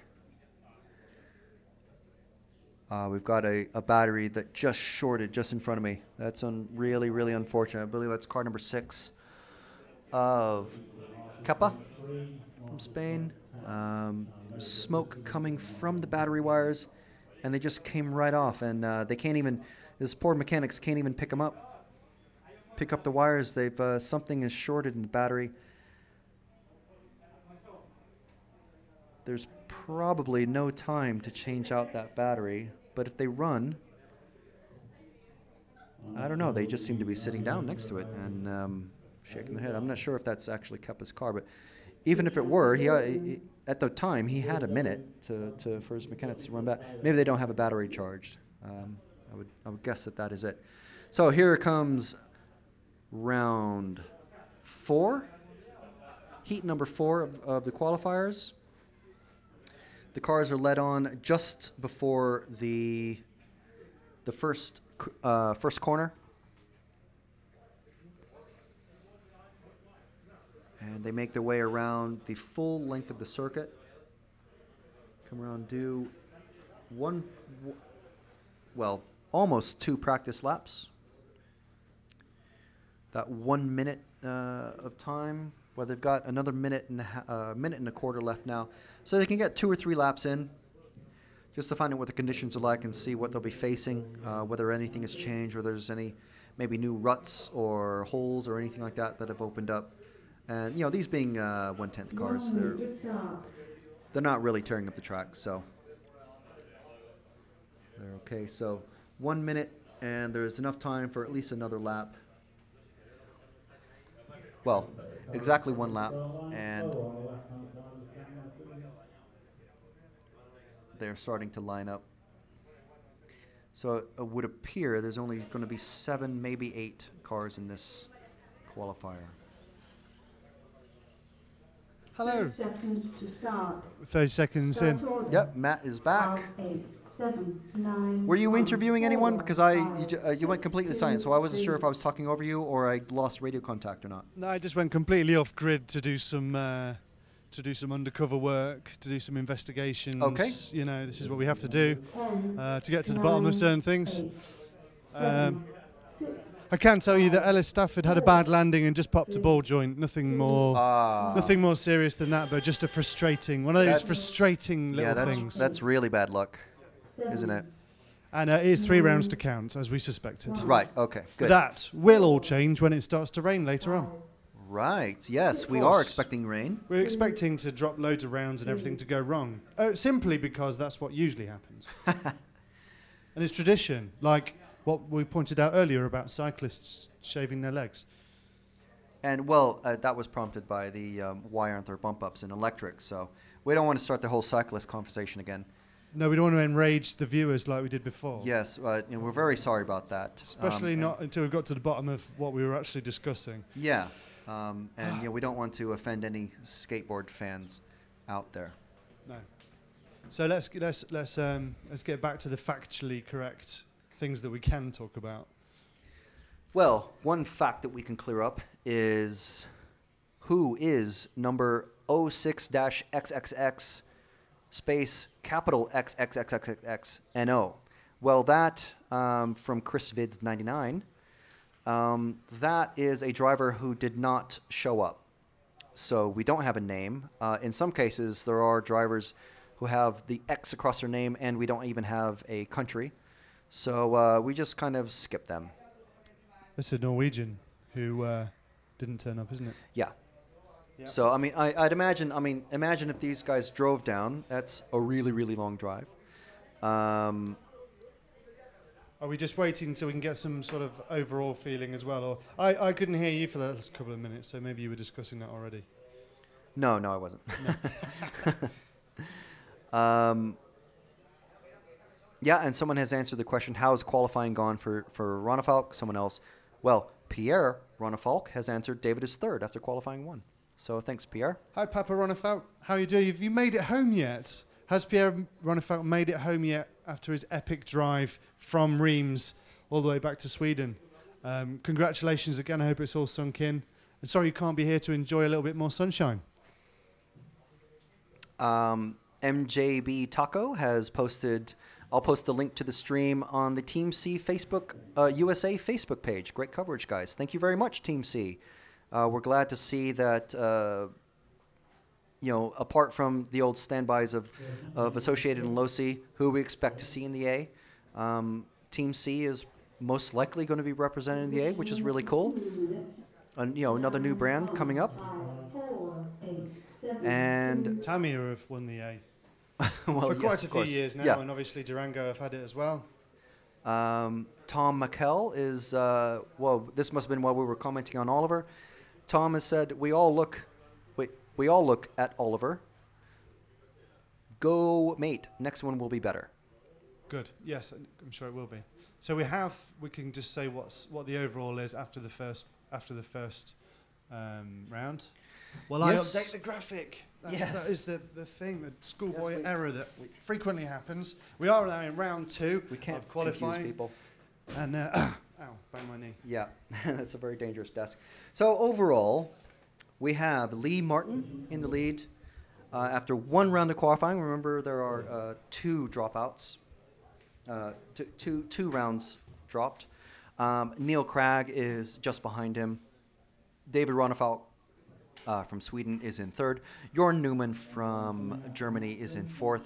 Then it's Martin Bayer, Hupo Honigel, former European champion, just like Lee and Neil. Wesley from the Netherlands. Tom Cockrell, who we spoke to earlier, from Great Britain. He's in 8th. Darren Bloomfield in 9th, who had an absolutely miserable weekend coming back from France, Reims, was it? Yeah. Miguel Matias from Portugal in 11th. And then Renault Savoia, Alexis Zacharias, Paul Bradby, Kim Sitensky, Luca Rao, Martin Creel, Nicholas Manson, and Sylvain Gallo Selva. that is the top 20. If you're curious on where your favorite driver is, or someone from your club, or someone you just know or race with, check out myrcm.ch. And that's a good point for me to mention. Yep. We are brought to you thanks to Proline. We are sponsored by Durango and the DEX 220. We are powered by Dual Sky.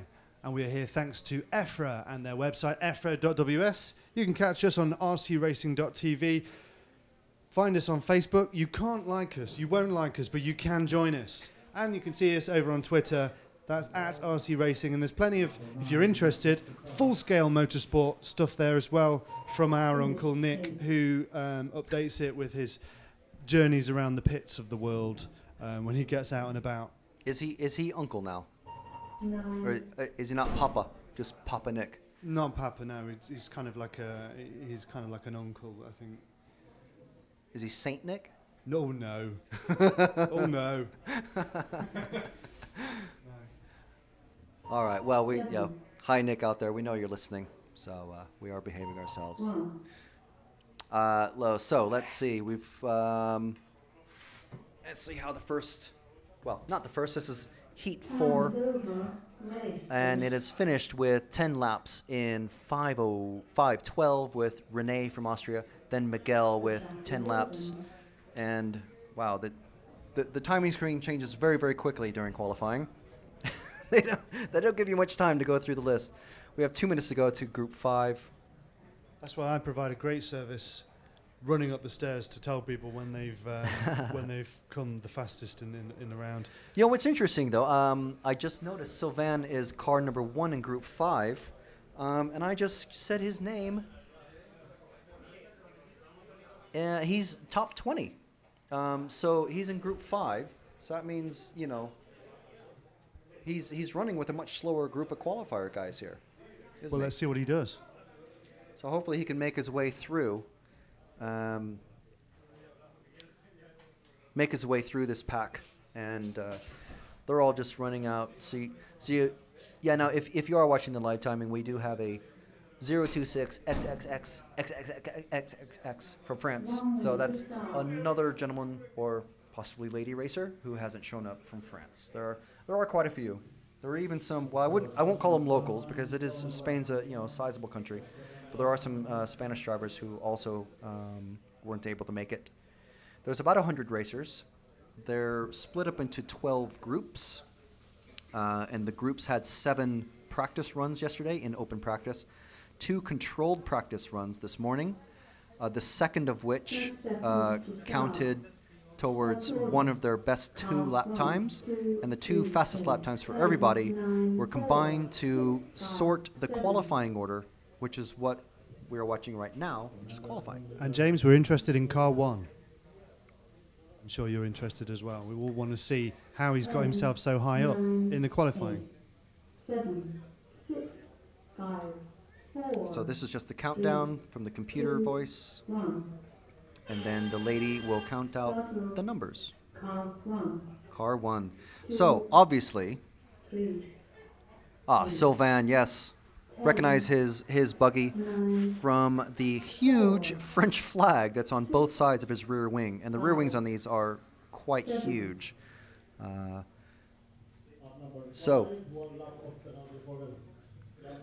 yes, I see them now. Over the checkered yeah. bridge. He's coming through the second stone loop into the hairpin. There's been a couple of crashes behind him, so that's okay. He went right under his wheels. Oh, no! Okay, onto his wheels now. Okay, he's fine. He's fine. Don't worry about Sylvain. He's still well ahead of everybody. Not the quickest way to do that jump, though. Not the quickest way at all, no. Although I did see, not enjoyment at seeing someone crash, but it was fun to see someone start their crash in the middle of the Green Mile, which we saw earlier in the lap. Oh, no, that's really bad. You don't want to nose into that, Sylvain.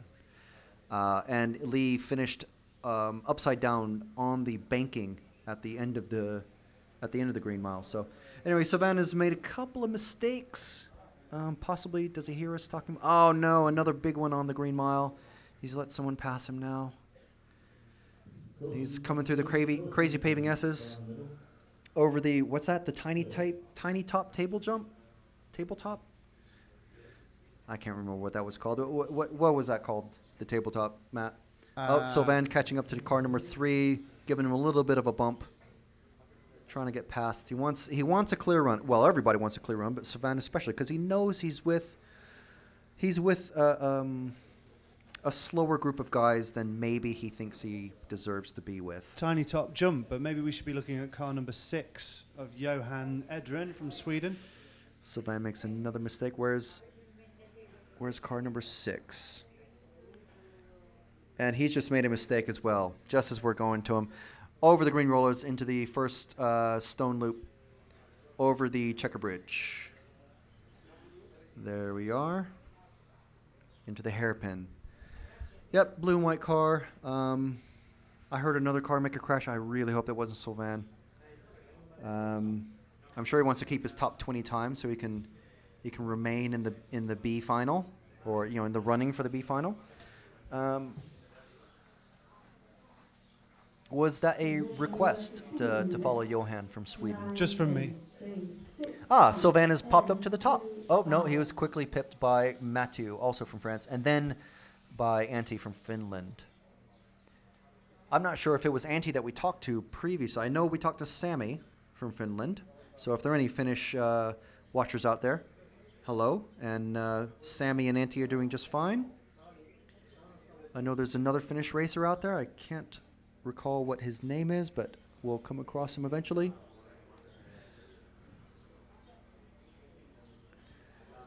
That slightly melted car that I was commenting on previously is still sitting in front of me. No one's rushing back to the pits for it, so not really sure what's happening there. So, where is Sylvain and Antti and Mathieu? Sylvain looks like he's making up for some lost time. Just about to cross, going through the start-finish line now. Going into the first corner. Starting off the green mile. He's got miles of empty space behind him, and plenty, well, now that the car behind him has crashed, even more space behind him, so he should have absolutely no distractions. The way these things go is, you start off quite nervous, you might make a couple of mistakes, but after the first lap or two, you kind of settle down, and it definitely looks like Sylvain he's just crossed the finish line again, and he's gone up into the top spot. He's on pace for 10 laps in 5:01. If he can speed up just a bit, he'll be hitting 11 laps easily. If he can just make up about a second and a half, maybe. Antti is behind him on the timing screen, on pace for 10 laps in 5:07. Mathieu is on pace for 10 laps in 5:05. So Antti and Mathieu are, if they're close together on the track, I'll try and spot them. They will be very close together and just very closely paced. I mean, 2 seconds over the span of 5 minutes is not very far. So, yes, we do actually have them. They are, well, they're spaced quite far apart on the track, coming over the tabletop, and then I believe there was Antti who just made a mistake over the tabletop, and now they're even closer together. So, and he's actually been passed. So, is that the first car finished? I believe it is. 9. Yep, that was Antti finished. Sylvain did finish in the top spot, but of course, with several mistakes, he probably isn't going to be in the top 20 anymore after this round. Of course, the live timing will start to get a little bit skewed now because after one round, obviously it's easy to see where everybody's sitting. After 2 rounds, it's sort of combined times, and the computer does all the sorting for you. But until the worst two rounds are dropped by everybody, the worst 3 rounds. Yep. Ah, okay. So it's the best 2 are kept. Yep. Right. Okay. I saw Pierre Ronefalk posted that on the YouTube, but I wasn't sure if I had misread that. So until we get all 5 rounds completed, we're not actually going to know who's going to be top qualifier, or the top 10 indeed.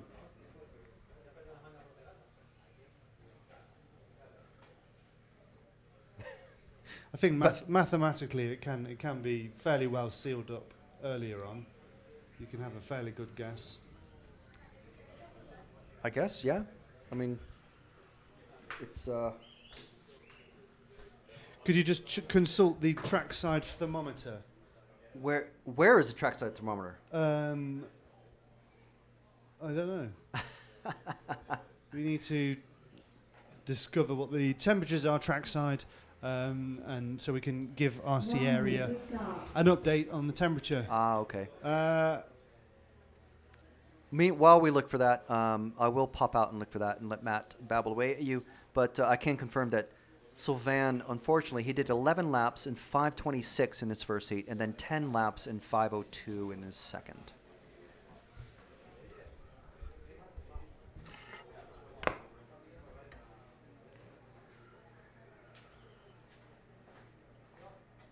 Seconds to start. Start order. So here we are. We are just 30 seconds away from 2, 8, 1, Group 4. 6 making their second run. Marshals are in place.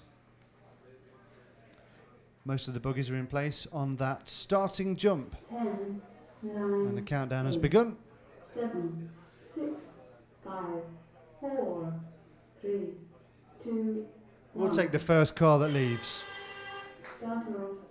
Car 9, Here we go with car 9. 7, Ludovic Valtier from France. 6, 2, 8, Goes over the green mile. 1, 4.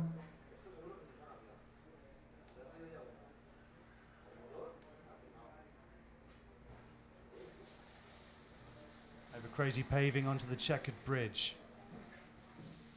Looking fairly solid so far. We do see a bit of a jump in pace with these groups. They are sorted, I might say, pretty well. There's a very clear step up from people getting, say, 9 and 10 laps in there to people being forecast, say, 10 and 11 in Group 6. And then from about Group 7 onwards, we're getting a lot more 11 lappers. And not many people looking to get much further than that. I think that would be impressive. I will have a drink. Yes, please. Yes. Frank is just going to consult the trackside thermometer. It is, I wouldn't say it's roasting out there, it's just really, really pleasant. As we have a car flipping on the green mile. That's not good. Nicolas Roos from Norway, car number 7. He's completed 2 laps. He was forecast 10 laps, but he's lost some time. Who are we looking at here?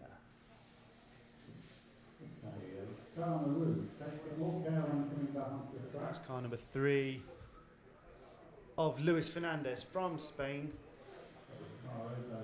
Goes down the straight. Take a fairly sharp corner at the end of the straight into the green mile, which has a very sharp corner at the end of that, into the crazy paved section.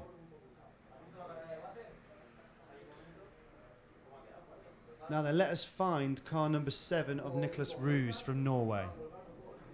If we can find car number 7, that would be pretty cool.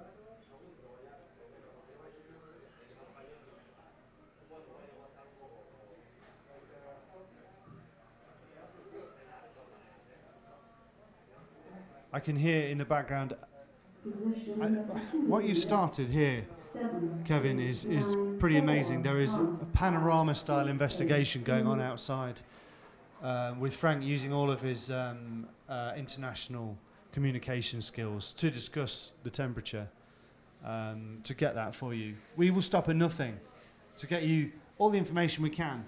Let's see who else is involved. Thanks to everyone for tuning in to rcracing.tv. We're on YouTube, we're on EFRA.ws. We are here because of Proline.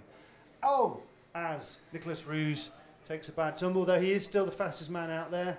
He's forecast 10 laps. He's currently on 5, so he's about halfway there. There's 2 minutes 20 to go in this run. Yes, as I say, we're also sponsored by Durango DEX210. We're powered by Dual Sky, and the investigation has concluded that it's rather hot. It's not very windy, which is good, which is a relief, because the dust is not helpful to anybody. It's really rather slippery. The AstroTurf the grippy AstroTurf, followed by the skiddy dust, followed by the slippy, crazy slabs, with the rather sharp cement in between the slabs. The mind boggles. It really does. I'm welcoming Frank back. He's just doing a little bit of housekeeping. Yeah, trying to control a few flying friends here. The flies, they love Frank Smack. What have you got in there? I don't know. A few skeletons in that closet, are there? The flies are attracted to them. Who are we with now? Nicholas Roos, still the fastest man on the track. 7 laps down.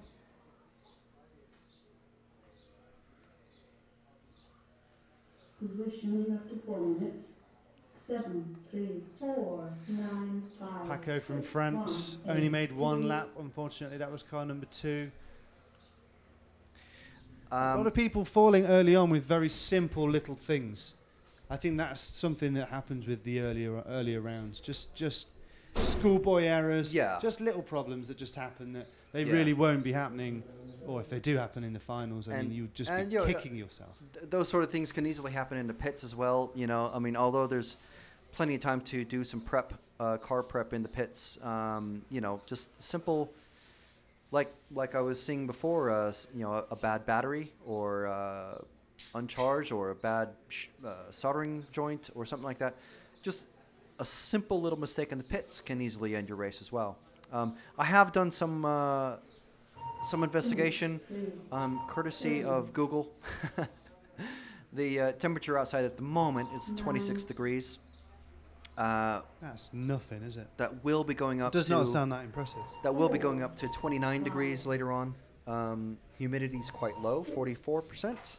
So still some rain is forecast, but we don't really know exactly when it's going to happen. Now, what was it? Did you say it was 4 o'clock yesterday? 4 or 5 o'clock, we had a flash shower. Yeah, with just a kind of shower. Golf ball sized raindrops that fell from the sky. It was amazing. They felt like golf balls, yeah. Yeah.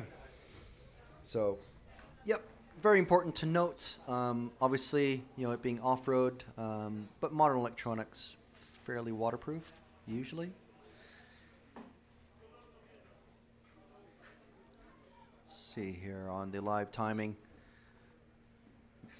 Sylvain's still the only driver to have done his second heat in the top 20. Ludovic Voltaire, he has not improved a time. After the first round he was 32nd. Now he's he at the moment remains 32nd, but he didn't go any faster. Nicholas Roos from Norway did go a couple seconds faster in his second run. Presently he's at 42nd. Luis Barrios from Spain has gone just the tiniest fraction of a second faster, and so has Juan Luis Barroso. Question has come in: would the track get watered at any point if the dust gets too much? The answer to that is, of course, no. Certainly not during qualifying. You can't make any changes to the track, otherwise somebody will be very unhappy if the track changes from one group to the next because the conditions will be changed. They can make a few changes, I believe, after qualifying and before racing starts. Repairs. Yeah. They can make repairs, and I think even that's probably quite limited. And the track conditions are also mitigated by starting the qualifying rounds with Heat 1 and then Heat 4, such as in this second round, and Heat 7 in the third round that we'll see later on. So they are staggering the starts of the heats with the different groups. It's warmer in London, apparently, so... Wow. 10, 9, 8, 7. We've got paella. We've got paella. We've got paella. What have you got in London? 2, 1. Got paella in London. Start with car 9, 4, 5. We've been asked to follow Tristan Neal. That is the British driver who is in car number 1. James, if you could find car number 1 for us, we'll follow him around for a few laps. Yeah. You get in touch with us and ask us to follow one of your friends. You can be sure that then they're going to start doing worse. It'll be your fault if he crashes. Because we'll start talking about him, and then he'll somehow subconsciously know, and he'll just have a little twitch as he goes through the air. And who knows what'll happen then. We've got a broken Schumacher being investigated in front of us.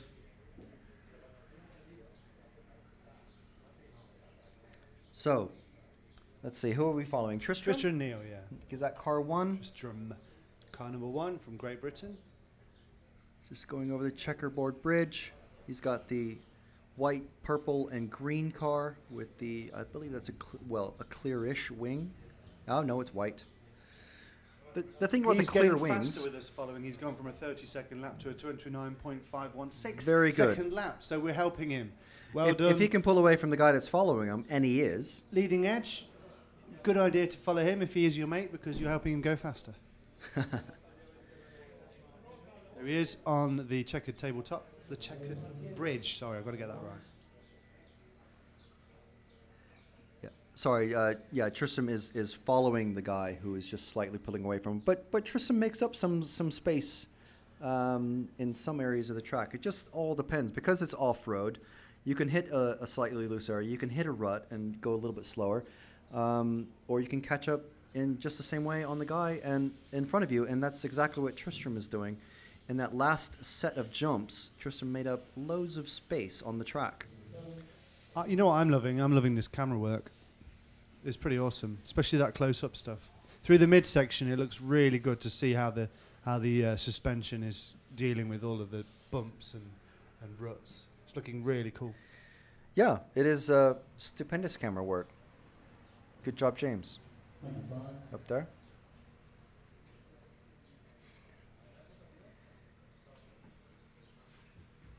Positioning after 2 minutes. James will be well watered after this race. 4, 6, 10, 8. Just brought up a couple drinks to him as I was casting about blindly for a thermometer or some sort of temperature device. Pack one next time. Or just use Google, which is what I was suggested to do. Oh, there no, was that Neil? Tristram. That's Neil. Tristram Neal on the crazy pave into the tabletop. He is up into second now. Wow. Is that? And so down to 4th. Well, let me see. I'll try and find out who he was following because obviously that guy was going just a little bit quicker than Tristram. We'll see who that was. That was the car number 2 of David Benito Vellas from Spain. He's on 6 laps. But he's on pace for 11. Yep. The top 3 guys are on pace for 11. So, interesting. Now, car number 5 is our present leader. He's on pace for 11 laps in 5:25. Can we find Sandro Barmerit from Switzerland? It's car number 5. Let's see. Some of these cars are very slab-sided. I believe he's going through the hairpin right now. The black and yellow car, I believe. Yes, that is Sandro. We have him. And of course, as we switch to him, he's gone to 2nd place. So. He's still one of only 2 drivers currently forecast for 11 laps. Yeah. Over the rumble strips, over the double single, up the ramp, over the checkerboard bridge. And that is a tricky... If you go too wide on that bridge, as we saw, I forgot who we were following before. If you go too wide on that bridge and end up going onto the dirt, there's just a massive dip right where the metal meets the dirt, and you just nose straight in and flip over. So I guess it's one of those things, you do it once, and you remember it's there, and you try to never, ever do it again. So where's... Sandro is that second of the 2 cars going into the hairpin. Over the start-finish jump, past the car that's just crashed and got tangled up a little bit with him, but he's let him go. And, well, they didn't get caught. So they're continuing. Hopefully they don't get tangled up again. They're on their last lap. Let's see, where's... Oh, did he go missing? Oh, man, he missed the double single. Yeah. Over the checkerboard bridge, Sandro will be, I believe, the last driver to finish his lap. 7, Yeah, this car rate is still going. 5, Yep. So, Time is that over. is it for Group 7. We've got Group 8. They're starting to get faster and faster. We've got a couple of 11 lappers in there. Everyone else did 10 laps. The track is open. And we've got 2 minutes to the next qualifying heat, which is Group 8. That includes Ramon from Spain, Peter Forster from Switzerland, Stefan from France, Tommy from Finland. You've been told about this before. Yeah, but I didn't call him Tommy with 2 M's. I called him Tommy with 1 M. So, you know, because they are 2 different names. We are now aware of this. We've got Jose from Spain, Andreas from Austria, Richard Ralph from Great Britain, Thomas Holicki from Czech Republic, and Chris Moody from Great Britain. And they're starting to cross the finish line. So their personal transponders showing up red on the timing screen just to let the race officials know that their personal transponders are working. Surprised there that there was only 2 drivers to make the 11 laps. Yeah. I was predicting that we were going to get more drivers getting the 11 laps as we progress through the groups. Perhaps the track's getting slower. Perhaps the heat is making it more difficult. I would like to. I know, obviously, on paved surfaces that makes a huge difference, but I do wonder if hot dirt has some sort of different traction qualities. Who knows? Well, you know, I'm sure some guys will know, but we'll go and find out. And just checking the overall qualification results. Curse this slow web. There we go. Okay, so we've got. Firstly, a very, very quick question. Go ahead. It's probably a very complicated answer, so I don't know if you'll be able to sum it up quickly. Why don't electric 1/10 buggies, why don't the races have bump ups like they do in Nitro? I guess this goes back to the old days where we were running on batteries that had very little capacity. You could have had a job to last even 5 minutes. It would take anything up to 50 minutes to charge them. And there just wasn't enough time to get batteries charged to be able to do bump ups and keep a car continuously running. Added to that, the motors used to run so hot, and I don't even think some years ago that the motors or even the speedos would stand cars continuously running. Do you think there's potential for that to happen maybe one day so that drivers could not finalise their position and they could have a chance to progress? It's something that a lot of us have been talking about for the last 2 years with the advent of LiPo batteries, so we've got much more capacity, so the capacity isn't such a problem. And quite a lot of the drivers would like to see it done because they've experienced it in other classes and they like the idea. And we've been talking about it now for maybe 12 months or more. I still think that in certain climates, when we're in hot countries, there could be a problem with motors not standing it, or maybe speedos. And if you've then got to get into the realms of changing motors and speedos to be able to do in the second run, that might be a little difficult. But we're still looking at it, and it's possible, I think. There you go, Frank. I think you couldn't cover it any more in depth than that. No. So there was a hint of tradition in there, but it is down to technical issues, really. Technical issues and timing. We'll leave you with Group 8. Excellent. Thank you very much, Matt. It was a great question and perfect timing for an actual EFRA official to answer quite a complicated question. Leading Edge on YouTube for saying impressive coverage, guys. Thank you very much. This is one of my first times doing this sort of thing live, so yeah, it's been really good. And of course, Matt, I'm sure you're all familiar with Matt. He's quite experienced with this sort of thing, and so he's kind of leading James and I by the nose and taking good care of us and making sure that that everything's covered. So at the moment, we've got only two drivers again in the 11-lap range. Ramon Nunez has just gone from 11. He's on an 11-lapper in 5:24, and that seems to be changing every now and then. Stefan from France is on an 11:05 pace, almost exactly the same lap pace. 11 laps in 5:26, and Ramon is on an 11-lap 5:24. So let's see if we can catch car number 1 and car number 7 and see where they are physically on the track. And if they're anywhere close to each other, they'll be doing Really, really, really close lap times. Car number 1 is just going down the green mile now. He's got the bright yellow wheels. He's going into the bank turns. He's coming through the crazy paving S's. High speed chicane there, over the tiny top table drop, and over the double single. It's going over the checkerboard bridge now.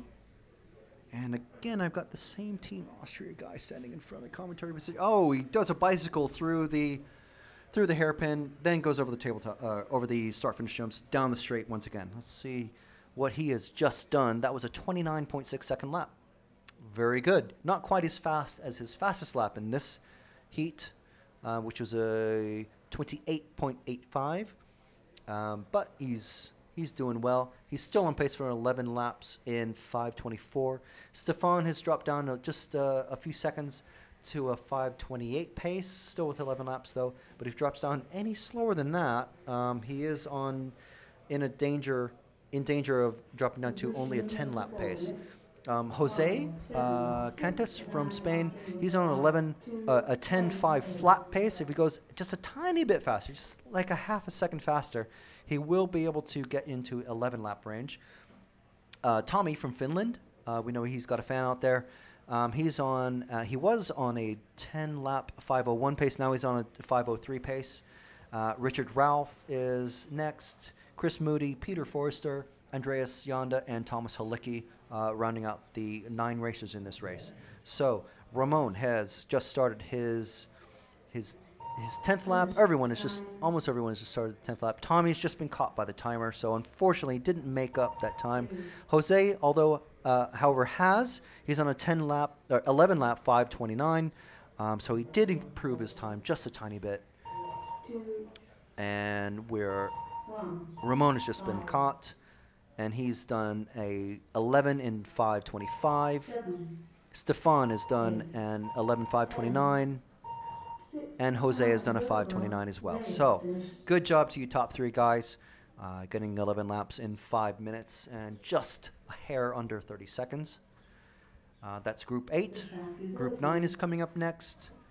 We have got Luca Rao, who we have followed before, Ben Jemison, who we've spoken with yesterday, Josep from Spain, George from Austria, Joachim from Norway, who I believe we owe a fan of yours a couple laps of following.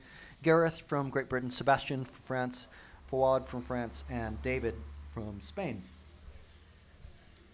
are in. That's Group 9. We're starting to get into the fast guys now, the proper fast guys. Group 10, 11, and 12, those are what we call the top guns. And then the final group, we're calling them the big guns.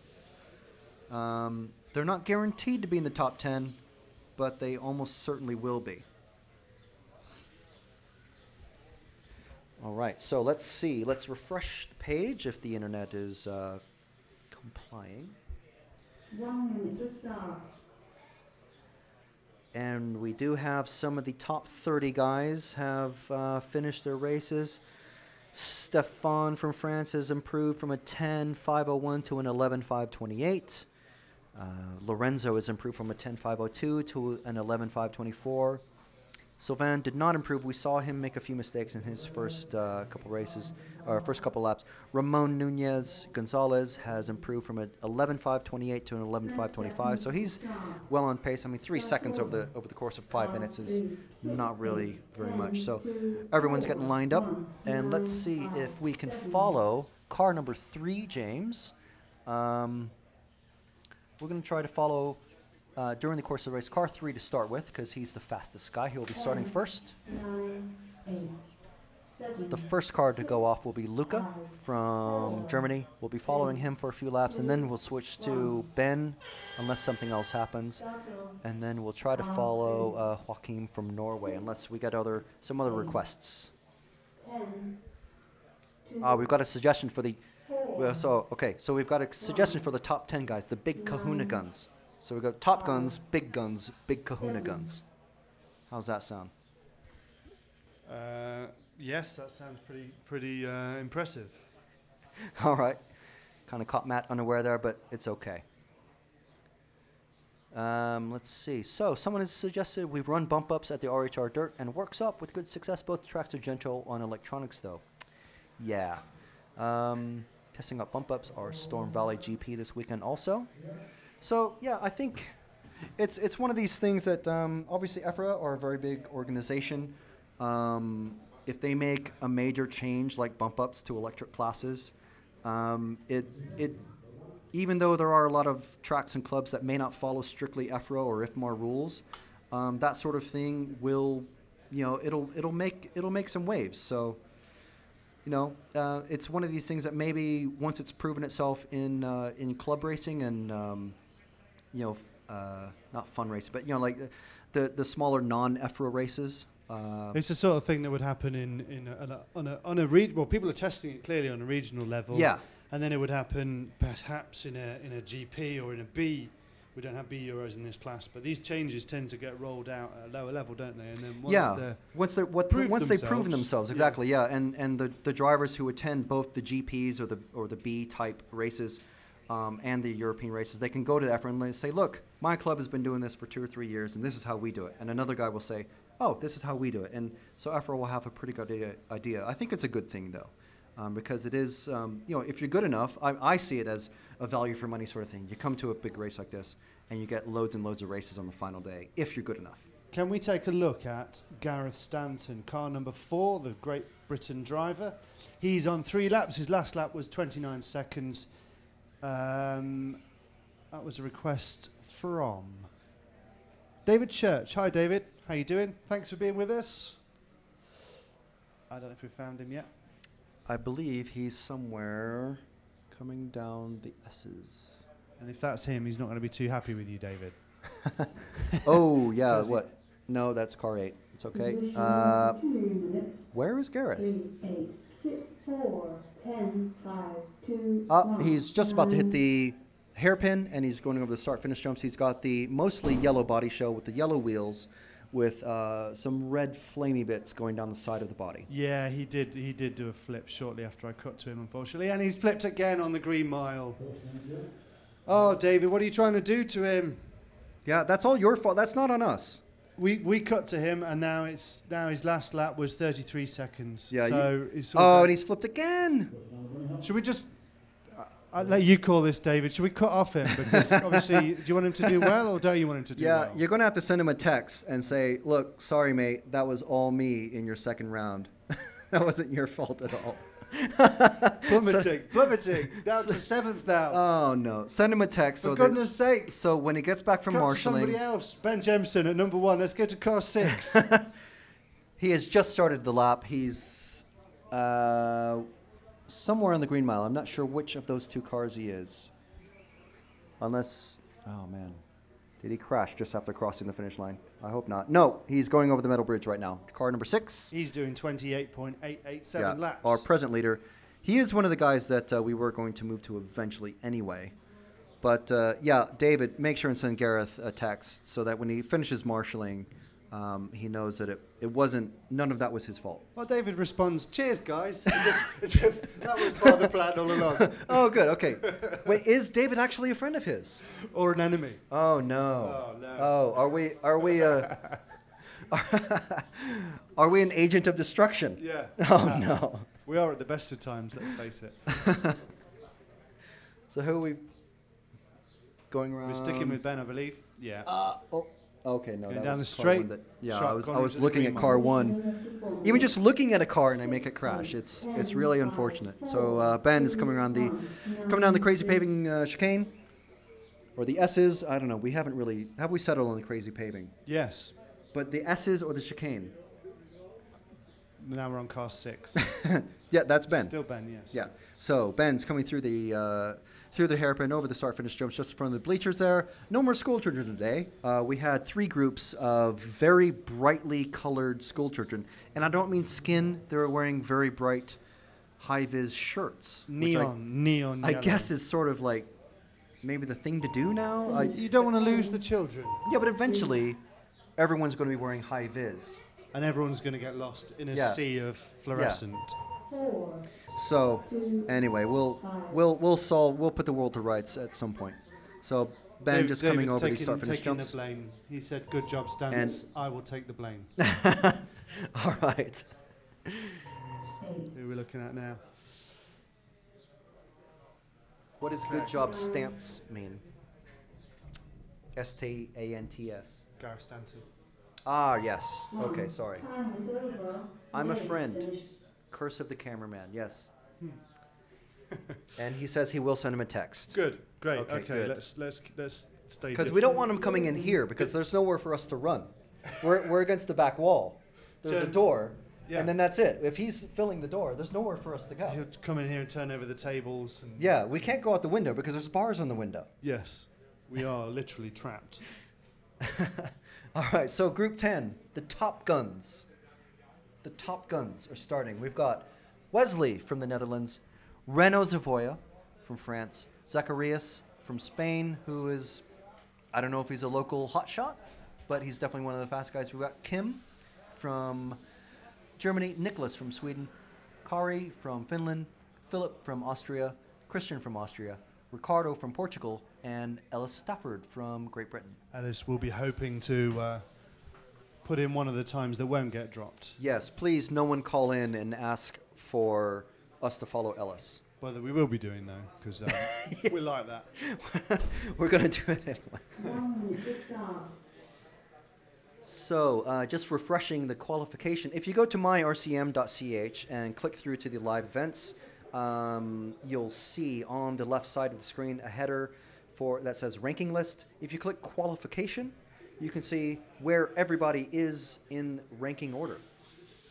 So, the top guys that I can see on the screen, the top half of the screen, are the top 30 guys, guys and gals, the top 30 drivers in the 100 or so two-wheel drive racers.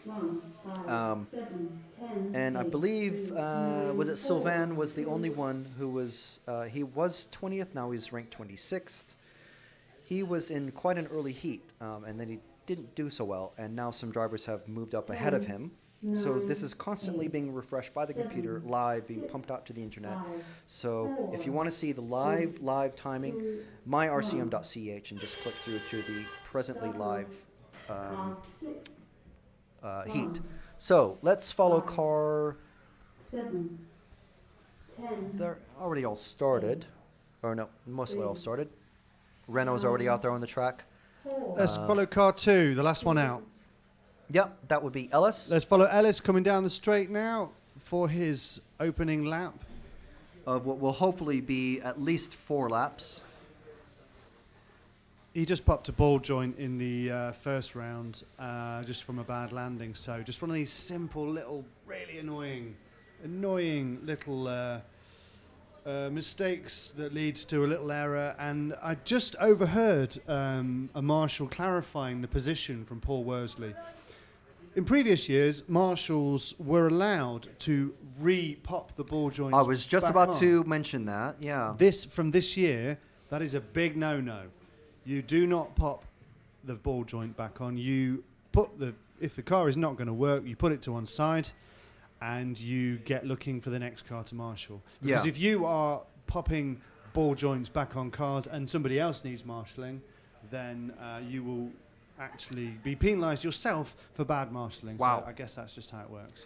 Yeah, it's. I mean, it makes sense. Obviously, you don't want to be the second guy that crashes while someone else is being, even marshaled, but repaired in front of you, and then you crash, or maybe you hit the marshal, which we saw in an earlier control practice race.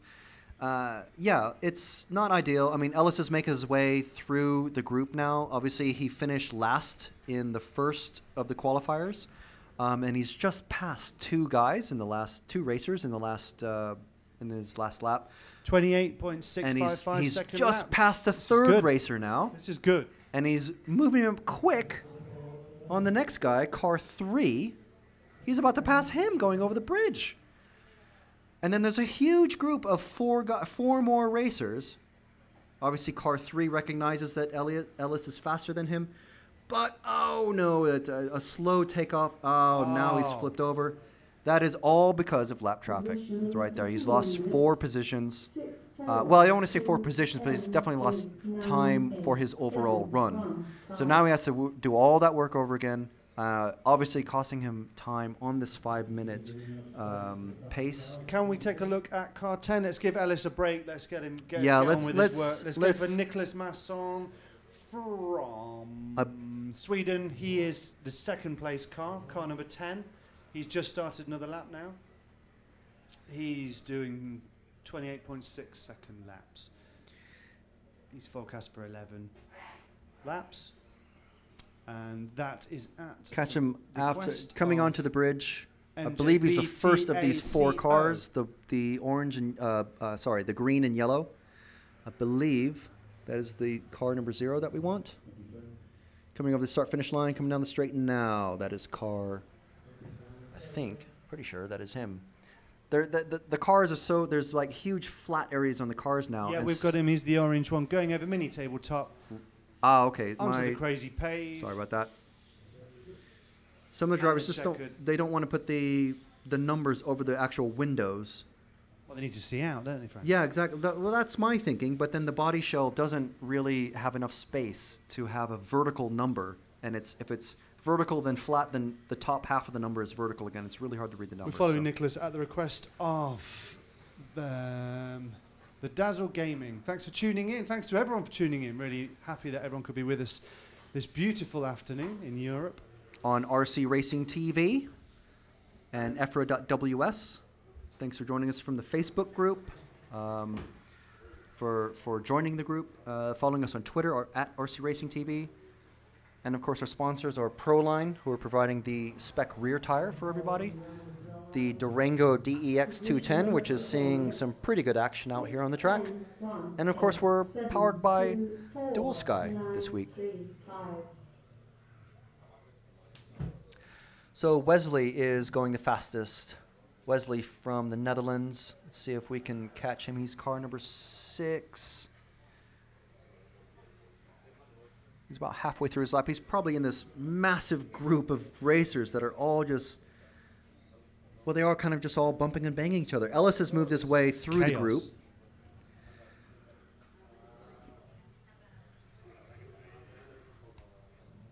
Wesley's just started his lap. I believe he's the white-wheeled car just on the banking now, coming through the crazy paving S's. I will have to check the car number. Yes, that is Wesley in the green and yellow car with the white wheels. So, looks like Wesley's going to finish at the top of this heat. This is Group 10. Ellis, amazingly, very good job. He's finished 2nd. Ahead of Renault Savoia. Oh, no, yeah, he's just coming over the bridge. Over the 2nd of the stone loops. Crazy paving loops. Over the start-finish jumps. I wonder if he had a crash on this last go. He still finishes 2nd. So 11 laps in 5:26 for Ellis. Very good job. Much better than the 3 laps that you did in the first round. And Renault Savoia in 3rd with Wesley from the Netherlands in 1st. So here we are with the big guns. These are the big guns, Group 11. We got Martin Bayer from Czech Republic. Matt was able to surprise him with the news that he finished 1st in his round last time, ahead of Hupo Honigel from Austria and Darren Bloomfield from the UK. Carlos Pineda from Spain is number 4, or starting 4th. Paul Bradbury from Great Britain. Christopher from Sweden. John from the UK. Yanni from Finland, and Antoine from France, with Stefan Pfeifhofer from Austria finishing out this Group 11. So they'll be starting in about a minute and a quarter. Nobody really getting anywhere near that 26.9 second lap time, are they? I think that's probably because people are going more for steady pace. Yeah. We're getting 28 generally, 28 second laps. We're not getting 26 second laps. Yeah, I think we need to start to focus on what is a good lap, what they should be getting.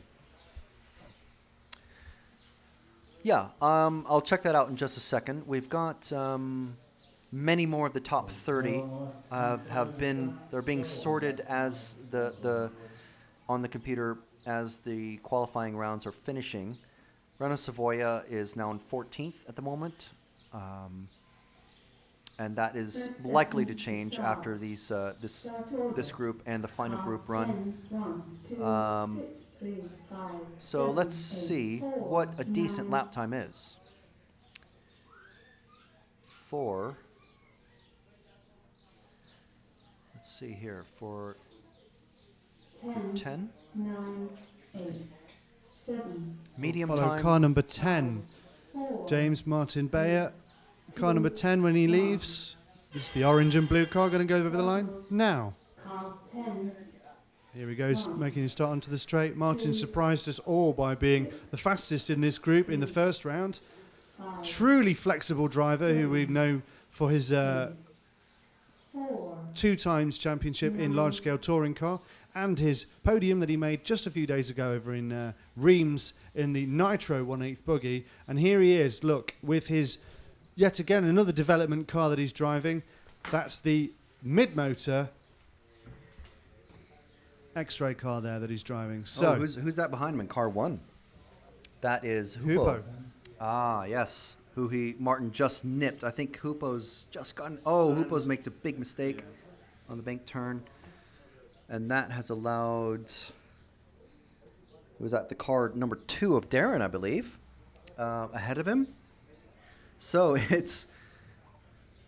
we've got Hupo and Darren nose to tail with car number 6 of Carlos just behind them. That's a very tight group, and ahead of them on the track is Martin Bayer. So if we just fall back from Martin Bayer, just go a little bit wider, and we Darren can see does the a pirouette cluster through the of air. cars coming up behind him. Yep. The next 3 cars are in varying orders. At the moment, it's Hupo, Carlos, and Darren Bloomfield. Darren makes a mistake on the hairpin. Yeah, he just takes a second just to kind of settle himself down, I guess. And so, of course, that makes him fall back a bit. So we've got Hupo's catching up to Martin yet again. Remember, he made that mistake, and that allowed Carlos and Darren to catch up to him. Oh, with another big mistake on the green mile. Was that Darren again? That was David Runnefelt. Ah. Okay, well, Pierre. Been David Runnefelt. we know you're watching, Pierre. So we won't talk about him too much. No, it wasn't. It wasn't. No. Okay. That was my mistake. Sorry. No worries. Right. Okay. So let's see where Martin is. It looks like car 0. He's just about to come onto the checkerboard bridge with Hupo not too far behind him and Carlos not too far behind. They're all fairly evenly spaced now. We've got Martin, Hupo, Carlos, and Darren. Not sure if they're first or fourth. Hupo is actually, Hupo was first, now Carlos is. Martin's dropped down to 3rd, Darren's in 4th. 10, 2, 3, 5. So it's going to be between these top 3 guys. They are all on an 11-lap pace. Martin makes a bit of a mistake coming off the mini tabletop there. Tiny tabletop, sorry. But now he's got Hupo in front of him as he goes through the hairpin onto the starting line, jump down the main straight. See the back end of that car bouncing all over the place as they go down that straight. Yeah, it's interesting. Obviously you want a low center of gravity, but you don't want to be dragging your car.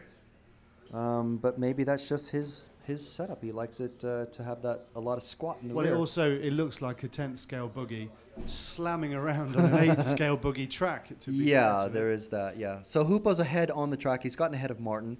They're catching, or about to lap someone that is Jani Hovi from Finland. So hopefully Jani recognizes that. I'm sure. Yeah, he's starting to make some wide turns. So Martin trying to get past there. Yeah. Now again, this is qualifying. This isn't a race. They're racing the clock, but they are kind of racing each other. They are racers, and so yeah, Martin's dropped back quite a ways now. He was right on Hupo's back bumper. Darren has gotten ahead of Carlos on the track, so Carlos must have had a big mistake because he's about as far back as he was ahead of Darren a couple of laps ago. So let's see where Martin and Hupo are. They're still just behind Jani, who hasn't moved over. But then there he goes. He lets Hoopo by and he lets Martin by both in one go. So that's very good driving, very courteous, although it does cost you on your lap time when you do that. Now, and Martin is off and away to catch Hoopo. And they're coming through the crazy paving S's. Very, very crazy paving S's. Going over the bridge. So that's Yanni quite a ways behind him. Who's that? They're catching up someone very quickly at a rate of knots. I believe that's the car 9. Yep, car 9 of Stefan Pfeifhofer. So he's let them pass in the banking. And they're keeping some very tight lines. I mean, imagine, this could easily be, an A final race for the lead. And this is only group 11. Martin makes a bit of a mistake coming around the back end. And they've all finished. So Hoopo takes the lead on that, finishing with an 11 laps 5:13. Martin with an 11 laps 5:15. Darren finishes third with an 11 laps 5:20. Carlos finishes with an 11 laps 5:22. 11 laps also for Christopher from Sweden and Paul Bradbury from Great Britain. 10 laps for Stefan, Yanni, and unfortunately John Spencer had to drop out after 4 laps. Hoopo, and Antoine from France. Frank, let's just get a quick word with Hoopo. Yep. That was pretty fun to watch. I think you were the fastest in that group. How was it for you? Yes, I think I was the fastest, but when Martin was behind me, he kind of made me nervous, and I couldn't build a gap between him and me, so it was kind of difficult. It's like a practice race as well as a race against the clock, isn't it? Oh, it's only the clock. I mean, it's qualifying, so no race at all. Okay, thanks, Hoopo. Cheers. So you can see there, I mean, straight from Hoopo, coming from the driver's stand just seconds after he's finished that race. It is very nervous for these guys when they're being followed closely. So I wonder, generally I've always found it's easier to be the follower on a track than to be the leader. Because, I'd imagine Martin wasn't too nervous because he could see if Hoopo was going to take a certain line and he was going a little bit faster than Hoopo through somewhere, he'd just take a little bit wider turn so they didn't hit him. But Hoopo had to be worried about maybe, being hit or being passed. The pair of them was sharing a bit of a laugh on the way down the stairs at the slightly aggressive qualifying session, which is why I said it was a bit like a practice race. But of course, as Hoopo knows, it is a race purely just against the clock. I did put Christopher Svensson's mistake down to David Ronefalk, who was clearly not even in that heat. So apologies to everyone on that. They do have slightly similar body shells, but then again, they are teammates, aren't they, from the same country, and I believe friends as well. But now we can see David Ronefalk, hopefully not making any mistakes. So these are the big kahuna guns, the top drivers, the fastest 10 guys, 10 racers in the group. Oh, in the two-wheel drive class, we've got Lee Martin, Neil Cragg, David Ronefalk, Jorn Newman, Tom Cockrell, Miguel Matias, Martin Creel, Rene Trauner, Patrick Hoffer, and Oliver Schultz. Unfortunately, Let's Oliver, go with Lee Martin as he goes onto the straight. Yeah. Oh. Oliver, unfortunately, starting last in this heat. So we'll see if he can improve on that on his first run. 9, 8. So coming over, just over the bridge. Now that is Lee Martin over the checkerboard bridge. Over the crazy paving, second loop, past the hairpin, over the start-finish jumps, and across the start-finish line, down the straight again, and into the first corner. This is the Green Mile, big rhythmic section of AstroTurf jumps, into the big bank turn. I'm sure that's a very high-speed turn, and over the crazy paving S's. And then over the tabletop, over the little double single rollers, and then back over the checkerboard bridge once again. He's followed quite closely by Neil Cragg, who doesn't seem to be making up any time on him. Now these guys, obviously, between them, I believe they make up the last 6 or 7, maybe 8 years of world championships. European championships. Yeah, sorry.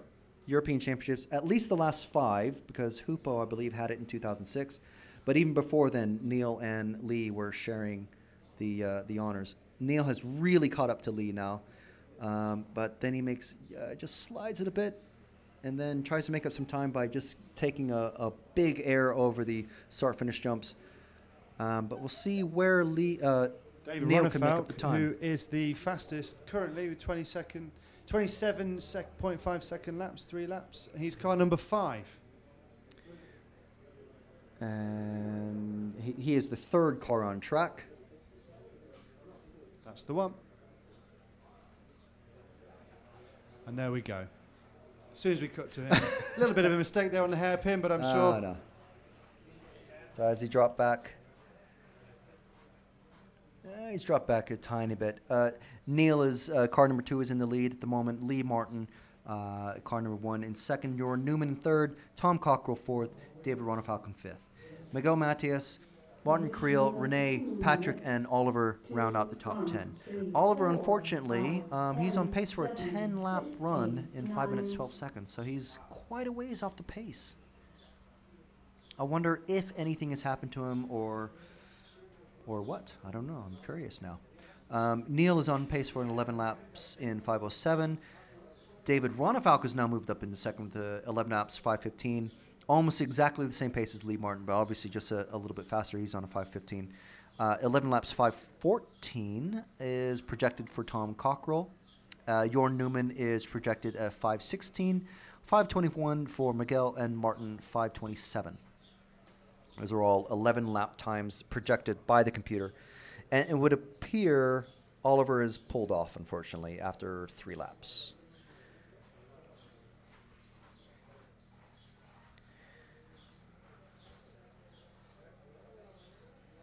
That hairpin is proving a little bit troublesome for David.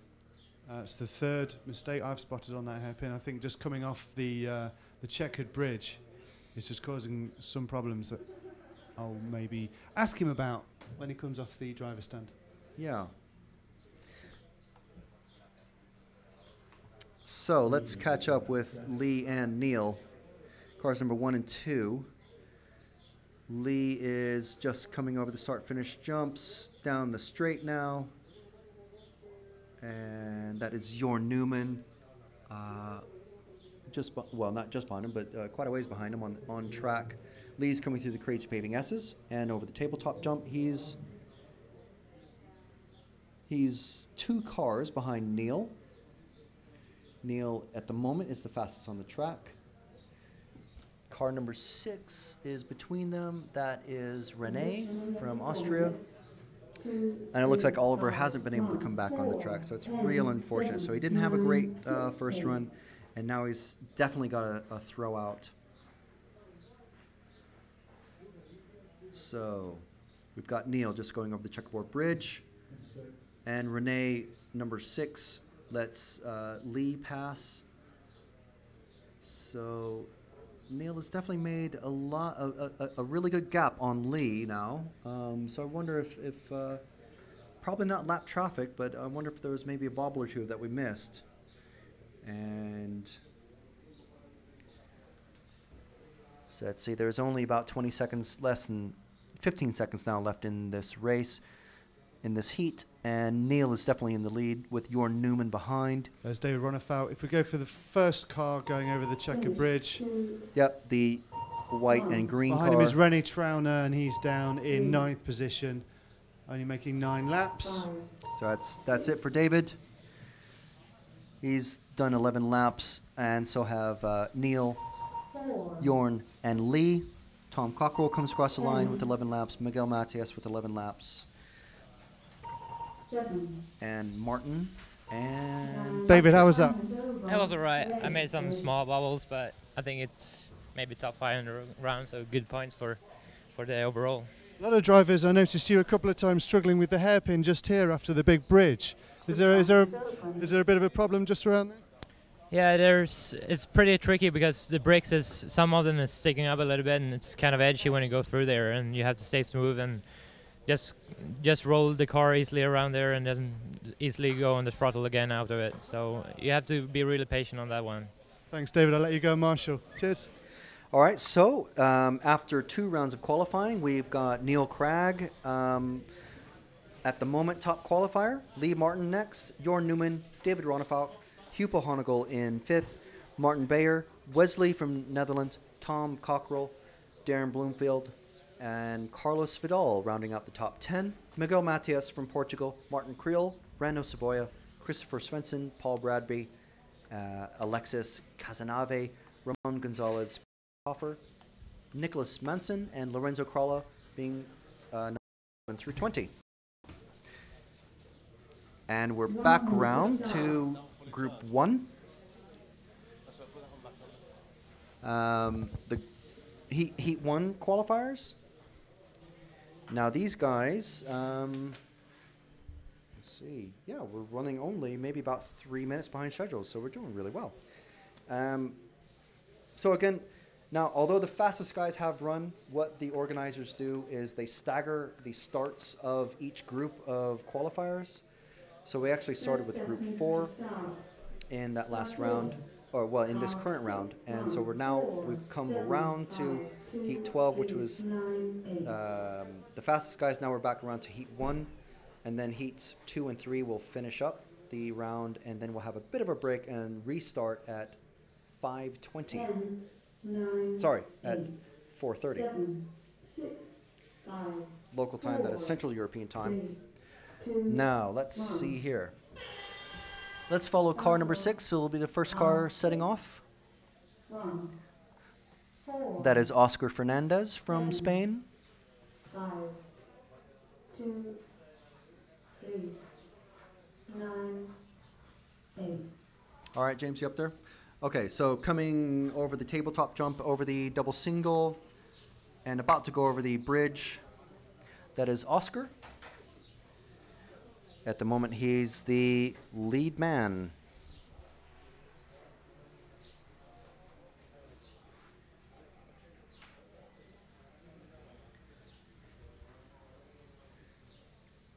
He's going down the green mile into the big high-speed banking turn and through the crazy paving S's, over the tabletop, over the double single, over the crazy paving again, up the concrete ramp across the the checkerboard bridge, and hoping that crazy paving doesn't catch him off guard.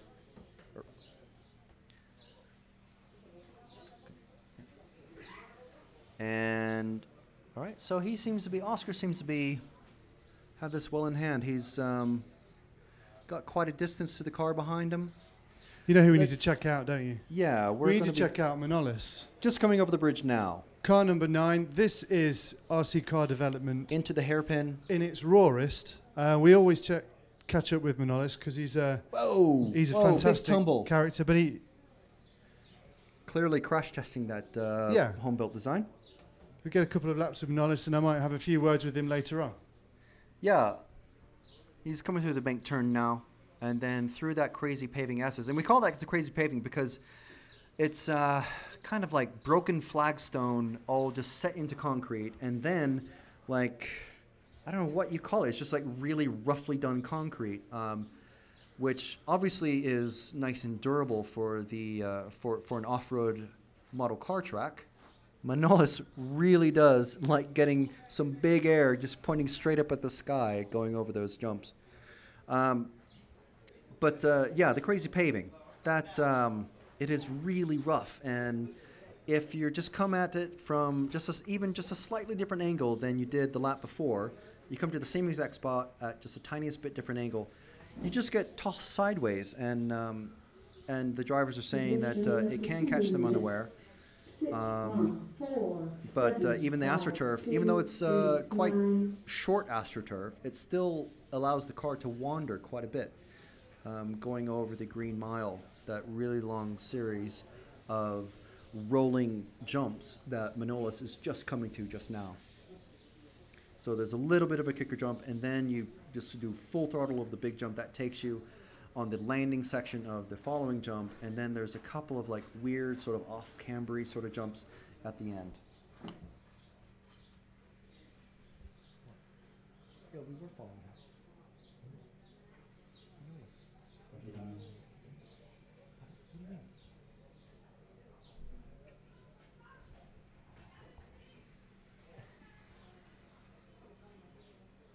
Okay, so let's go back to following car number 6. He's our current leader. He's on pace for 10 laps in 5:04. Let's see where he's at. He's just about to finish the lap. He's on the... Nope, he's... I may have missed him. I wonder if he's running that really old Losi buggy that we noticed earlier. There is a guy in this race doing that. Car number 6. Car number 6. Car number 6 is the pink and white car just Yep, going we've over got the him. bridge with the white wheels. And now he's following. He's just behind a really old Losi buggy. I couldn't tell you what it's called. I don't think it's the JRX2. I think it's just the Double X. But it's definitely really old. So quite interesting to see that. So Oscar going down into the bank turn, coming down the crazy paving S's, over the tabletop, and run around that.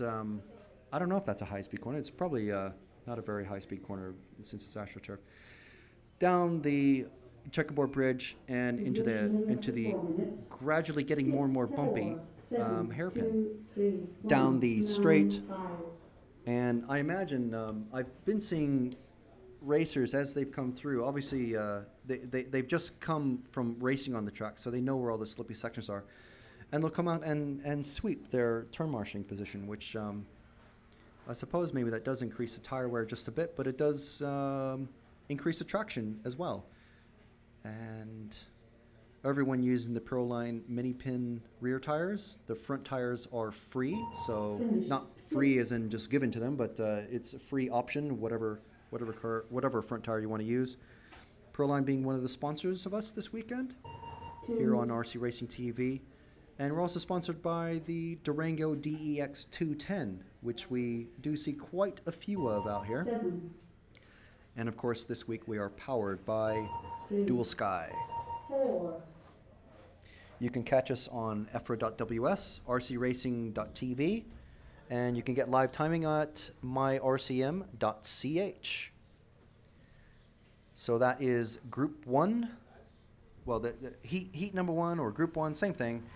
They are now completed. Oscar was the overall top finisher there with 10 laps in 5:05, 5 minutes and 5 seconds. Group 2 is up next, and then we'll have Group 3, and I believe that is, yeah, Group 2 and Group 3 are next, and that will finish the second round of qualifying. A Losi Double X CR, I'm told, is what that car is. So I was sort of right, Losi Double X. Yeah, I only recognized it because a friend of mine used to have the same car. When you were young? Well, younger. He bought that car at the same time I bought an associated RC10. So he didn't want to go with the same brand as me. He wanted to go with something different, but I ended up racing. He did not, and here I am talking about it in the middle of Spain 25 years later. So we're about a minute and a half away from the start of Group 2. The drivers are doing their practice laps. They've got about enough time to do about 2 or 3 practice laps. And you can see I see at least 3 or 4 brooms out. People sweeping the track, and I mean, it's really nice that, a lot of the off-road guys, especially the ones with loads and loads of experience, they know what sort of traction they're looking for. So maybe they're tuning the track to their particular tastes. But it seems everyone is doing the sweeping anyway, so it's good to see that everybody, pretty much everybody's pitching in to do some track cleanup and make sure that there's no rocks on the racing line, no excessive loose dirt. 30 seconds to start. And we're going to be starting in about 30 seconds. The computer is going to be reading off the numbers in the order of the fastest finishers from the from the first round of qualifying in this particular heat. So the first starter will be Jesus Martinez from Spain. We've also got Magne from Norway, Jorge from Spain, Ioannis from Greece, Julia from Russia, Felipe from Spain, Josera from Spain, and Ixtaso. 9, 8, 1, 6, 3. Just giving the timing monitor a bit of a whack. Yeah, you know, it's one of these old school things, CRT solid state monitor. electronics that requires a good whack every now and then. So let's see, we are following Jesus Angel Martinez from Spain. He's just come around the, just come around down this straight into the first corner, up the green mile. Big set of AstroTurf laden. Oh no, there he goes. And that's the big crazy paving S's that we like to go on about. It is just crazy, crazy paving. Like the craziest of paving, I think. Don't you think, Matt? Yeah, yeah. And there's the checkered bridge.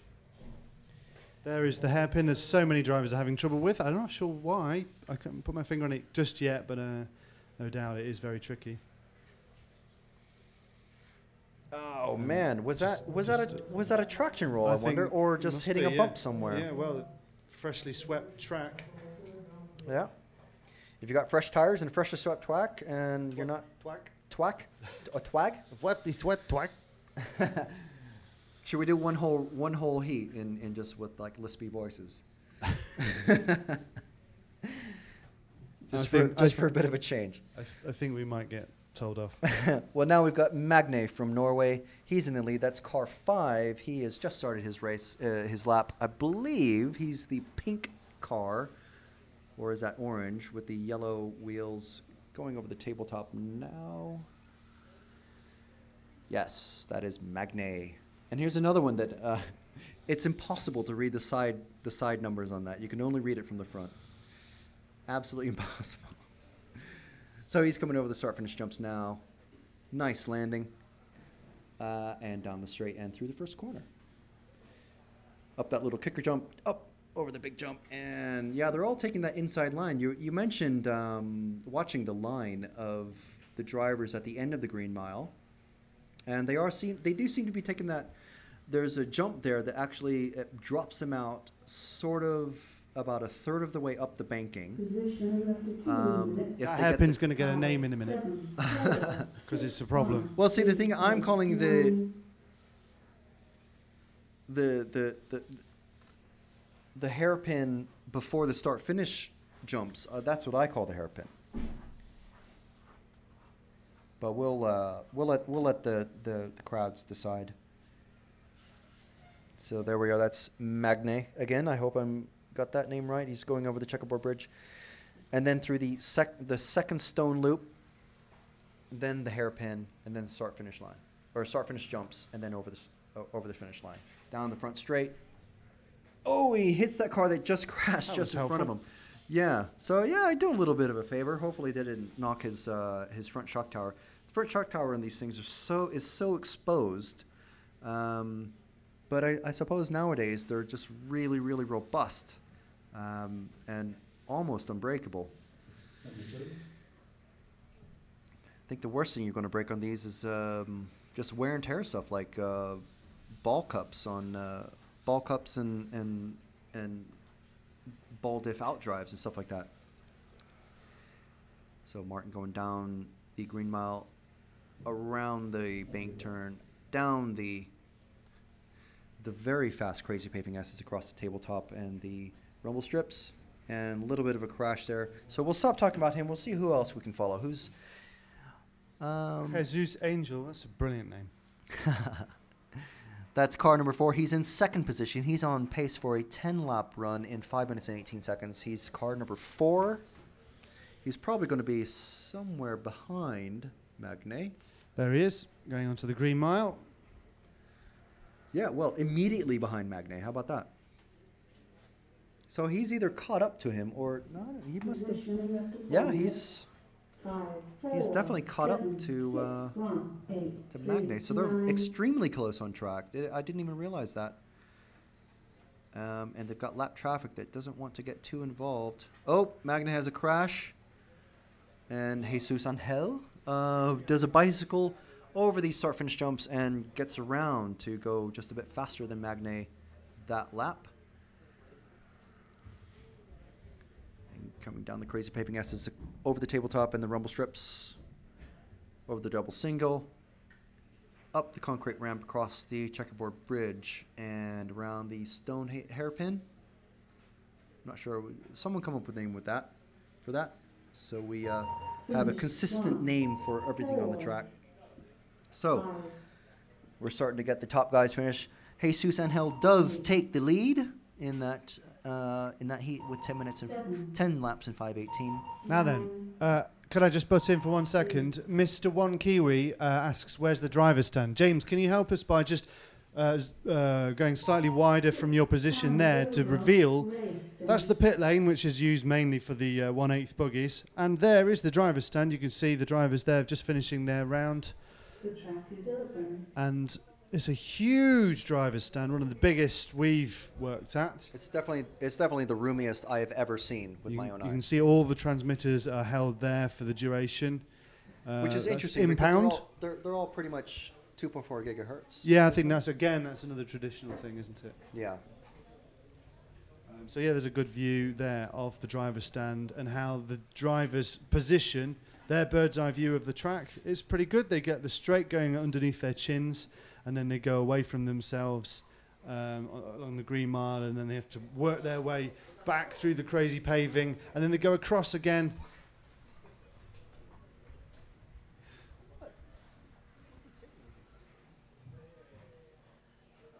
And there we go, there's the referees there, casting a very, very watchful eye over the track. And you can see the food tent behind him where we had some delicious paella earlier. 1 minute to start.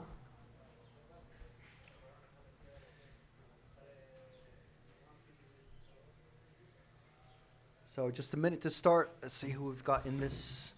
We've got Roman from Russia, Alfonso from Spain, Agiris from Greece, Kai from Sweden, Bastian from France, Patrick from Austria, Evgeny from Russia, and Willie from Belgium. I think he's the only Belgium racer. We've got the 4 Russian racers. We had 1 in the last race, got 2 in this race, and I think 1 in the next heat. Just 1 or 2 Belgian racers. And they're getting lined up. Alfonso, I believe he's the president of the club. He's one of the top honchos. He's making sure they get all lined up. And we're going to be starting in just about 2 seconds. Let's follow the first car starting off down the front straight and into the first corner, up the rolling jump set or the green mile. 9, 7, 6. Everyone's getting nicely spaced out, although there's a couple of bobbles behind Roman to give him a bit more space. As Hupo said earlier, if you do have someone behind you, it does make you a bit nervous, which definitely understandable. But he and Martin Bayer were sharing a good laugh coming down the driver's stand. So it's good to see that the pro drivers do have some fun when they come to these tracks and these big important races. And it's not just all about always getting the landing on the top step and doing well. They're they are enjoying themselves, so that's a good thing. And well, they're racing toward cars. How can you not enjoy yourself? So this is Roman from Russia, and if we can, let me see where car number 8 is. Oh, he's not one of the next top 2 cars. I think James has him. Oh, Going right. down to the end of the green mile. Car 8. That is Agiris. Agiris and Roman are basically, well, they're not on track battling, but they are battling against the clock with each other. Agiris is on pace for a 10-lap 5:11. 10 laps in 5 minutes and 11 seconds, I should say, if you're following something like this for the first time. Roman is on pace for 10 laps in 5 minutes and 4 seconds, so he's a bit ahead, but Agiris did have the lead there for about a half a lap, I think.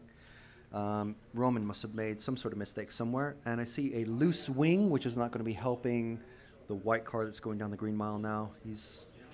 He might have to pull in. Obviously, as we were discussing earlier, the marshals are not allowed to do any sort of repairs on the track because that will obviously distract them from marshalling their actual positions. So unfortunately, well, they're not allowed to do any repairs or changes to the track in between the heats because that will change the condition of the track so that it's not fair for the drivers that go after the drivers. Yep. The car we're following at the moment has a wing completely sideways. Completely sideways, Yeah. which is something you see quite often, actually. Yeah, it's really unfortunate. I mean, obviously, who is this? Car number 7. That is Willie from Belgium. Yep. Yeah, it's really bad luck because these just slide in with little piano wire that's, or maybe it's screwed in, depending on the car, I suppose. But obviously his wing has come loose. He has absolutely no rear traction now. And top speed-wise, he'll be, he's basically got a massive air dam across the back of his car. Over the green mile. To be fair, it doesn't seem to affect them too much. The handling in the air. I mean, yeah, I in guess the it air. must do. Yeah, but in a high-speed corner, it definitely will suffer. And we have a name suggestion for this point here. Thank you very much there, Car 7, for slowing down. Cobbler's Corner. Cobbler's Corner. So, Cobbler's Corner, causing lots of trouble to lots of people, as just demonstrated there by the slightly wounded Car 7 of Belgian driver Willy Hermans. Only one Belgian racer, is that right? I think so. Yeah, well, there you go. He's the sole representative for the Belgian nation, and, well, he's not doing too badly. No. Well, 35-second laps. He's forecast for doing 9 in this particular run. Yep, Roman from Russia is still in the lead in this heat with 10 laps in 5 minutes 12 seconds. Agiris from Greece is still second behind him. He's on pace for 10 laps in 5:15. Both of those guys have just started their 8th lap. So, car number 4 of Roman Larkin from Russia. He is the star of this particular group, isn't he? Can we find car number 4, James, as it goes over the checkered bridge? Yeah, with it's the red orange and and white car. Red or orange, I suppose, depending on how your eyes work. Yeah. Here he is. He's got the yellow and white wheel configuration. Yeah. I think he's one of very few people who are running sort of like mismatched, I guess you'd call them, wheels. Most people like to have either all white or all yellow wheels. And there is one racer who is running blue wheels. So I'm not sure if those are wheel covers like what Losi used to do with their buggies, or he's just painted or dyed his wheels blue. Finish 2, 1. So here comes Roman over the Creative. start-finish line and does a nice drift across the start-finish line to finish with 10 laps in 5:12. So he did a little bit better than his forecast. Agiris is finished with 10 laps in 5:16.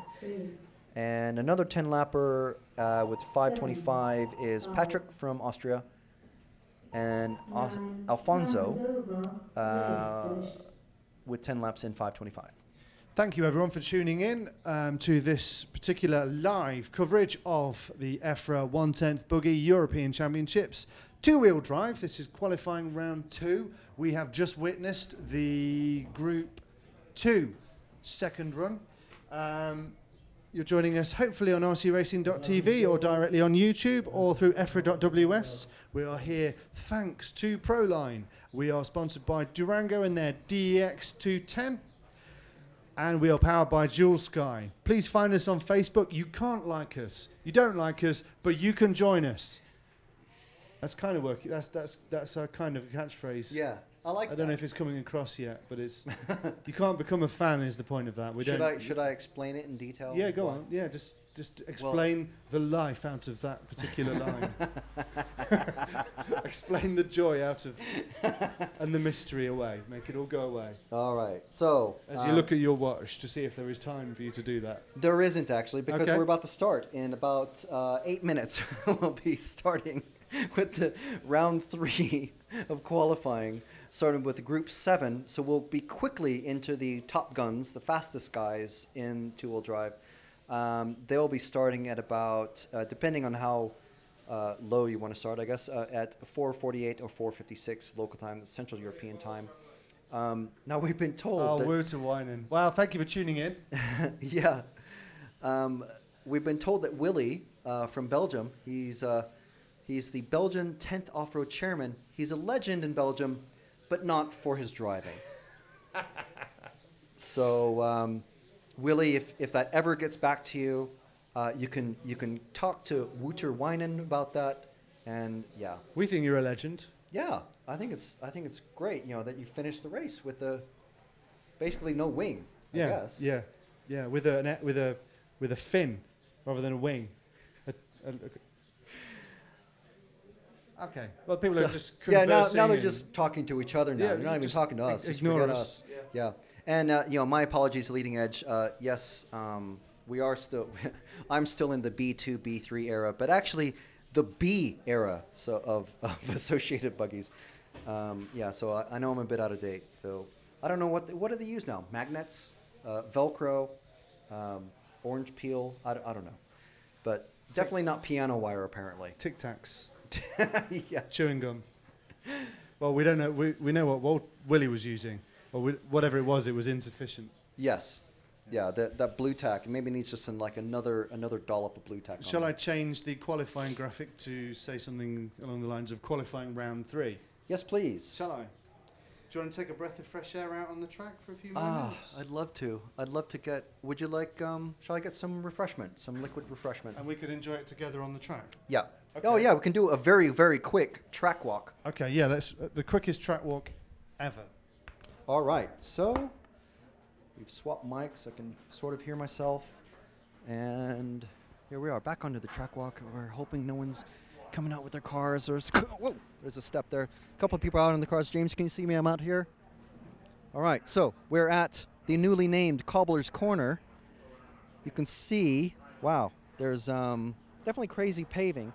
This is the kind of stuff I'm used to from Texas, but I suppose it's not really the done thing in Europe or the UK at least.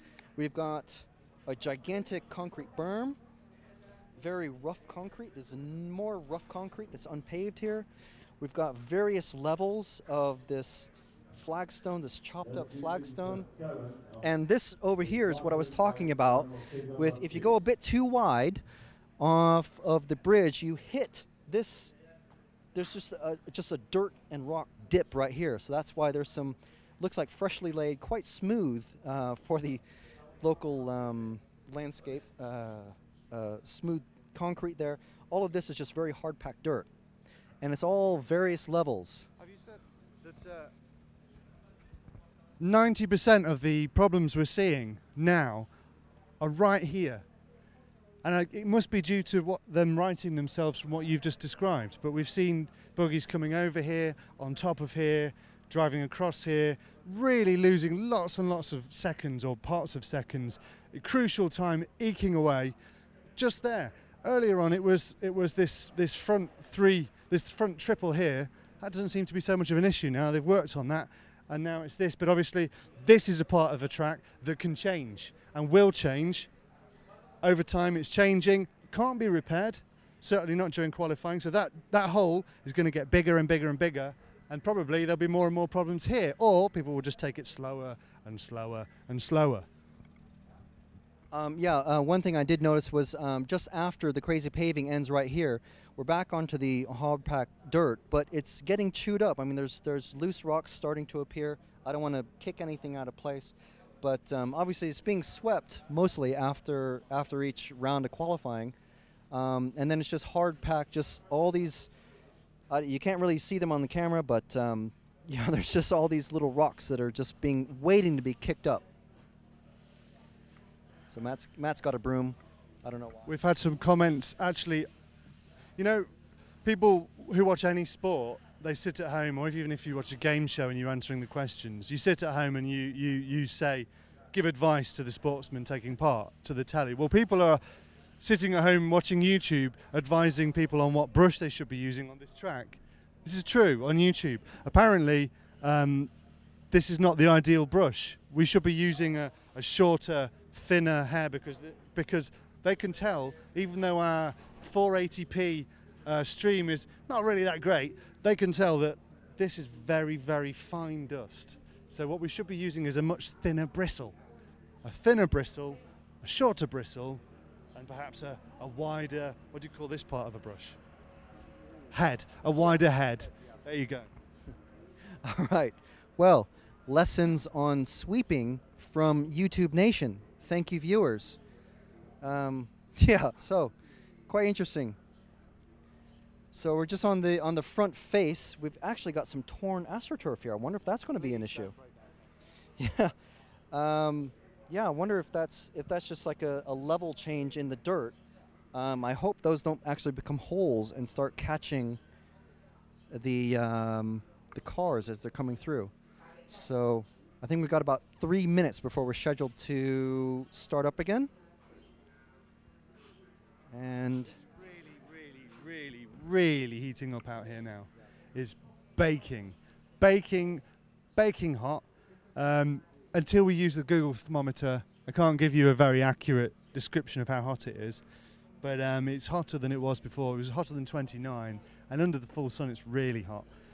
It's officially very hot. Says the man in the animal hat. Says the referee. So who are we to argue? El Scorchio, says James, the camera operator.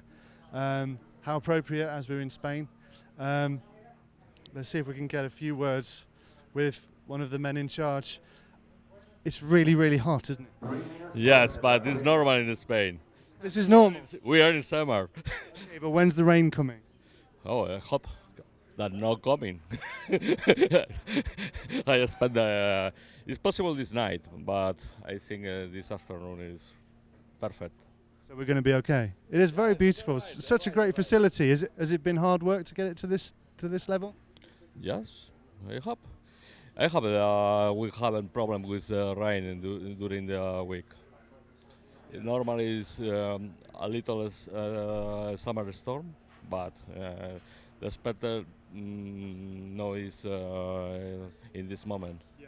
But what a great facility, and all the staff and the club are working really hard to keep this event up and running, aren't they? Normal. We come. We had from 1 year ago riding week to week this event. I hope you enjoy enough with this. It's perfect. It's brilliant. Thank you. For my poor English. Well, we better clear off as the marshals are coming back. Do you want to go back into your cage? I've got you some water. You could commentate from out here if you wanted to, but I don't want you to get sunstroke. No, I think I'll be maybe a little bit better off inside in the shade, especially with the timing monitors and stuff like that. Yeah, very wise. Very wise. Okay, well, we'll see you in just a moment. Okay. 10, 5, 2, 9.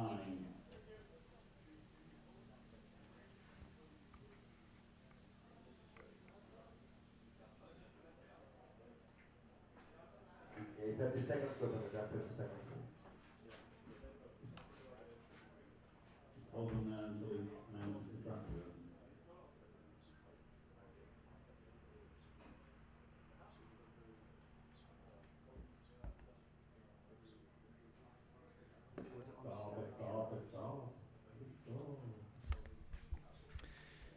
All right, so we are back. We are just about 16:32 local time, and we are about to start Group 7. The track is open. Okay, all right. Marshall point 10. Marshall point 10 is open. Okay, so, well, Leading Edge, thank you very much. Saying got to be one of the best coverages I've seen for a top event in a long time. Well, that's an amazing compliment. Thank you very much. We hope everyone else out there feels the same. So, Group 7 about to start. Let me just have a peek at the timing screen so I can just tell you who's in this race. If you have anyone that you'd like to, if you have anyone that you'd like to have us follow and hopefully not make crash, let us know. We've got Lorenzo from France, Alexis from France, Sandro from Switzerland, we followed him earlier. David from Spain, Tristram from Great Britain, Carl Johan from Sweden, Lewis from Spain, Tristan from Austria, and Miguel from Spain. So, someone out there, David Church, you want us to talk about Tristram? I hope this isn't the same David that wanted us to follow Gareth Stanton earlier. But if you are, what you've asked us to do is definitely a death sentence for Tristram's possibilities in this qualifier. So, well, we'll see. Okay, and well, that's another vote to follow Tristram Neal. We definitely will then.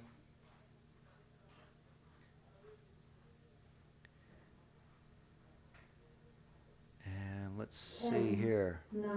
Micro 13 Devil, thank you very much. We like to think we're great here at RC Racing TV. It's certainly a unique type of coverage. So, starting off is Lorenzo Carolla from France. And let's see if we can follow car number 1, James. He's just going to the first corner now. Up the green mile. A nice jump off of that big jump. Nice air off that big jump, I should say. And then down the crazy paving S's. Over the tabletop, over the double single. Over the checkerboard bridge, just now dropping down into that concrete area that I was pointing out earlier. Around Cobbler's Corner, which I kind of like. It's a nice alliteration. It's always helpful. And then down the straight, and again into the first corner.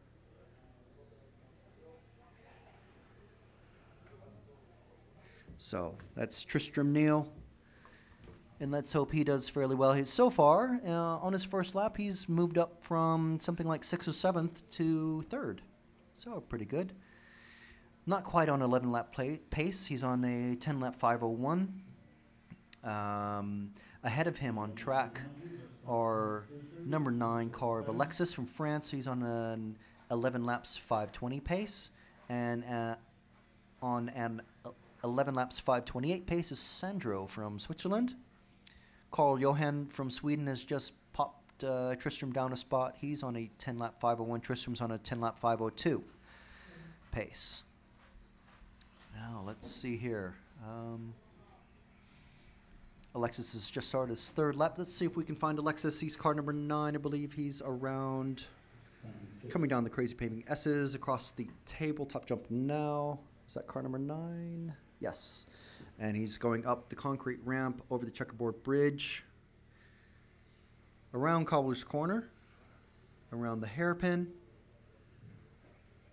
and over the start-finish jump down the main straight. So he has got absolutely acres of room around him. If he gets any bit of nervousness, it'll be entirely within his own head.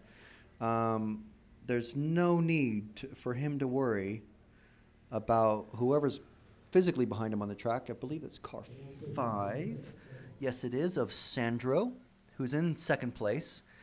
But as long Sandro is 9 seconds over the 5-minute lap, over the 5-minute race. He's now 8 seconds behind Alexis. So he's got quite a good pace. Alexis does over Sandro. And let's make sure we're still following Alexis. He's in that, that Billy Easton sort of look. Sorry, I'm an old school racer. I know I talk about B2s and B3s and double X's, but yeah, that's actually newer than I'd stopped racing off road long before those cars came out. I quickly moved to touring car because that's just where most of my interest lies. But I do like these old buggies. I definitely have a soft spot for these things. As Alexis is going over the bridge and around Cobbler's Corner. So let's see if we can drop back. Let's see, is that car 5 behind him? It's car 8. Okay, so James coming around the hairpin and over the start-finish jumps and down the front straight into the first corner now, and coming up the green mile, that is Sandro. Yep, that's him. That's Sandro from Switzerland. He did really well in the first qualifier heat, coming over the double single. He did really well in the first race, in his first heat, and this is the third race, the third qualifying heat, but the first race of the round. So what the organizers have done is basically just stagger the starts of everything, so that everybody, if in case there are any changes in the track condition, or say it rains or something like that, it's not the. It'll affect sort of everybody sort of evenly, if that makes any sense. So Sandro coming down the main straight. Nobody actually using the pit lane because this is electric. It's nice to have relative quiet. Sandro coming down the crazy paving S's, and he's allowed plenty of room to get past by car number 8. Okay. And the referee even thinking car 8. Which is a good thing because it's nice to have a referee on the track. BRCA representative doing the duties this weekend, or well, actually the whole week. Carlos from EFRA will be here as well, but he likes to be out on the track taking pictures, so we've got a couple different referees that share the duties. And let's see, so Alexis is finished, Sandro is finished. That's everybody finished except for Tristram, which, yeah, he got 10 laps. He just finished just now. So unfortunately, Tristram finished in 8th with 10 laps, 5:22. The only 11 lapper in that heat was Alexis with 11 laps in 5:19 with Sandro behind him. So if you're interested in the live timing, what is happening as we speak, as everything is watched, you can go to myrcm.ch. We are the only live event that's happening right now. I just click through, and on the left-hand side of the screen, you will eventually see various gray lines with bold black text in them, and click qualification, and that will tell you who is where. So Alexis, who we just watched, has rocketed himself up to 7th overall. Of course, that will change because the top 10 guys, well, actually the top 20 or 30 guys, haven't run yet. We've got group number 8 about to run next. Sorry, group number 9. No, 8. Sorry. Group number 8 about to run. Group 9, these guys will start getting faster and faster and faster until we're in group 12, which are the 10 fastest drivers that we have here. They're of the 100 or so two-wheel drive racers. And so that was the first qualifying heat of round 3 to run. Alexis has moved himself right up with a really good run. Lorenzo's moved himself up. Sandro's moved himself up. David Velasco's moved himself up. Tristram has moved up. That last round for him was better than his first round, so now his first round is a throwout. Carl Johan from Sweden has moved himself up, and of the top 30, that's all I can read right now. There's Luis Jimenez has also gone up a bit. So let's see who we're going to follow in this race. Let's follow the first car to come out of the gate, James. That will be car number 1, Ramon Nunez from Spain. Let's follow Ramon around as he comes around the first corner and up the AstroTurfed Green Mile. It's a very, very long section. I've never seen actually a longer section of AstroTurf on a track outside of Britain. I have seen entirely AstroTurf tracks, which are very weird to walk on. I've never actually raced on them, but they are strange to walk on because it's just like wet soil and mud and water underneath. It's all very squelchy usually. But we don't have that here, definitely.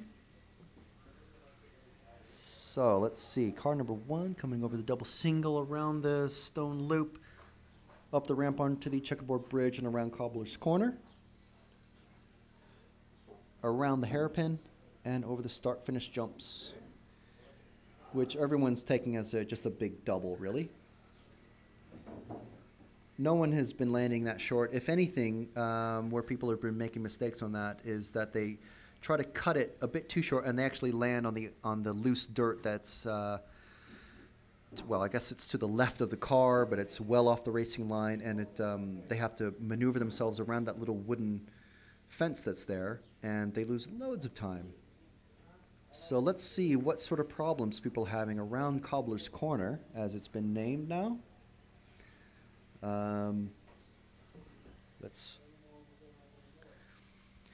Let us find.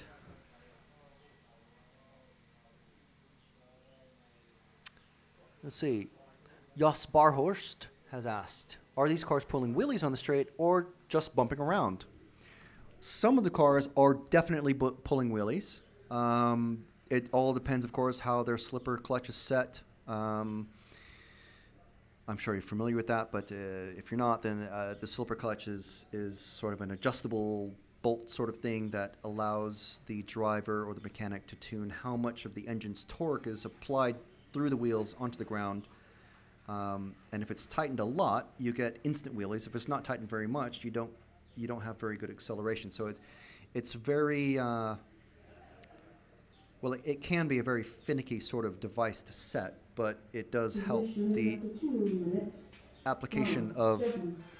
It does help get the acceleration to the ground so that everyone can have the best boost out of the corner. So, who are we following now coming over the tabletop? That's car number 3 of Peter Forster from Switzerland. Ramon in car number 1 is still leading the charge. He's got 11 laps, an 11-lap pace in 5 minutes 17 seconds. Stefan from France has got an 11-lap 5:23 pace. Peter from Switzerland has got an 11-lap 5:24 pace, and with an 11-lap 5:29 pace is Jose from Spain. And then we have Tommy from Finland, Andreas from Austria, Thomas from Czech Republic, Andreas from Austria, Chris Moody from Great Britain, and Richard Ralph from Great Britain, rounding out the 9 drivers in this race. Sorry, in this heat. I shouldn't call it a race. It's they are racing, but they're racing against the clock. They're not racing against themselves. Let's see. Do we have any other?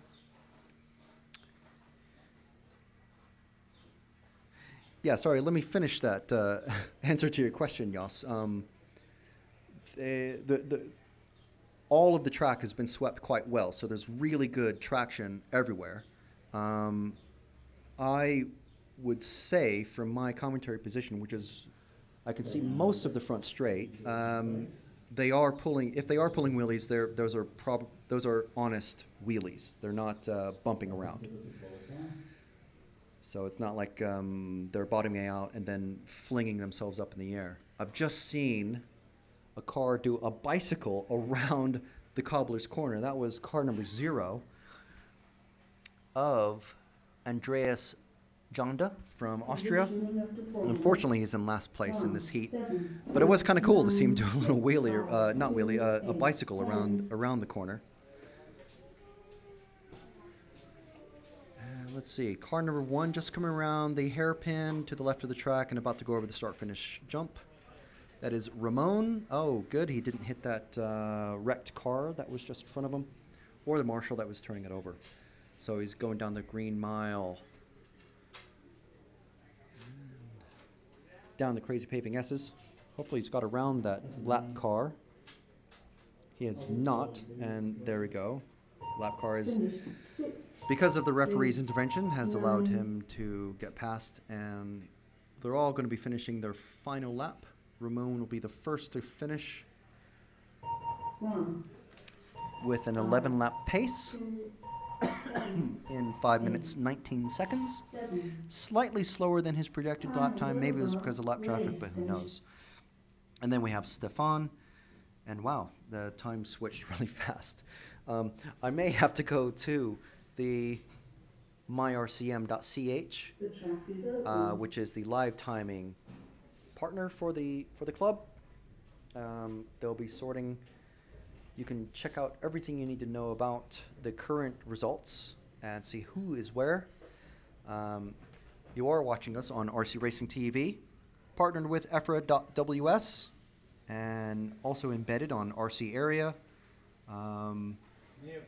Neo Buggy, and I was trying to remember the third. There's a Facebook page that has embedded us as well. I forget. Can you remember?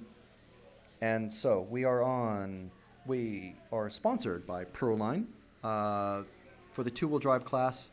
They have provided the rear tires for everybody.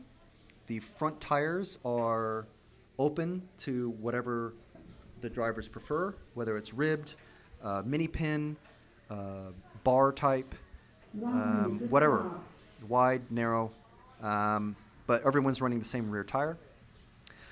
The Durango DEX 210 is also sponsoring the event. And there's a lot of Durango drivers here, and even Gerd is here to help out the drivers from Durango.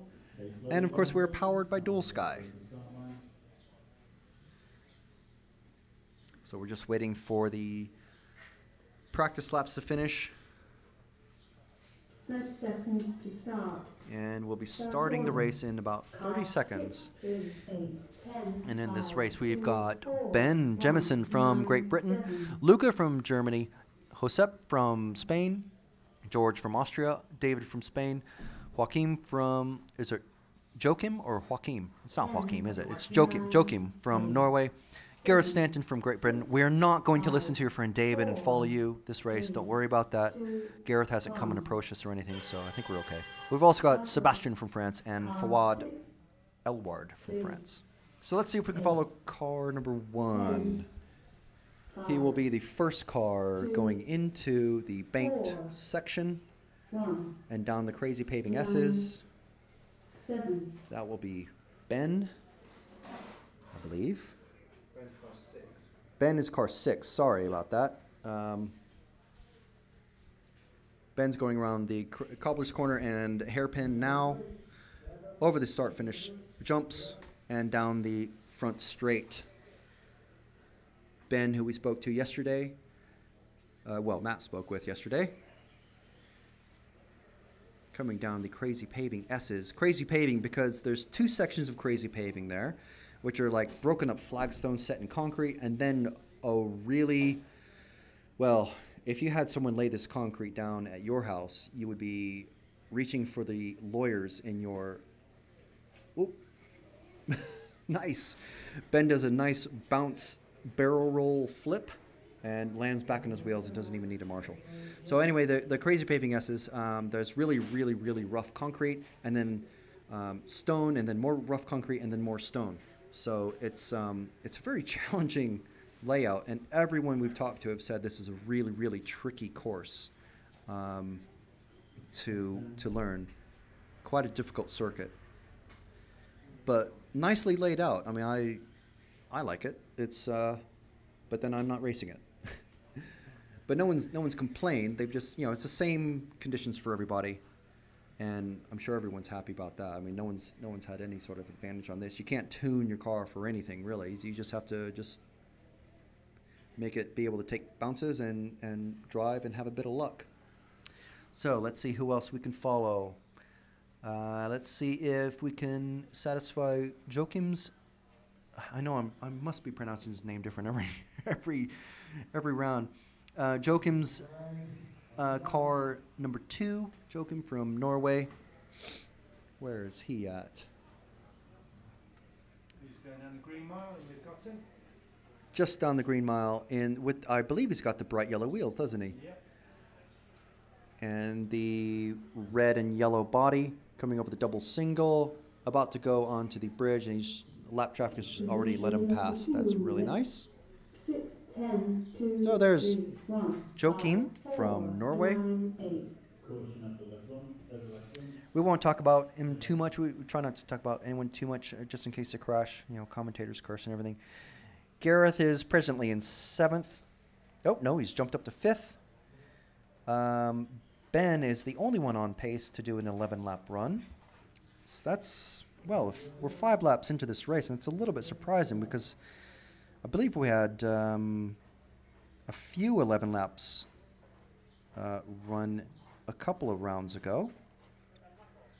And anyway, he's the only one on pace to do it. So it's 5 minutes 23 pace. And behind him is Joachim from Norway with a 10 laps in 5:05. 10 laps in 5:03 is what David from Spain has got. Gareth has moved up one more spot to 4th with a 10 laps in 5:10 pace. Ben's just crossed the line again. Let's see if we can find Ben on the track. He was probably going down the green mile. I believe he'll be car number 6. I can't remember if he's just come over the tabletop, over the double single, and about to go over the checkerboard bridge. Nice drift around the corner. Around the hairpin. And down the front straight. I have it on authority that it's pronounced Joachim. Joachim. There you go. Okay, good.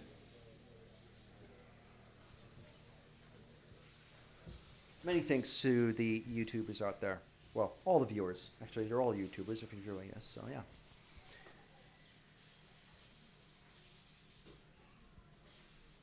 Follow Ronafalk in his heat, please. Well, we definitely will. He's one of the top guys. 6, 2, 4, 1, 3, 8, 9, 10. Well, we're with Ben for now, going over the green mile. British driver who is now only forecast 10 laps. He's clocking 31.8 second laps, so I think the heat's slowing people down, although the sun, from where I'm sitting, I think it's gone behind a cloud. Yeah, the sun has sort of gone in a bit. I wonder, I mean, I know the latest electronics don't really, they don't even have heat sinks anymore. Because they don't need them? Yeah, I think so, but Right. I'm just wondering if the heat of the day is affecting the speed of the motors and the efficiency of the speedos, or even the batteries maybe. Just curious that the speed seems to have dropped off, and it's not as if, or maybe it's the track conditions, or maybe the track's getting just a little bit rutted up in places, and maybe that's what's doing it. It just seems. I mean, there we go. 7 of those drivers finished on 10 laps with Ben and David Bustos from Spain and Joachim was in 3rd place, but it's gone off the screen now, so I can't tell you anything about his speeds. But yeah, he was in 3rd in that particular group. I may be able to find what Joachim did. Group 10 now.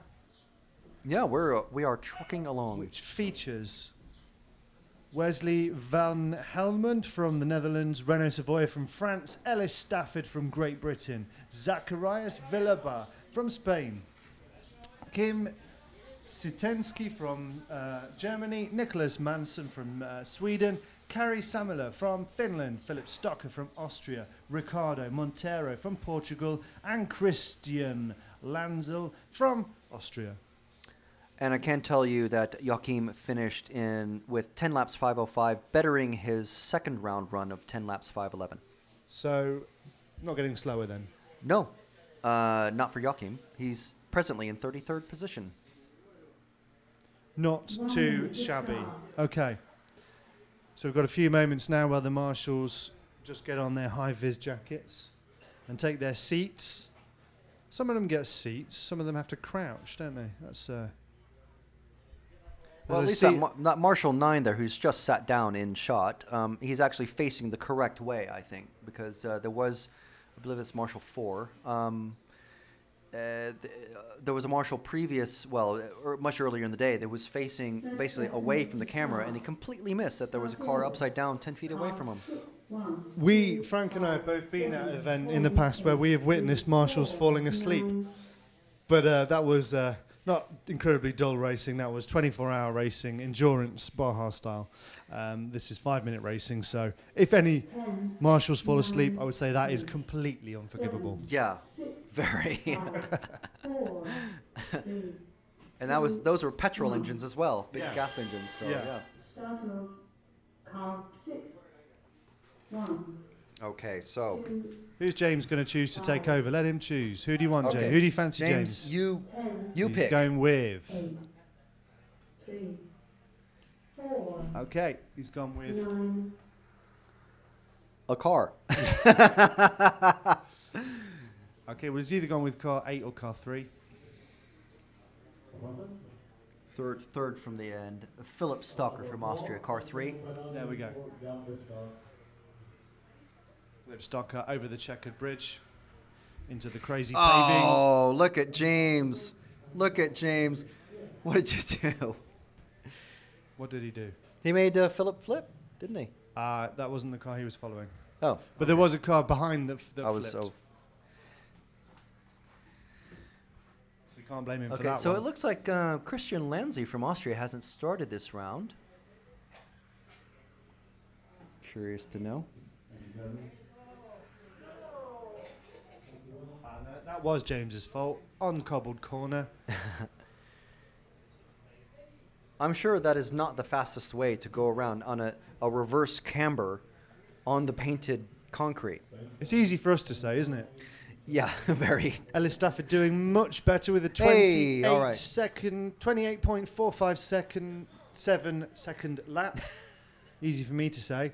2 laps so far. He's forecast for 11 laps. He is second. He is car number 2.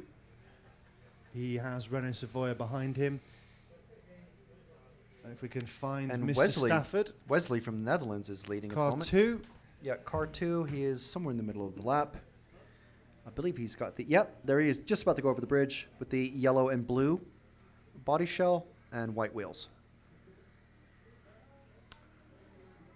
Just going over the start-finish line. There he is. Now. With his distinctive blue and yellow body shell. There's Alice. Into the bank high-speed corner. Come down the crazy paving S's. You can see the cars, even from where I'm at, not watching the screen, just really bouncing around over that crazy paving. It's crazy. Well, yeah, of course it's crazy. We just called it crazy paving. Over the start-finish jumps, around the corner, and into the first corner. So I haven't been watching the last couple of sets of marshals that have been going out. I think they've been. I would guess that they're still sweeping if they feel the need, but I haven't witnessed that. Ellis going over the checkerboard bridge now. That's a metal mesh bridge. If you can catch the shadows underneath, that just allows the dirt and rocks and anything else to fall through very easily without having to be cleaned. And Ellis catching someone, going around a crashed car, and over the tabletop and over the double single. So, making time up, and he's in first. He's on pace for an 11 laps in 5:19, which is also the same exact pace as Nicholas Manson from Sweden. Where's Nicholas? Wesley's just across. And we missed, well, I've missed Renault Savoia. He'll pop up in second, and then everyone around him will cross the line and drop him down to 5th. So I'd imagine that he's not expecting to be on the podium or anything. But as I was saying earlier, it is interesting that he's here. I mean, it's good to see the Nitro guys coming out and having to play with electric, and I'm sure he's helping develop that car. I have a request to follow Zacharias. He is car number 5. He's probably coming down the crazy paving now. I think James has got him. Is he on the green mile? No, he's just going over the checkerboard bridge now. Checkerboard bridge. Going around Cobbler's Corner. He's the 3rd car in the group. The last car in the group. Almost hit the marshal's foot. Over the start-finish jumps. Down the main straight. That is Zacharias. Zacharias Villalba from Spain. 9 laps. Current lap time 29 seconds. 29.130 seconds. That's a pretty decent lap time.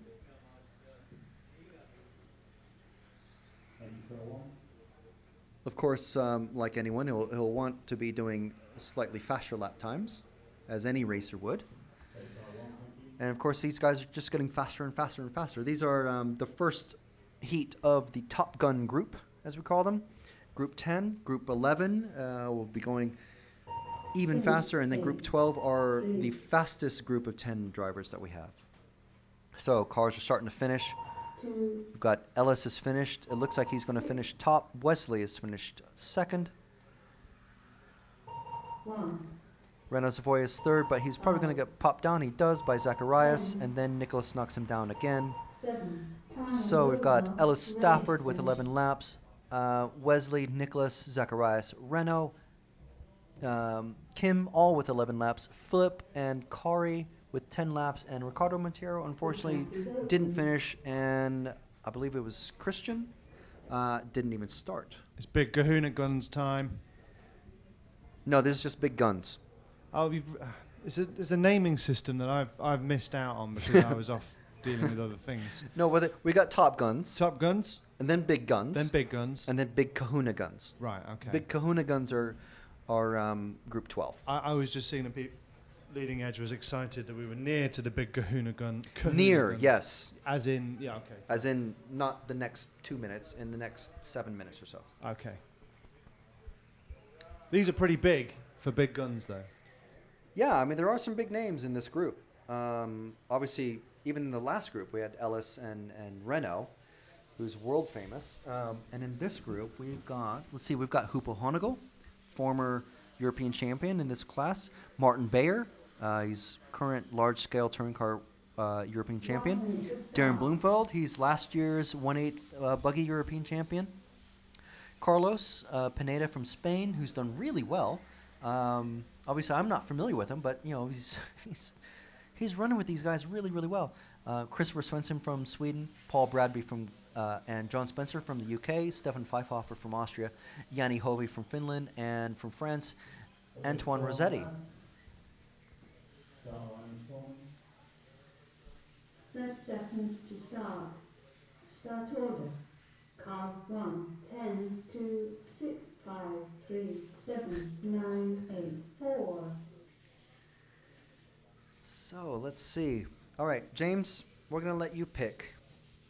The fastest guys are starting first, but you pick who you'd like to start again. 8, 7, 6, 5, And we'll be starting in just about 4 seconds. 3, 2, 2, 1. Start off. Car 1, 10, 2, 6, 5. You see Alfonso from the one of the organizers of the club. 8. He's just making sure everyone starts on time. James picks none of James, yeah, he's like, no, I don't like the colors of any of them. But just he's to confuse us, I think we've gone with car 1, have we? He's going with Hupo. Yes. So let's see. Now we've had some very, very interesting racing with these guys in the last couple of qualifying rounds. So let's see what Martin and Hupo can give us this time, and Carlos even. This was the Hupo Honigel and the Martin Bayer show in the previous round, wasn't it? Yeah, it was really interesting. Obviously, very entertaining. They were entertaining each other, entertaining us, and just generally just pushing each other to go faster and faster and faster without actually, taking each other off the track. And Hupo told us that he was with Martin literally on his rear bumper. He was getting quite nervous, but he's got a lot of space behind himself now, and Martin has even more space behind him. Back to, let's see, it's a group of cars. It's number 5, number 3, number 2. There's a bunch of guys. There's Paul Bradby in there. There's Stefan Pfeifhofer. There's Christopher Svensson. So that group of 3 cars is well behind Martin Bayer. And, of course, leading everybody is Hupo Honigel. And we're currently with Antoine Rossetti, the finalist, the podium, man who made the podium, French driver who made the podium in Pau a few years ago. Although he is not doing so well. Well, he's in 9th currently. Maybe we should check out Paul Bradby. Bradders. Yeah, as he's known to his fellow Northerners. Car number 3, he's swapping positions with Christopher Svensson. 3rd and 4th is what they're battling for in the computer, although Okay, not so on track. So car car number 3. three. He's about halfway around the track. 10, 3, So he's just going over the checkerboard bridge. He's the second of the 2 cars, going around Cobbler's Corner and the hairpin right now. Paul with the yellow and green car with the white wheels and clear wing.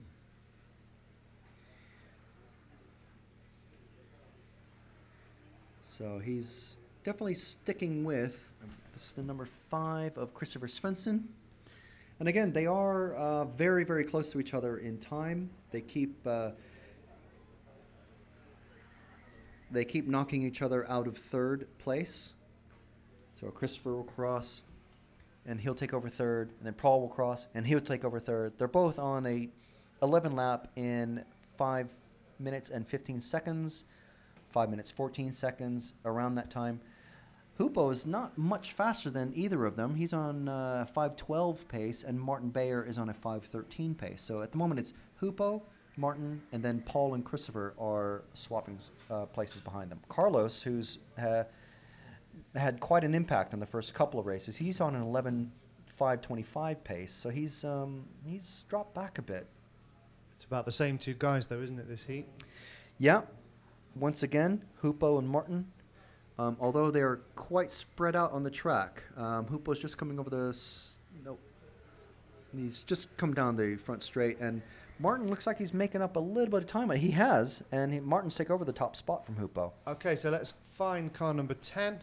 They're coming down the crazy paving S's over the tabletop just now. Hupo's just on a little bicycle. Oh, no, sorry. Hupo's going over the checkerboard bridge now, and there we have him. Yeah, the orange front and blue rear of Martin Bayer there. Yep. As he goes into the start, go, jump. Hello to Carlos Gomez, who joins us from home. Hello, Carlos. We're How are missing you? you, Carlos. Hope you're back here tomorrow or the next day. We need you. We've had to go to other people to ask technical questions. Yeah, we hope you're doing well, Carlos. Martin Bayer has actually passed Hupo Honigel on the track, so he's definitely going a lot faster than Hupo now. He was just making up time on him, and with taking over the lead in the computer, but now he's taken over the lead on the track physically, and he's gapping Hupo by quite a margin. Hupo going, yeah. 28.544 second lap time. Pretty quick. So let's hope this lap traffic doesn't get in the way, and he doesn't. Oh no, Martin makes a mistake, and Hupo's right on his rear bumper. I can't see, did they hit each other? They haven't even gone through the first corner yet. Ah, no, that's sorry. The reason why is because the race has ended. So, Martin takes the lead in that race. We see Renault Savoia taking a very close look at his teammate's car there. Martin doing really rather more well than Renault is. They're both running the prototype there for the X-Ray. You'll be interested to know what Martin's doing that he's not. The top 5 guys finished with 11 laps. That's Martin, Hupo, Christopher, Paul, and Carlos. Everyone else finished with 10 laps except for Darren Bloomfield, who actually, yeah, we forgot about Darren. That's because he pulled off after 7 laps. Everyone else finished with 10 laps. So let me just refresh the qualification standings now. Of course, we're going into Group 12, which are the 10 fastest guys. So Neil Cragg and Lee Martin have not been bumped off of that perch yet, even with everyone else running. So we'll see what sort of, if they go any faster in this race. Martin definitely did. See, I'm sure Matt is off to find someone to talk to as soon as he pipes up. Yeah, I left it a bit late. It's okay then. Hupo did go faster in that round. So did Wesley, Martin Bayer, Christopher Svensson, Ellis Stafford, we already mentioned. Paul Bradby went faster. Renault Savoia went faster. So, I don't know, maybe it's just perception. My own perception, thinking that people were going slower, but they actually aren't. but no one has managed to get anywhere close to Neil and Lee's fastest times early in the morning. Neil did 2 races that were almost identical, 11 laps in 5 minutes. Shall I have a and quick 7 word with seconds. Ellis? Yep, go ahead. Ellis, things picking up now? Yeah, I think my meeting just started in that one. I'm not sure where it is on time, but it felt a pretty good run. Just one little mistake, so we'll work on that now and forget the first 2 rounds, I think. Is it tricky when you have to pick yourself up after a bit of a non-starter? Yeah, but I've kind of been around long enough to just, you know, and we're lucky here that you only need 2 out of 5. So, as much as I'd like the first 2 rounds, it's not the end of the world. So, do you think the track's getting faster? We were under the impression that it was going to get slower because of the heat, but actually times are kind of picking up a bit. Yeah, it's kind of hard to tell. I mean, in that last one, I felt I was going really quick. Yeah, I lapped half a second slower, but I don't know. You went past a lot of cars, getting past some traffic, which is quite nice to see. Yeah, I did have to pass quite a few that time, but that's my own doing, you know. It's a nice feeling, though, passing traffic with no incident. Yeah, it's nice to catch people up, and you know you're kind of progressing a little bit, and then like you say, to be able to get past them clean is good because that's not what happened in the last one. So, but no, it's good. We'll see what tomorrow brings. Give the car a freshen up, and see what happens tomorrow morning. Nice one. Thank you very much, Ellis. I'll get back to you, Frank, with the Top Guns. Excellent. Kahuna the guns? big kahuna guns, yes.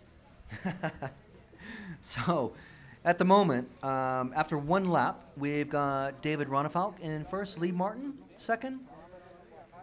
Neil Cragg had a very slow lap for his standards.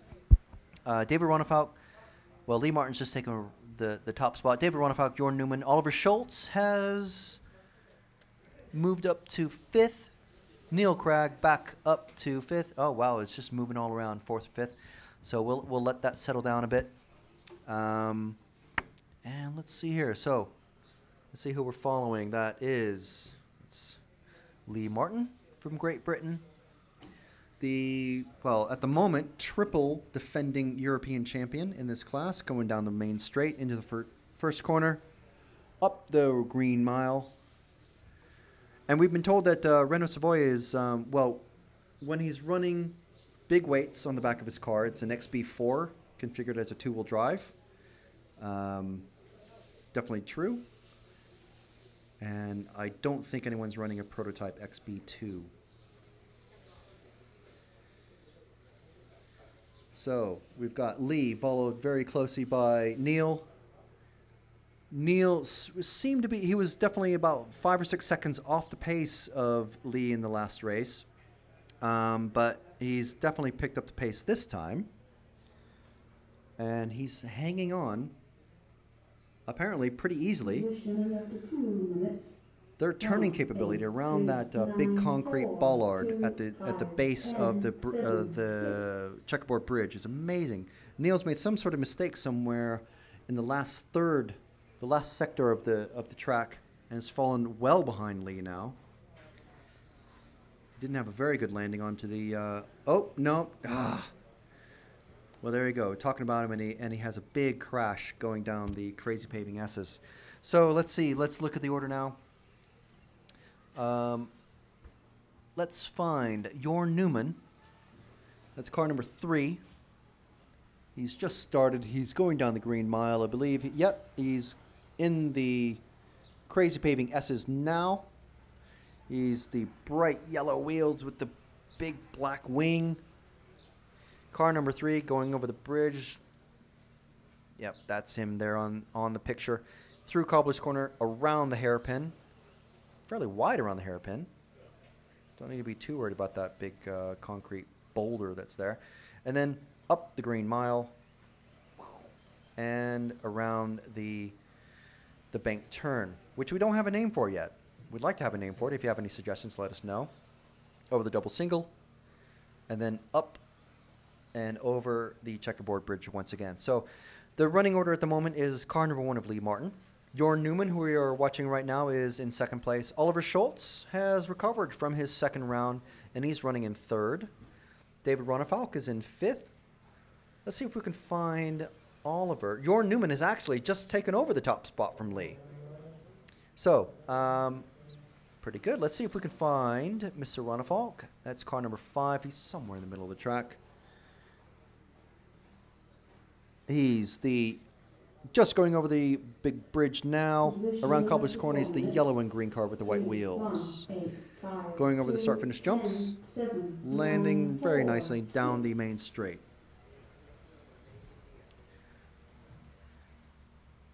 So we hope you're still watching, Pierre.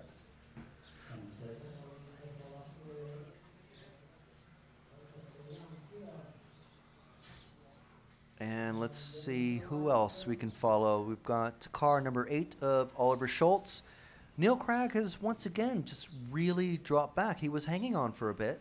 Not sure what happens. Maybe we can have Matt talk to him. No, actually, he's just taken over 4th spot from Oliver. Let's see if we can find Oliver out there on the track. He's just about to cross the start-finish line. Car number 8. Yes, he's going into the first corner. He wasn't caught. He's going up the Green Mile and around the bank corner, down the Crazy Paving S's. This will be his last lap, I believe. He's possibly the last car running, I'm not sure. He's going over the bridge. And there's a lot of people. Oh, man. He's going over that huge concrete roundabout. And it crosses to finish in 5th. So, Jorn Newman. I'm with you on now, Frank. Okay. You're looking really fast out there. Lee was out front at first, but then you seem to put the pace on him. Yeah, I changed the front tires, and I struggled in the beginning a little bit because it was a little bit different to drive. But after that, it was okay. How is the Durango going so far? Have you made much changes during the day? Not so much. Like when it gets a little bit hotter, I made a little bit harder shock oil, but that's it. Yeah. And I'll walk with you so you're not late for marshalling. Is the track speeding up or getting slower? Is it getting tougher as the day goes on, or are you just learning more about the track? I think in the morning it's faster, and when it gets hotter, it's a little bit slower. Well, I'll let you go, Marshall. Congratulations, fantastic run. Yeah, that's quite interesting. So even he's saying that the track seems to get slower when it gets hotter. So it's very interesting. So looking at the final qualifications for the top 30 guys, we've got Neil Cragg in the lead with a 11.507 and another 11.507 time in the first and second heats. That last heat didn't go so well for him. It was 11.519. Jorn Neumann has an 11.509 and 11.508 for second. Lee Martin in third. Then David Ronefalk, Martin Bayer, Hoopo Honegal, Wesley Van Helmond, Tom Cockrell, Frank, Darren I've just Bloomfield, grabbed Darren Bloomfield. Yep. Darren, you've got plenty of fans back home cheering you on. Just wanted to check what happened in the last round. I'm not sure. I think I had a diff burst or break. I'm not quite sure. Okay, so it's a technical problem. Yeah, I could hardly finish. I just pulled out. I pulled in to miss the race, and I just pulled out to finish my clock just to save waiting around. What does that leave you? Because obviously that was your last run of the day. So what do you do going into tomorrow? Obviously tomorrow is the end of qualifying and finals day. Yeah, I'm going to rebuild the diff and gearbox tonight and go from there. Best of luck. Thank you. Back to you, Frank. All right, yeah, that was Darren Bloomfield, who's had, well, a lot of problems that we heard earlier after running in the 1/8 Nitro Championships last week. So we are back, round 2, Group 1. Very quickly, all the top 10 guys have to finish around now by marshalling. And we're going to finish with Group 6, heat number 6. Is going to be the last of the runners today. This is Group 1. 9. So in roughly an hour, everyone will be finished running. There's about 7 minutes between each start time. There's 2 minutes of warm-up and 5 minutes of racing, and then give or take about another 30 to 45 seconds or so. It's all very highly organized, as all European Championship events are. We want to thank you for watching us on RC Racing TV, and any website or Facebook page or anywhere where we're embedded. We know we're on RC Area. Thank you very much, Kevin. We are on Neo Buggy. Thank you very much, Phil. Thank you very much to all the people watching on YouTube. Thank you to Josh Barhost, host. Fantastic suggestion. The banked corner. The You asked- Tarzan. The Tarzan. You've already mentioned that. Well, that is just fantastic. No, I read it, but I hadn't gotten to it yet. Okay. Well, I think that's decided, isn't it? Yeah, that's pretty good. The Tarzan. Just, woo! Just grab a rope and like swing around the tree. That's great. Yeah, so where else are we? We are on Twitter at RC Racing TV. We're on Facebook. Please, just all you have to do is just type RC Racing TV into the search thing at the top, and we'll pop up, and just join the group so you can get instant updates all the time. And we want to thank our sponsors, Proline, the Durango DEX 210, which is here and running in Forest. We got Gerd here doing not marshalling. I would keep saying that. He's doing engineering and mechanical duties for the team. And of course, we were powered by Dual Sky. Now in this race, we've got crowd favorite Manolis Choulos from Greece with his homemade, home-built buggy. It's quite an interesting design. I hope we'll be able to get that on the TV.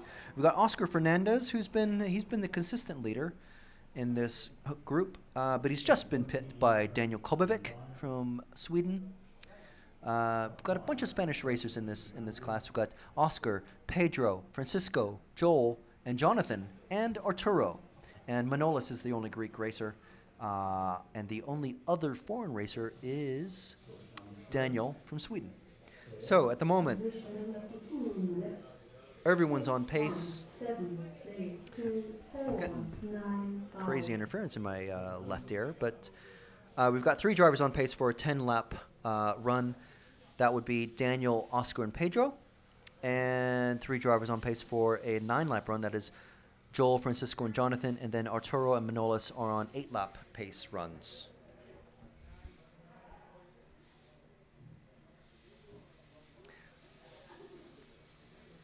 So thanks to Leading Edge on YouTube, just giving us a bit more education about the the technicalities of off-road racing. Hotter equals dustier, which of course means less grip.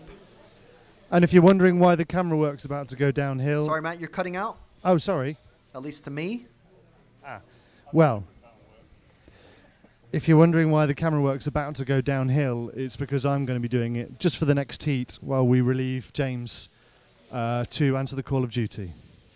The call of the wild. Back to you, Frank.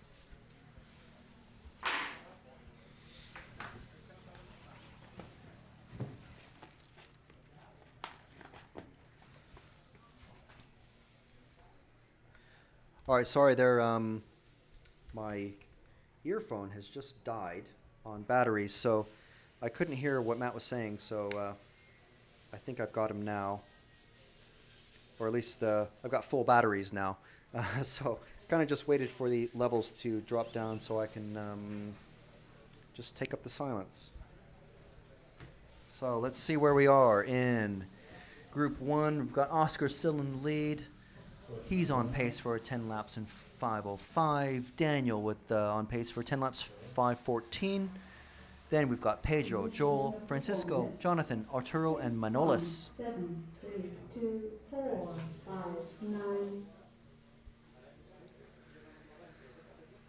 So let's see if we can find Manolis out on track. That is car number 9.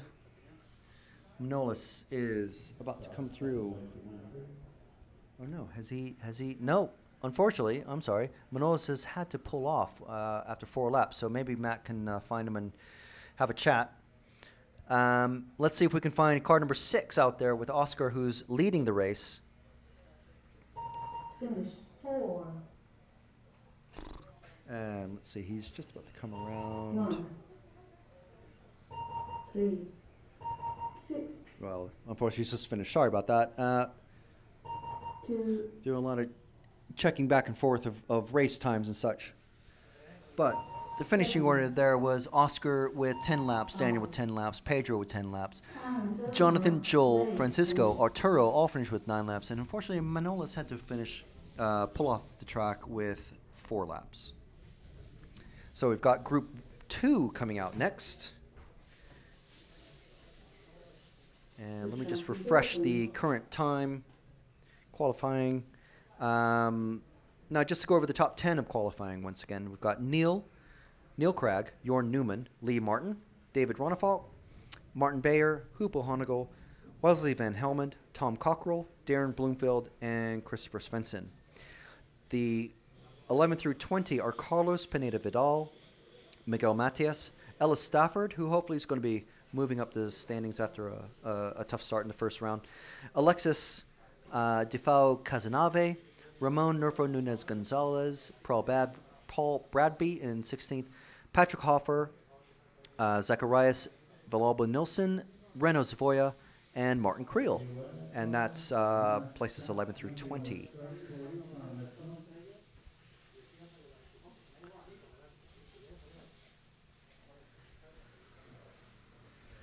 So we've got Group 2 about to start in just about 1 minute. We've got Jesus Angel from Spain, Magne from Norway, Jorge Agustin from Spain, Josera Ortiz from Spain, Ibanez,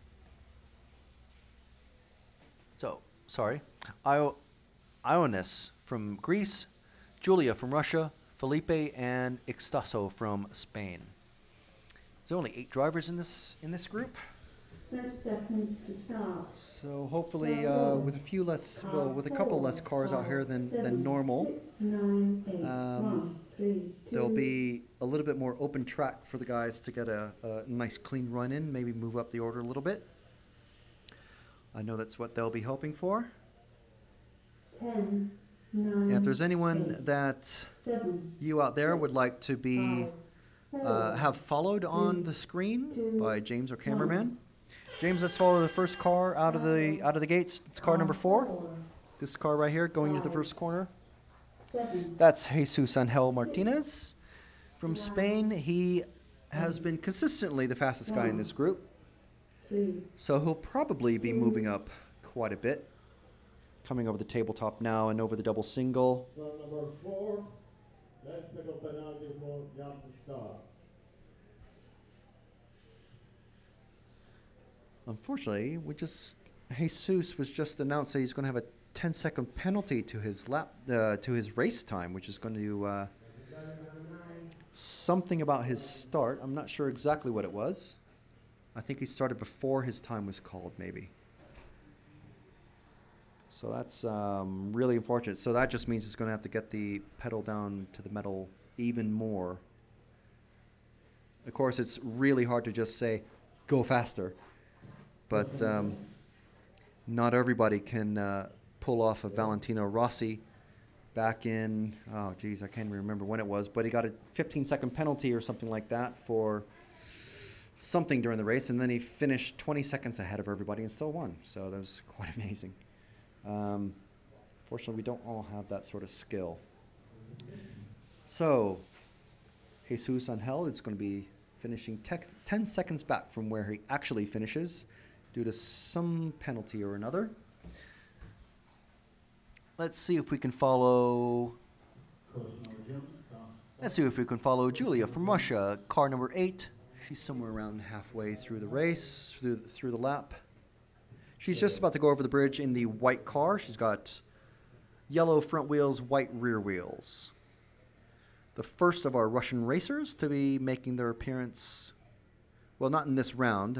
She's in Group 2. I believe there's 2 more Russian racers in the next group and 1 more Russian racer in the group after, Group 4. So it's good to see them make the trip and actually be able to fit all their stuff in their car, because we did sort of bump into them. We didn't say hi or anything because they probably don't know us, but we saw them at the car rental place in Madrid, and they were having quite a heated argument about how to fit everything in the car, plus 4, possibly 5 people into a very small car. So let's see if we can follow our Greek racer in this race. Car number 9, Ioannis Skouros. Car number 9. He's towards the end of his lap. He's just coming around the hairpin now in the white and blue car with the white wheels over the start-finish jump. Okay, yeah, see, didn't land that very well. So he's coming through the first corner now. He's just been passed because he made a bit of a mistake over the start-finish jumps.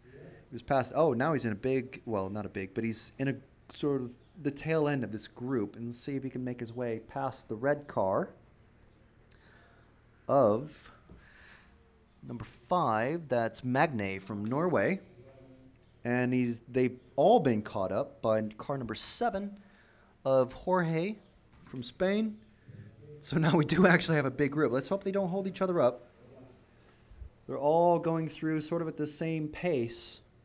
No one's clearly faster than anyone else yet. Ah, that's a bad place to come off the green mile.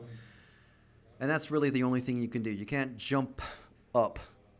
If you crash onto the crazy paving S's, you just wait for everyone to get past you, and then you just turn around and go after them. So, let's see, we are still following. Oop, don't get stuck on that. Car 9 of Ionis, and let's follow our Norwegian driver, Magne, from Norway. Car number 5, he's about halfway through the lap. He's the pink car just going over the big bridge now, the checkerboard bridge, pink car. I'll call it pink. You might not call it pink out there, but it looks pink to me. So it's pink, and it's got big yellow wheels. Well, they look big. They look big, only because they're pink. Bright color. Going up the green mile. You got to be careful going over that first kicker jump, because it's very, very important to set you up for the next big jump. And comes Magne's eyes flipped over. See, that's the problem with trying to find someone to follow. You don't want to mess them up. Commentator's curse. Oop, does a bicycle, gets around the cobbler's corner, okay.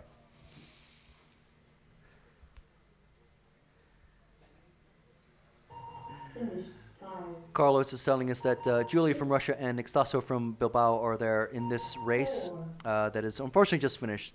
This group holds the unofficial Euro ladies title fight. Very true, Carlos. So let's see. I didn't actually realize that Ixtaso was one of our lady drivers. It looks like Julia has finished ahead of her anyway. Yeah, they have both finished. Julia has finished with 9 laps in 5:03, and Ixtaso has finished with 9 laps in 5:14. So it's finished. Jose and Hell with 10 laps. Jorge, Ioannis from Greece with 10 laps. Jorge Augustine with 10 laps. Josera with 9. Magne, Julia, Ixtaso all with 9, and Felipe unfortunately with 2 laps. And that is Group 2. We're quickly on to Group 3. There's 2 minutes exactly left to go.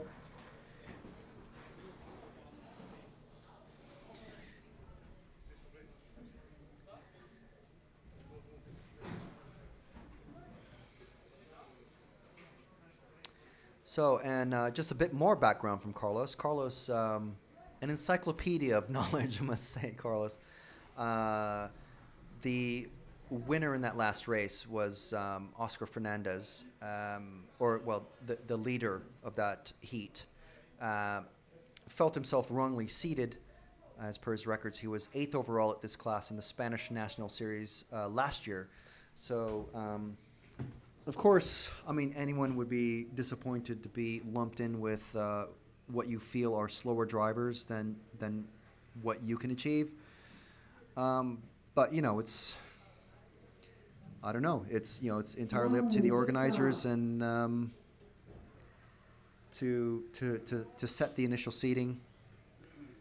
And then hopefully you can just make your way past everybody and prove that you don't need to be in that group. You don't deserve to be in that group, and move up. And then, of course, this being qualifying, this is what you're stuck with. So if you're able to pull away and do an extra lap or 2 ahead of everyone else in the group, then, great. 30 seconds to start. All right, so we got about 30 seconds to go. Quick rundown of who's in this race. We've got Roman from Russia, Alfonso from Spain, Auguras from Greece, Patrick from Austria, Kai from Sweden, Bastian from France, Willie from Belgium, and Evgeny from Russia. So, yep, I was correct. The 2 Russians topping and tailing this group, and then we've got 1 more Russian, I believe, in the next race. 5, 4, 3, 2. So Willie, hopefully his wing is attached and not with blue tack. and not with piano wire. Hopefully with some very secure screws. 7, 9, 6. Let's see who James is following here. That's car number 6, I believe, no. Sorry, car number 9 of Evgeny from Russia. Car number 6 is actually a non-runner. So we've sort of got, well, we've got 2 Russians in this race. We've got a Greek racer, Belgian racer. Only one Spaniard. So we have sort of a national, an international just duke out in this heat, Group 3. The first lap has been completed. We've got Patrick. We're following Roman from Russia. Bastian is in second. Roman's in third. Argyris from Greece is in fourth. Kai from Sweden is in fifth. Argyris has moved up to first, and he's been quickly bumped down by Patrick. Alfonso's moved up to fourth. Let's see if we can find our Greek racer. There's only, I believe, 2 or 3 Greek racers. It's car number 8, somewhere around the middle of the lap. Probably about to go over the bridge. Car number 8.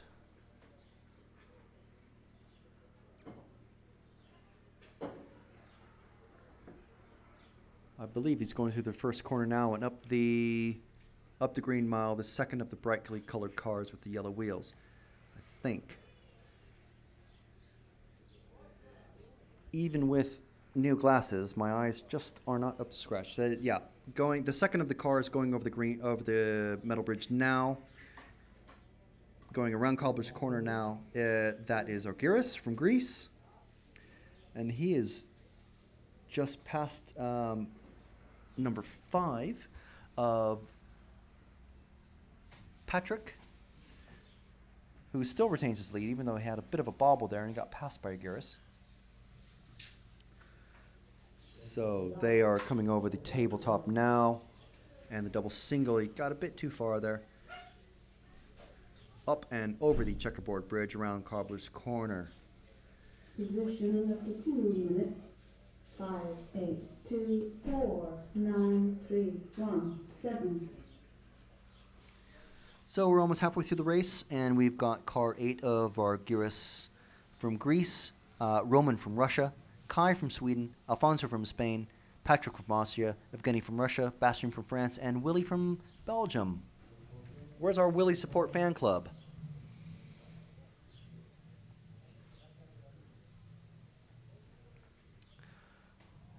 I'm sure you were out there earlier in Willie's last round when he had his loose wing. I'm sure you're, hopefully you're still online to cheer him on. Leading Edge is asking if there is a referee. There is a referee. This is an EFRA level race. I believe there's got to be some sort of bylaw sort of thing that demands that there has to be, in addition to no changes to the track or anything structural like that, during the qualifying, so everything remains the same. There also has to be a referee during the entire event.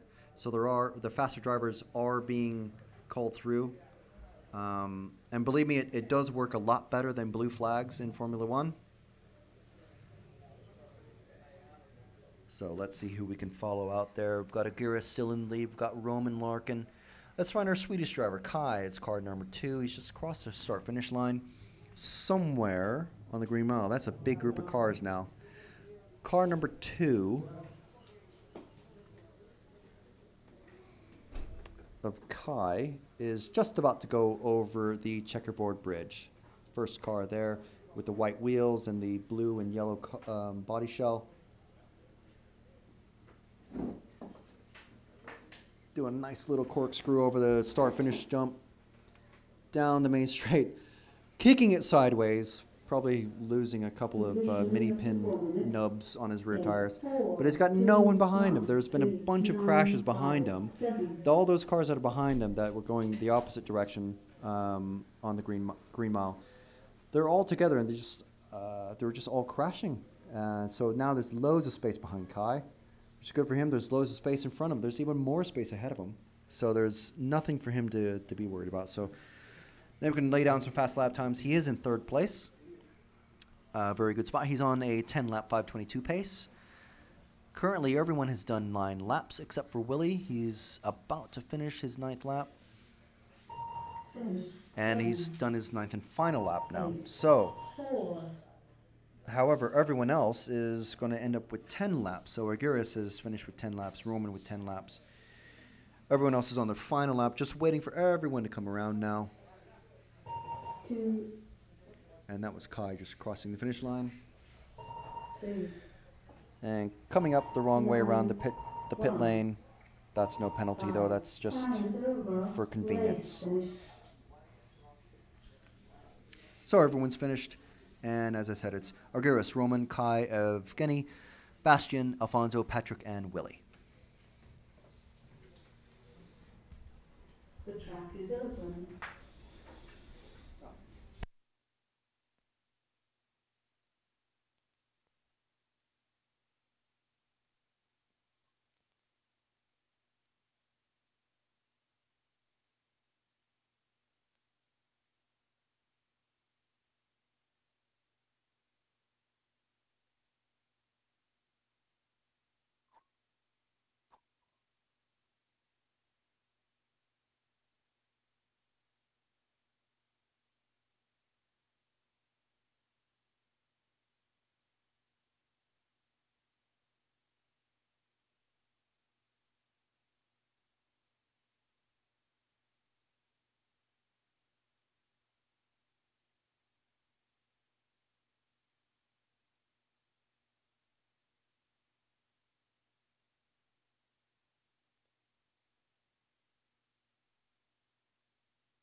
All right, just a little bit of a beverage break. Start order. Car 9, 8, 7, 1, 4, 5, 6. We are on Group 4. Group 4 consisting of, in about 15 seconds, Rene from Austria, Kevin from France, Maxim from Russia, is our final Russian racer, Miguel from Spain, Nicholas from Sweden, Alejandro from Spain, Kepa and Federico also from Spain, and that is it. Only eight racers in this qualifying heat. Start order. Car 9, 8. As Group 4 gets underway, I'd like to thank you for tuning in to rcracing.tv or EFRA.ws, or for watching this direct on YouTube. You are watching the EFRA 1/10 Buggy Two-Wheel Drive European Championships 2013, brought to you by Proline, sponsored by Durango DEX 210, and powered by Dual Sky. We're here thanks to EFRA and ourselves, just working hard. Yeah. Give ourselves a pat on the back. Yeah, crack. And it's 28 degrees. Yeah, outside. we're 1 degree away from our projected high temperature today. So yay us, I guess. Is that a good thing? Right. So let's see who is going quick. We've got Nicholas out in front at the moment.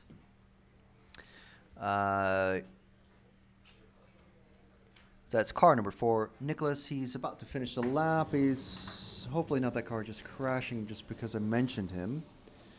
Nope, Nicholas is just about to go into the first corner.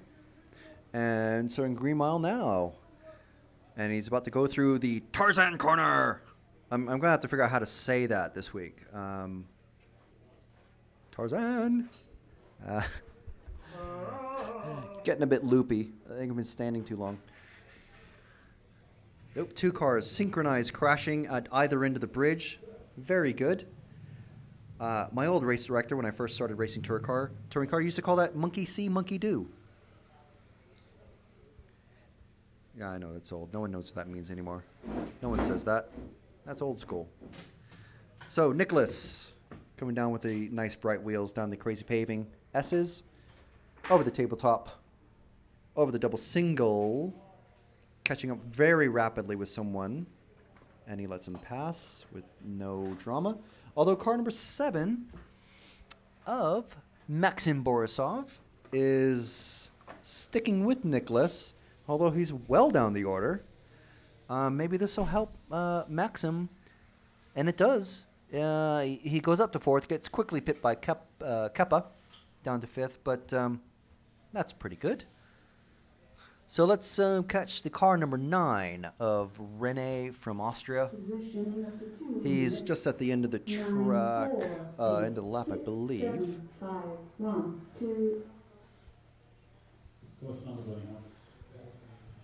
Just trying to find Rene's car. He's our current leader. He's about to go over the bridge.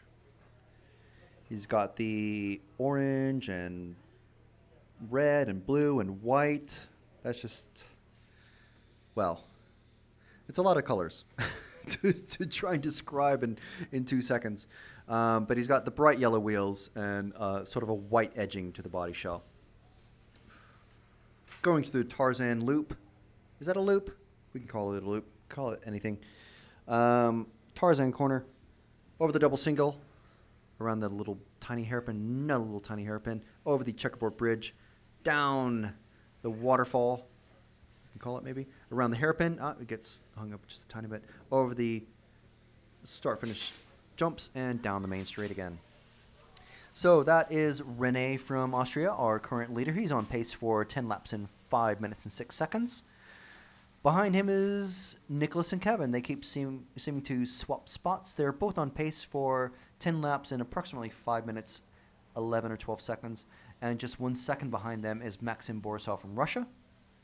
Behind them on a 10-lap 5:18 pace is Kepa from Spain, and Alejandro and Miguel, also from Spain, are behind. Or taking up the rear is Federico Rossi from Spain, and has he pulled off? He must have pulled off because he's only done 3 laps, unfortunately. I know all about having to pull off the track far too early in the race. It's not a good feeling. So hopefully all these guys, like Ellis, can vastly improve their fortunes by coming back and doing really, really well in the following rounds. Of course, this is the final qualifying round of the day. There are 2 more tomorrow. There is a free practice round tomorrow. It starts at 9:15 local time.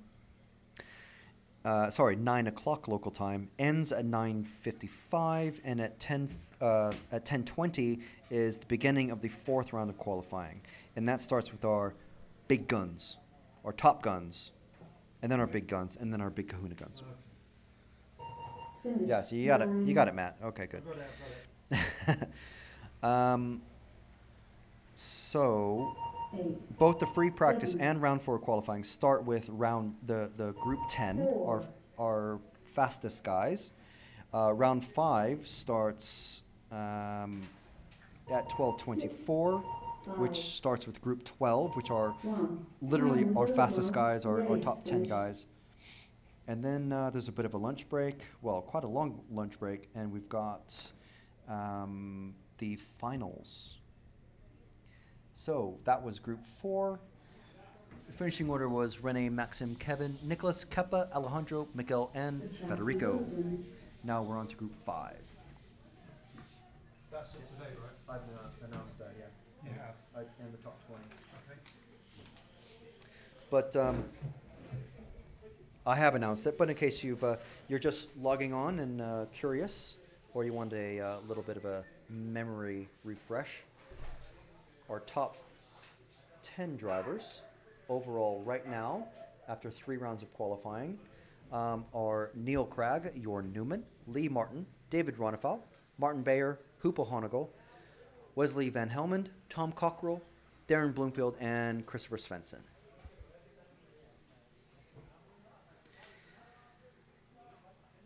The fastest lap time that we've seen so far is 11 laps in 5 minutes and 7 seconds, 0.443. And Neil Cragg backed that up with an 11 laps, 5 minutes, 7 seconds, 0.548. So that's not, that's just over a tenth of a second difference over 5 minutes. That is what I would call consistency. Definitely. Jorn Newman has done 509s and 508s, or a 509 and a 508. Lee Martin has done a 505 and a 511. David Ronefalk, a bit more consistent than Lee, with a 511 and a 512. Martin Bayer with a 514 in the first round and 511 in the third round. So, most drivers have their fastest, one of their 2 fastest times in the first round, and then it's kind of an even split between the second and third round of qualifying being the second, the other of the 2 fastest qualifying times that the drivers are doing. So James, let's follow Sylvain. He'll be car number 1, the first car to set off. Sylvain, we know, is very, very quick. Maybe, as Carlos was saying about Oscar Fernandez in an earlier race, maybe Sylvain doesn't deserve to be in this group because after the first round of qualifying, and this is only group 5 of 12, so he's definitely in the lower half of the field. He was in the top 20. I think he was number 20. So he's definitely very, very quick in the first round of qualifying. Not as quick in the second round. And let's see if we can watch him regain that consistency and speed from the first round and do better and bump himself back up. It's car number 1. He's going over the checkerboard bridge and around Cobbler's Corner, big section of crazy paving and concrete around the hairpin, over the start-finish jumps. Around the corner, right there is a start-finish line. Down the main straight and up what I like to call the Green Mile, because that is the longest section of AstroTurf I've seen on a mostly dirt track. Well, I say mostly dirt because, I mean, there's quite a bit. There's stone there, there's concrete there, painted concrete there, metal mesh there, concrete, crazy paving, hard-packed dirt, AstroTurf, back to hard-packed dirt. And if you go on offline, it's very, very dusty dirt as well. And then back to AstroTurf for quite a long ways. And we're told that the cars do tend to wander on that little section there. And then there is rock, concrete, over some sort of rumble strip kind of thing made out of corrugated farm shedding, and back around over the bridge. And I counted earlier, there's literally 9 different types of surface out there. So it's extremely tricky, even for the top guys, even for former European champions such as Hupo Honegal and Lee Martin. They've all said it's tricky. So, imagine what it would be like to drive on 9 different types of surfaces in a sub 30-second lap. You're just constantly changing back and forth and back and forth. So we're following car number 1. Yes, we still are. That's Sylvain from France. He's doing himself pretty proud. If you go just maybe a half a second faster, you can do 11 laps. He'll be one of the first people of the lower heats to do 11 laps. At the moment, he's on 10 laps in 5 minutes dead flat pace. We've also got Antti from Finland. Let's see if we can find car 9. It should be the next car behind Sylvain. Car number 9 is just coming around the hairpin and about to go over the start-finish jumps. Nice bit of corkscrew around, down the main straight and into the first corner. There we go. That is Antti from Finland. I believe we talked to Antti earlier. We talked to the Finnish crew. They're all pitting together. They told us that, I was just talking about the different surfaces. They basically don't have any tracks like this at all anywhere in Finland. They drive on basically just clay tracks and indoor on concrete, but outdoor on clay. So let's see if we can find, let's see who we can find here. Are there any requests?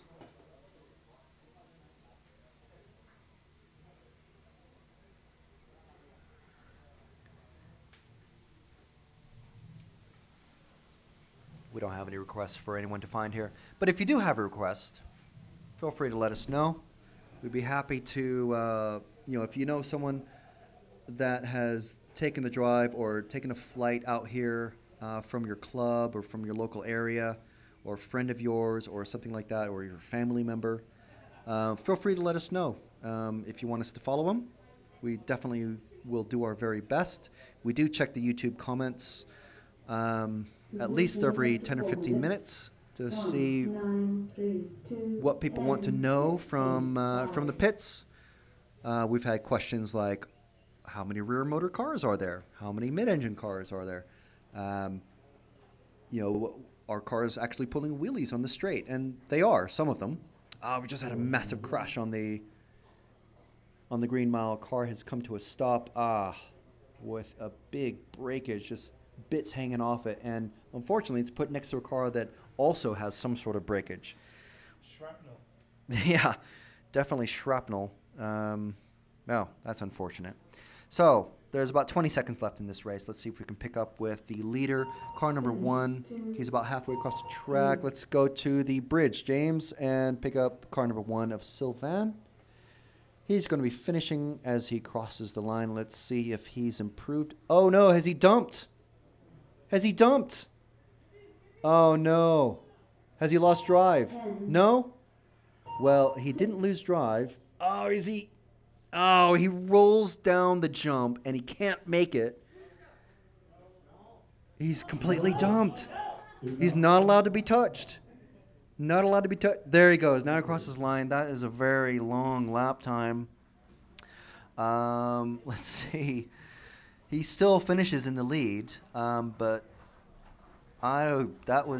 he was forecast for 11 minutes and 5:28, which I said earlier he had a 10-minute 5-flat pace, and if he just could improve it, maybe went just a little bit too far and his batteries couldn't take it, or he overheated, who knows. So he finished with 10 laps in 4 minutes 58. He missed it by 2 seconds. The track is open. Well, no, he actually made it by 2 seconds, but he couldn't finish the lap, so that was it.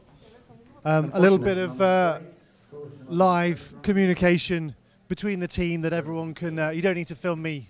What we're going to do, this is the last group of the day about to go out. Am I right, Frank? Yes, I believe so. Yes, This is I'm group right. 6. It is the last group of the day, starting at 6. When this group comes to an end, I'll go to the very far end of the pits, right at the end of our range, and try and have a word with Neil Cragg, who is, as we go into tomorrow, currently on the top of the qualifying sheet. And then, Frank, if you could leave your position there while I'm doing that, when you finish talking about that race, and meet me over here, around where your Newman's pitting and he's second, we'll have a chat to him, and then we can walk out onto the track and say goodbye to the viewers. Yep. Sounds like a plan. That's something for everyone to look forward to.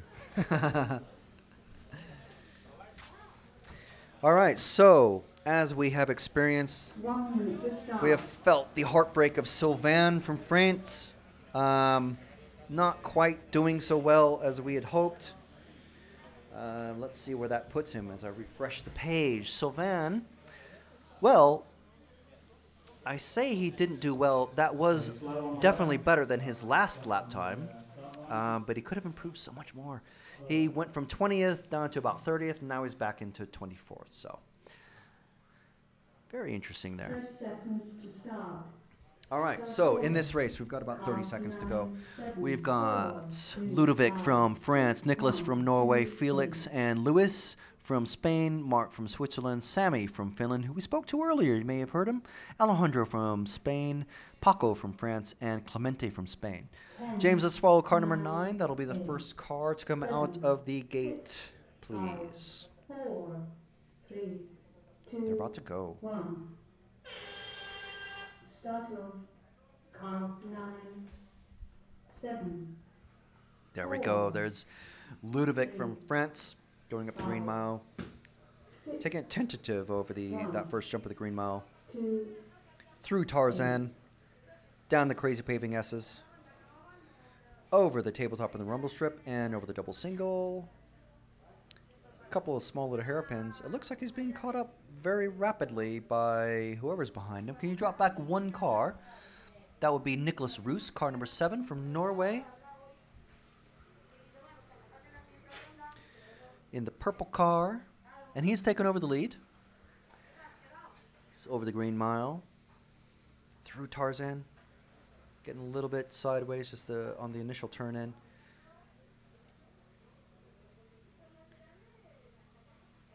Tiny bit of a bobble. Mark Baumler from Switzerland has taken over the lead after his first lap. We'll see if we want to pick him up later. We'll follow Nicholas for another lap or so. Hopefully there's some Scandinavian fans out there. We know that there was at least one Finn listening to us earlier.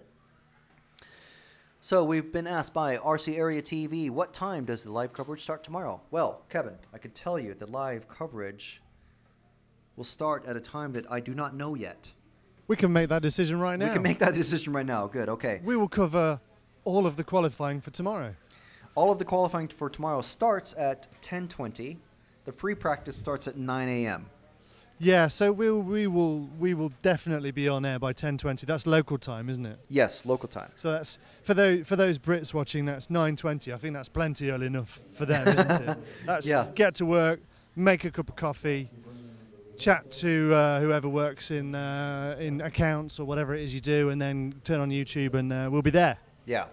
With the fourth round of qualifying. And of course, the top guns, the top. As yeah, the top our guns. disclaimer of responsibility goes, you're responsible for completing your work while you're watching or possibly listening to us. And then if we start to sound really excited, then you can switch tabs or switch windows over to the YouTube channel. I love that you think about that, Frank. You're a very sensible man. Or maybe I've been caught one too many times. So, Nicholas from Norway is still our leader in the computer. I say that because this is everyone's racing against the time, their own time. They're racing against the clock. So he's leading. And of course, as we're talking about him, he starts making a couple of mistakes, but it's okay. Let's see if we can find the other Scandinavian, Sami Somella, who we spoke to earlier.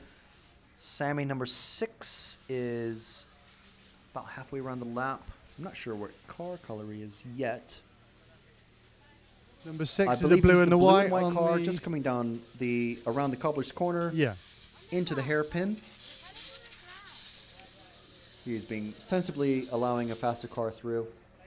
Sami's a good guy. He showed us, as we were talking to him earlier, he showed us a video of his home track on his phone. So, quite nice. Obviously, we couldn't share that with you guys, but that are listening.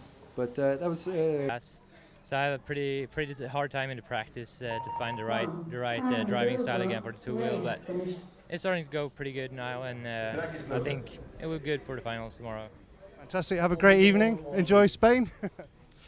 There we go. The European champion in 1/8 buggy. Excellent.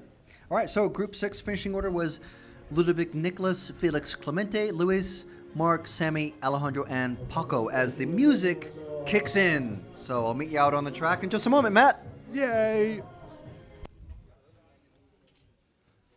Over here in the pits, very, very subdued. It's amazing how the racers haven't gone home because there's just kit everywhere, strewn across the tables. They're not in any rush to leave. I think they're just enjoying the sunshine somewhere.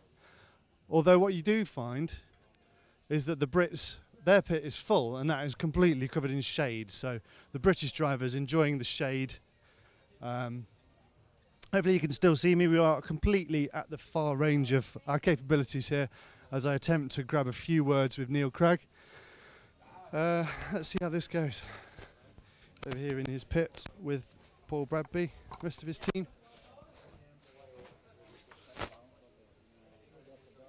Hi Neil, sorry to interrupt. Can I just grab a few words? How's it gone today? You must be happy with your position at the top. Yeah, it's been pretty good. You know, it's been good enough. Well, it was really good in practice, and it's been good at the start of qualifying. But a bit disappointed with the last round. Car wasn't quite as good, and I drove a bit. Well, not very good at all. But you know, it's always nice to be competing. So we'll see what happens tomorrow. Give you a lot of confidence going in tomorrow. Just finishing the day at the top of the timesheet.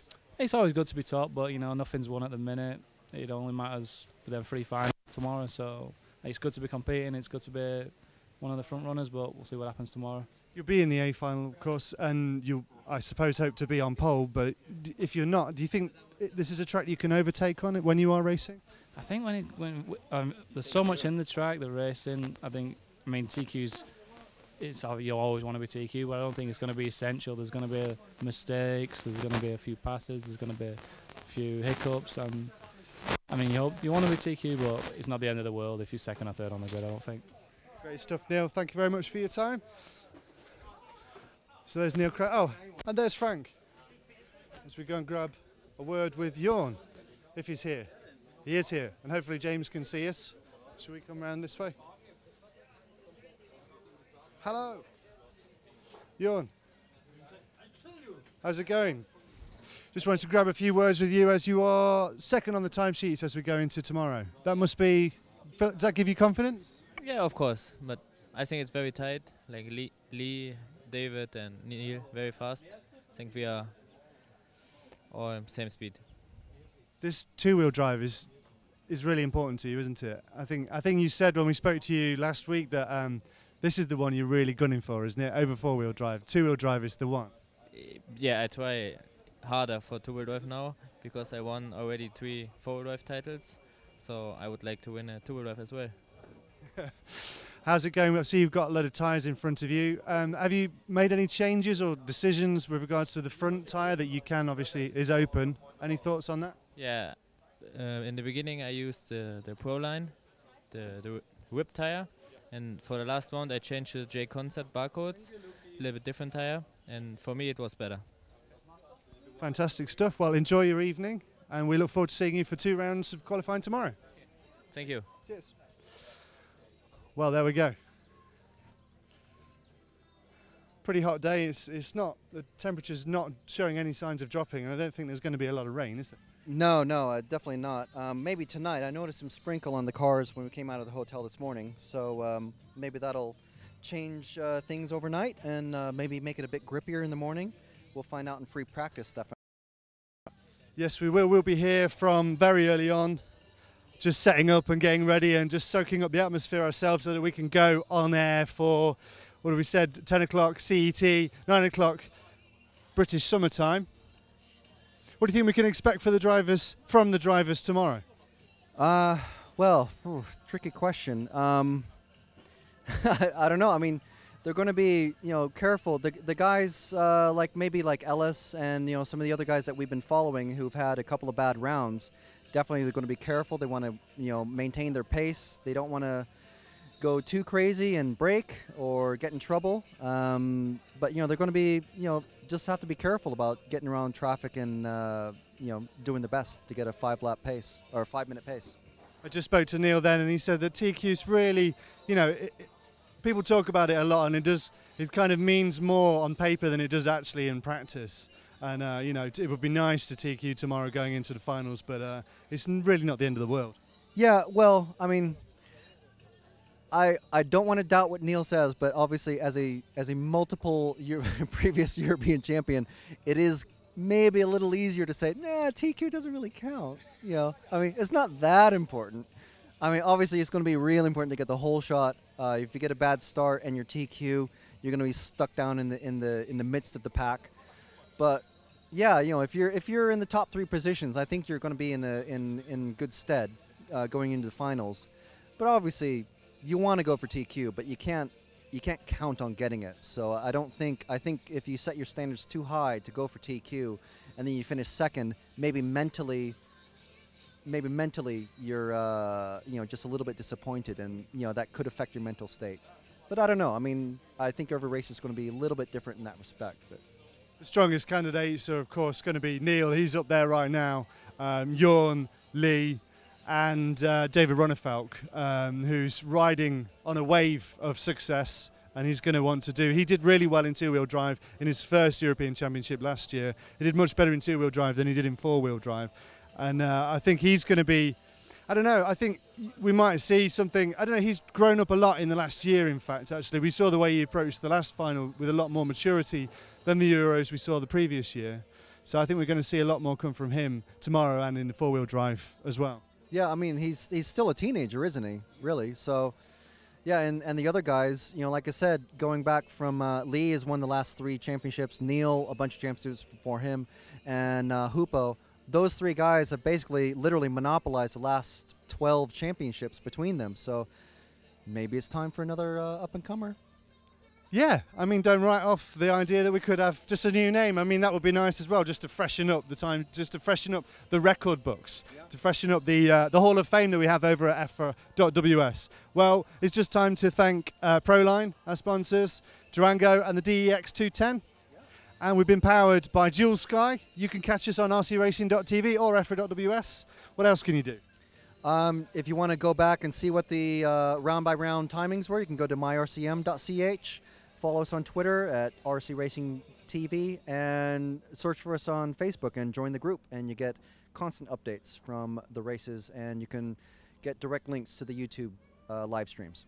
And just before we go, later on this evening you will be able to see our highlights from that phenomenal race last Saturday in Reims, with Nick's commentary and the multi-camera cut and slightly higher quality than what we were able to stream in. So look forward to taking a look at that and reviewing what happened there. I know I'm looking forward to seeing that. We're going to go and grab a nice cool lemonade. Yes, lemonade. And some paella. Paella. Paella. Paella. Okay, we'll see you tomorrow. Thanks for tuning in. Thanks. Paella.